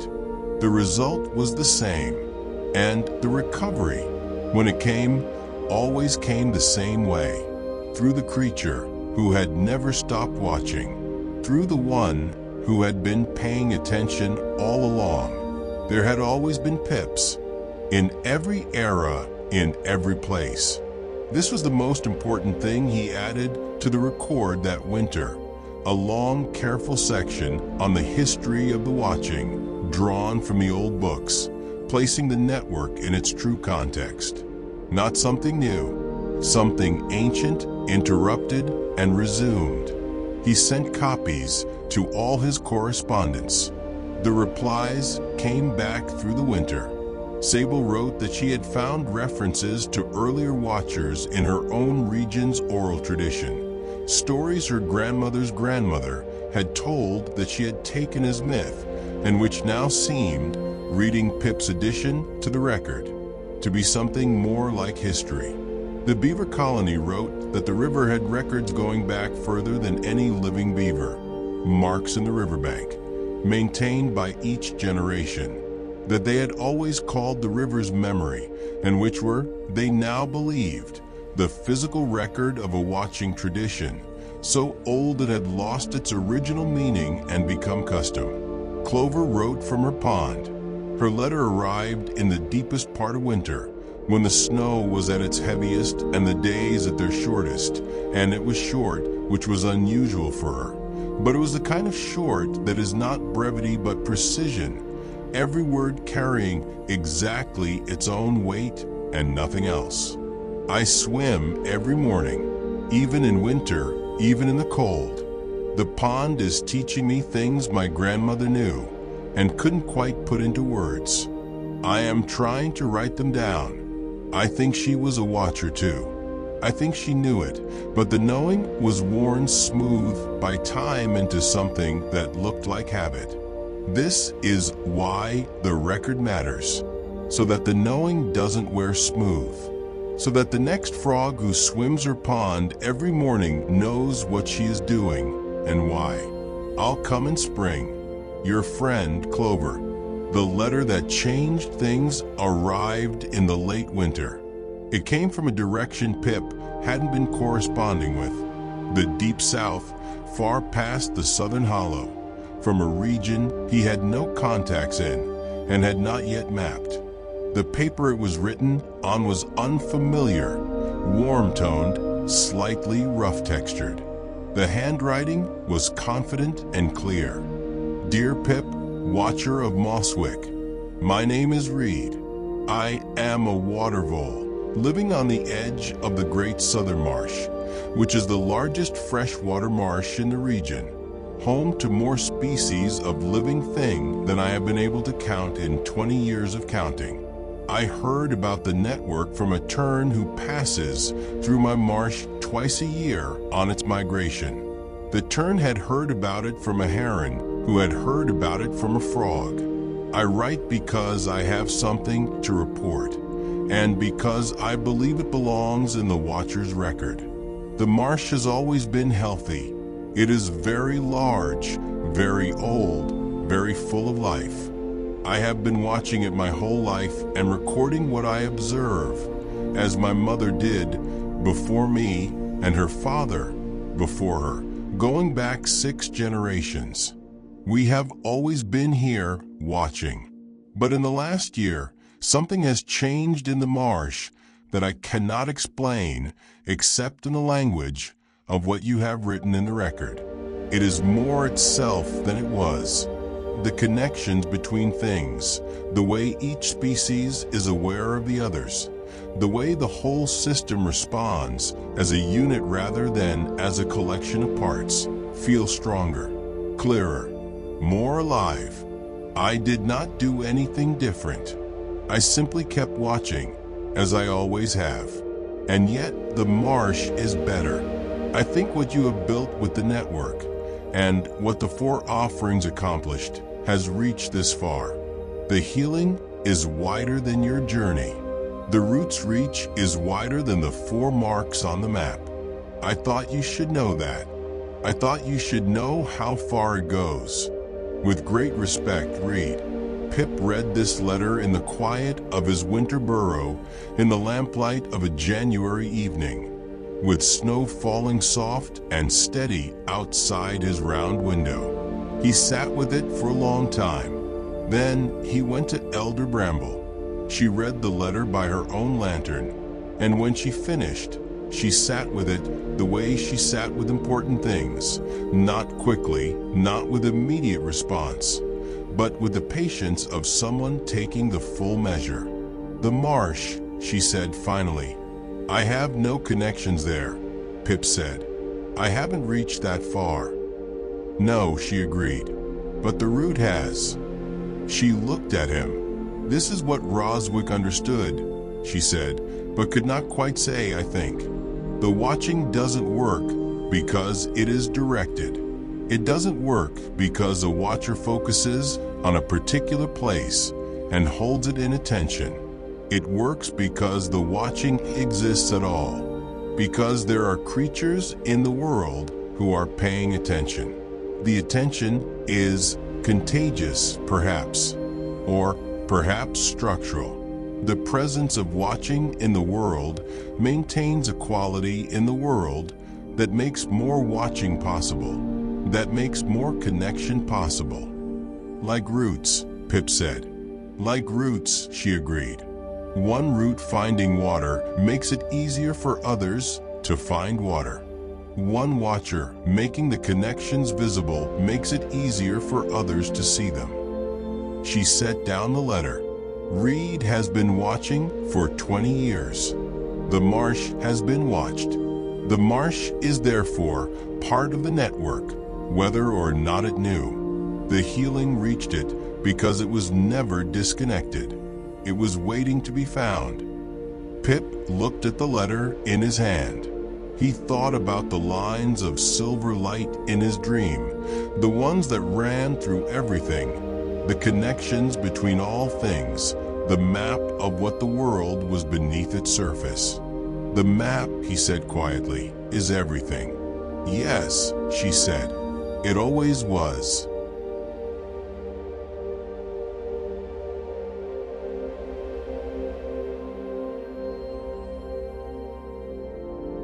Chapter 19, The Gathering of Watchers. Spring came, and with it everyone, not just Clover and Thorn, though they came, as they had promised, arriving within a day of each other with the synchronicity that had stopped surprising anyone in the network, because the network had its own way of coordinating things that didn't require letters or plans, that operated at a level below the deliberate. Sable came from the north. Reed came from the south. A journey of 8 days, arriving at Mosswick's edge, looking tired and well and deeply curious. A water vole who was small and brown and carried about her the particular quality of creatures who have spent their lives in large, complex, living systems, a kind of systemic thinking, a way of seeing everything in relation to everything else. That Pip recognized immediately because it was a version of his own way of seeing. Others came. The beaver family sent their eldest son, a large, practical, earnest young creature named Dam, who carried the river network's full year of observations transcribed neatly in a waterproof scroll. The dormouse, Ember's second cousin, whose correspondence had led to Ember, arrived with Ember herself. The wood mouse from the southern forest, who was small and quick-eyed and had, in the year since Pip's first letter to her, developed her watching practice into something formidably detailed and beautifully organized.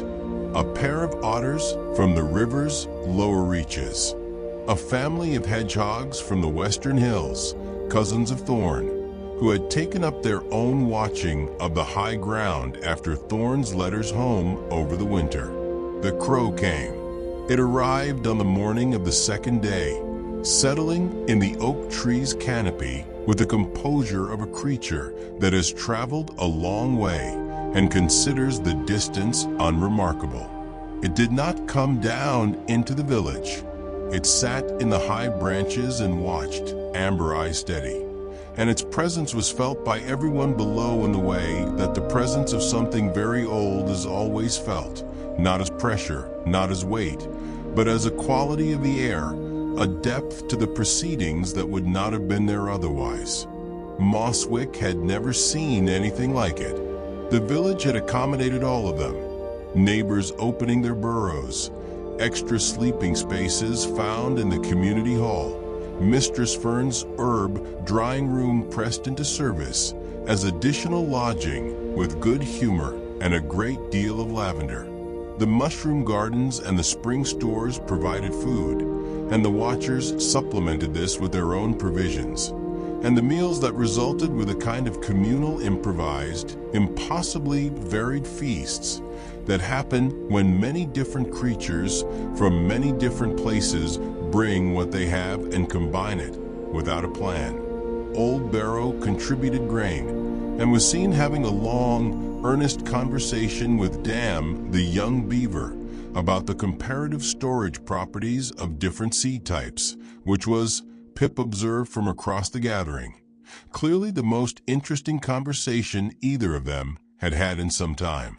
The gathering happened over 3 days. On the first day, the watchers shared their observations, each creature taking a turn, telling the story of their place in their own way, so that the room that was Pip's burrow and the space outside it and the meadow beyond became, for a day, a kind of living map of the world, each voice adding its particular knowledge to the whole. Reed spoke about the marsh with the quiet authority of someone who knows their subject completely. The way water moved through it, the species that told the story of the marsh's health, the ones that arrived early in a good year, the ones that disappeared first in a troubled one. The 6 generations of her family's observation, compressed into a single afternoon of careful, vivid telling that left everyone with a sense of having briefly inhabited a place they had never been. Ember spoke about the forest, and her voice had changed since her first letter, was more certain now, carrying the confidence of someone who has stopped wondering whether what they observe matters and started knowing it does. Thorn spoke about the cave and the pale tree, and the room went very quiet. And when he finished, the crow in the oak above called once in the quiet, which felt, to everyone present, like endorsement. On the second day, they worked on the record together. Pip had brought every volume, the 2 sketchbooks of the journey and the year following, the correspondences, the additions from all the watchers, and spread them on every available surface. And they worked through them collectively, adding and correcting and connecting, building a document that was no longer one mouse's observations, but the shared attention of many creatures across many landscapes. It took all day. At the end of it, the record was 3 times its original length and covered. Pip counted the locations on the map, 47 different places, 47 patches of world being watched. 47 conversations maintained between creatures and their homes, between attention and the thing being attended to, between the world and its own deep need to be remembered. Elder Bramble wrote the new introduction that evening while the watchers ate and talked outside. This record is the property of no one and the responsibility of everyone who contributes to it. It is not a scientific document, though it contains careful observation. It is not a story, though it contains narratives.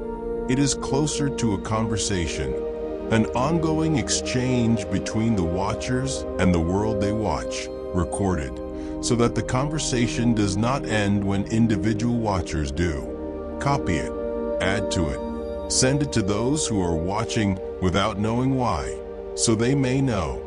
The root is the world's memory. The watcher's record is the memory of the watching. While one exists, the other will not be forgotten. On the 3rd day, the gathering closed with something Pip had not planned and could not have planned, because it arose naturally from the gathering's own nature, the way all true things arise, not imposed but discovered, already present, waiting to be recognized. It was Clover who began it. She had been sitting at the pond's edge, not Mosswick Stream, which was the closest water to the village, but a small spring that had appeared at the base of the gathering stone some weeks earlier, which the village had accepted as one accepts gifts from the world, with pleasure and without demanding explanation. She was sitting there in the spring morning, and she began, very quietly, to hum the frog song, low and rhythmic and simple, the song that her grandmother had hummed at the water's edge, and that she had been humming every morning at her own pond since the winter, the song that maintained the water's memory of being water, the song that said, "I see you, I am here. This matters." One by one, without discussion, the other watchers joined. Not with the frog song. Each creature had their own version, their own form of the practice, their own way of saying to their particular piece of the world, "I am paying attention." The otters made their own sound. Thorn placed his paw on the earth and was still, which was his form. Sable lifted her face to the breeze from the north and breathed it in, taking it into herself the way she did in the pine forest each morning. Ember sat with her eyes closed and let the sounds of the spring morning fill her completely, holding each one in her attention in turn. Reed stood in the stream, the small Mosswick stream, so much less than her marsh, but water nonetheless, carrying the same deep conversation between source and sea, and placed both hands in the current and was still. Pip sat on the gathering stone. He sat the way he had always sat, the way he had sat at the meadow's edge every evening of his life, the way he had been sitting since he was small enough to barely see over the threshold of his burrow. Still, open, unhurried, making space for whatever was actually there. He closed his eyes. He listened to Mosswick, to the stream and the spring and the hum of the oak tree's roots and the sound of the gathered watchers doing what they did, each in their own way, all of them together. And beneath it all, beneath every other sound, the deep, warm, continuous, extraordinary, ordinary hum of a world that was connected to itself. Remembering, the crow in the oak's canopy spread its great wings and did not fly, just spread them in the spring morning and let the light through them, as if offering its own old wings to the world the way the world offers itself to be seen, openly, completely, without reservation. And the hum deepened.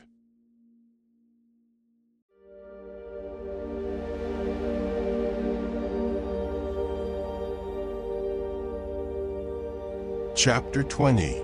The World Remembered. Summer came back to the meadow. It arrived in the way that a second summer always arrives differently from the first, carrying the memory of itself, the knowledge of what it was and what it brought, so that its return felt less like a new thing and more like the completion of a continuity. The same meadow, the same long evenings, the same golden quality to the light at that particular hour when the day is deciding to become evening and takes its time about the decision. Pip sat at the meadow's edge. He was 23 seasons old, then 24. The sketchbooks accumulated. The letters came and went. The network grew and was maintained, and sometimes in places where a watcher was lost, where a territory went unwatched for a time, faltered slightly, and was attended to and recovered. The world had cycles of remembering and partial forgetting, and the watchers had cycles too, and the record was there for the cycles. Was there precisely because it had been understood from the beginning that no individual attention was permanent, that the permanence required was collective, required the web rather than the spider. He had learned in the second year to teach the watching. This was harder than doing it himself. Harder in the way that most transmissions are harder than their originals, because what you transmit is never quite the whole thing, always slightly translated, always slightly changed by the gap between the knower and the known. But he had learned to do it in the way he did most things, by going to where the learner was, by watching alongside them rather than instructing, by pointing at things and being quiet and trusting that the watching was not something you learned from a teacher, but something you recovered in yourself when the right conditions were present. The right conditions were being with someone who was already watching. That was enough.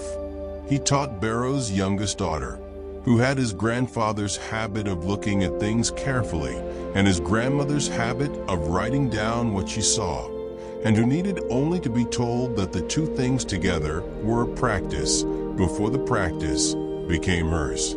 He taught a young mouse from a neighboring village who had come to Mosswick specifically because she had heard about the network and wanted to join it, and who turned out to have been watching the forest at the edge of her village for 3 years without knowing anyone was interested. He sent her the record, and she added to it, and now she was in correspondence with Ember, and the two of them were building something together in the adjacent forest that was becoming its own small network within the network. The world was doing what the world does, growing outward from where it was tended. Elder Bramble died in the autumn of Pip's 3rd year. She died the way she had done most things, quietly, in her own time, without fuss, on a clear, cold morning when the leaves were at their best, and the oak tree was its most beautiful, its crown a complex of amber and gold against the blue sky, its roots visible at the surface in the morning frost, and the hum below faint but present and entirely, deeply well. She died in her chair with the founding record on the table before her, open to the page Roswick had written, those 315 years ago, in his careful round letters. Pip found her. He sat with her for a while before telling anyone, because it seemed right, because she would have, he thought, understood the sitting, the witnessing of the ending, as the same practice as the witnessing of everything else. The attention you give to the world does not stop at the edges of life. It extends into this too, he told the village after. The funeral was in the meadow, at the meadow's edge, where the village had gathered to watch the fireflies return, where Pip had sat all his life watching and being watched by the world in return. They buried her under a young ash tree at the meadow's threshold, at the exact point where the village ended and the open world began, which was appropriate, Pip thought, for someone who had spent her life at exactly that threshold. Inside enough to tend the inside, outside enough to know the outside existed. He wrote to Clover and Thorn and Sable and Reed. He wrote a long entry in the record, not a eulogy exactly, but an account, in the way the record contained accounts of all important things. What she had known, what she had kept, what she had given to those who came after. The new elder was a mouse named Sorrel, who had been Bramble's apprentice for 12 years, and had the same quality of luminosity in her eyes, different in color, gray becoming green, winter becoming spring, but the same depth, the same quality of attention. She was younger than Bramble had been and quicker, and she brought new energy to the keeping while maintaining its ancient faithfulness. On her first day as elder, she asked Pip to come to the old burrow. He came and sat across from her at the table where he had sat so many times across from Bramble. With the same tea, chamomile, it would always be chamomile. And she looked at him with those green eyes. "I have something for you," she said. She placed a small object on the table between them. It was the size of a sesame seed. It was perfectly round. It was neither warm nor cool in the way of something that has been waiting. And in the lantern light of the old burrow, it glowed, faintly, steadily, the soft green pulse of a living thing that has somewhere to go and is patient about getting there. Pip looked at it for a long time. "It was in her paw," Sorrel said, "when I found her. I don't think she put it there. I think it arrived." He reached out and picked it up. The warmth moved through him, the same warmth, the same quality of something beginning, the deep calm urgency that he had not felt in 3 years and recognized instantly, as completely as you recognize the voice of someone you love even after a long absence. "The root is forgetting again?" he asked. Sorrel shook her head. "I don't think so. Not the same kind of forgetting. The meadow is well. The stream is full. The mushrooms are extraordinary." She paused. "I think this is different. Something new." She looked at the seed in his palm. "Or something old, discovered." Pip held the seed in his open hand. He looked at the seed. He looked at the lantern. He looked at the root-laced walls of the burrow that was not his burrow and was, in the deepest sense, every watcher's burrow. The place where the old knowing was kept and the new knowing was added to it. "The pale tree," he said slowly. Thorn wrote in the last letter that it had grown, that it had reached the cave entrance, that its roots were visible on the hillside now. "Yes," Sorrel said. And Sable wrote about a forest, further north than the great northern forest, older, uncharted, that her observers on the northern boundary had started to report. "Yes," she said again. "The network is ready," he said, "not just for maintenance, for expansion, for finding what hasn't been found yet." He closed his hand around the seed. The warmth of it spread through him, steady and patient and certain, and he understood, in the body before the mind, in the chest before the head, that this was not the beginning of another journey the same as the last. It was the beginning of something larger, something that would require all the watchers, all the network, all the years of building the practice and the record and the web of connections between one watching creature and another and another. But it started here, as things started, with a watcher, with a seed, with the simplest, most ancient, most necessary act in the world. He would tell Clover first. He would write to Thorn, to Sable, to Reed. He would bring it to the network the way you bring new water to a root system, at the point where it can be carried furthest, in the way that it can be received. But first, he set down the seed on the table between him and Sorrel, and he said, "I'll need more tea."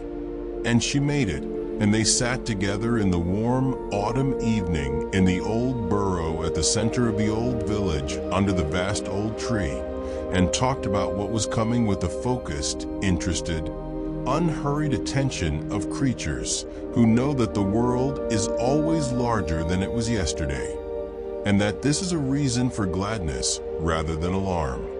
Later, after Sorrel had gone back to her own preparations, and the evening had settled into its final phase, that deep blue hour before full dark when the world is most itself, most present, most quietly extraordinary, Pip walked to the meadow's edge.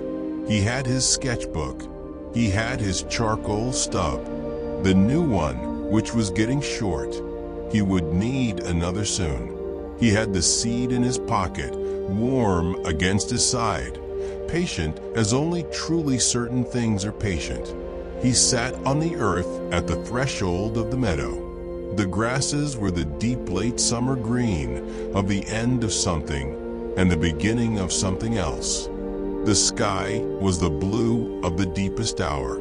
Somewhere above the oak's roots, a nightingale had begun, the same one, possibly, or the nightingale that had sung in that spot for as long as there had been a mosswick to sing above, which amounted to the same thing. The meadow was full of fireflies. He sat with them for a long time. He sketched not the fireflies, not the meadow exactly, but the quality of the light they made together. The grass blades and the small moving lights and the dark sky, and the feeling of sitting at the edge of something vast and alive and entirely, stubbornly, perseveringly itself. He was 24 seasons old. He had been further than the stream bank. He had walked the four directions of the world and spoken to the deep root of an ancient oak tree in the dark of the oldest forest, and had received, in return, something like a conversation that had been going on ever since. He had a network of watchers that spanned 47 locations and was growing. He had a pale tree growing in a cave in the northern hills that nobody had expected. and a crow that had been there since before the oak was a seedling, and an unopened mystery in the northern forest that Sable's reports were slowly circling. He had a new seed in his pocket that was asking, in the patient way of seeds, to be taken somewhere. He had a sketchbook in his lap, nearly full. He was a watcher. He had always been a watcher. He would be one until he was not, and after he was not, the watching would continue in those he had taught, and those they would teach, in the record and the network and the living web of attention that stretched now across the world in all directions like roots in dark soil, reaching for what was necessary, finding it, carrying it home. He looked up from the sketchbook. He looked at the meadow. He looked at the fireflies, each one a small warm light in the dark, each one saying in the only language it had, "Here, here, I am here." And the deep root beneath the meadow received all of it, the watching, the fireflies, the watcher, the evening, the whole of the beautiful ordinary world presenting itself to be seen, and held it the way living things hold what sustains them, with the entire body completely, without conditions, and was, by that amount, not forgotten.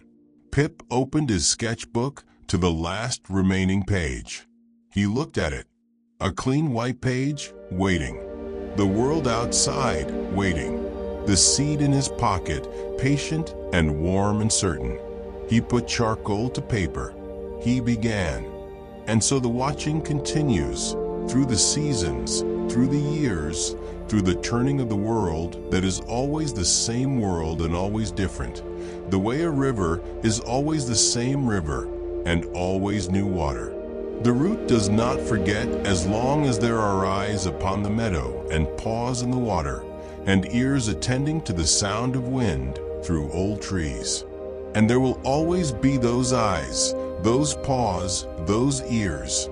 There will always be the watcher at the meadow's edge, with the sketchbook in their lap and the quality of attention that says, "I see you, world. I am here. You matter. It is enough. It is, in fact, everything." The end. The Whispering Root. Chronicles of the Chosen Mouse, 20 chapters complete. Thank you for listening. Sleep well. Sleepy Stories.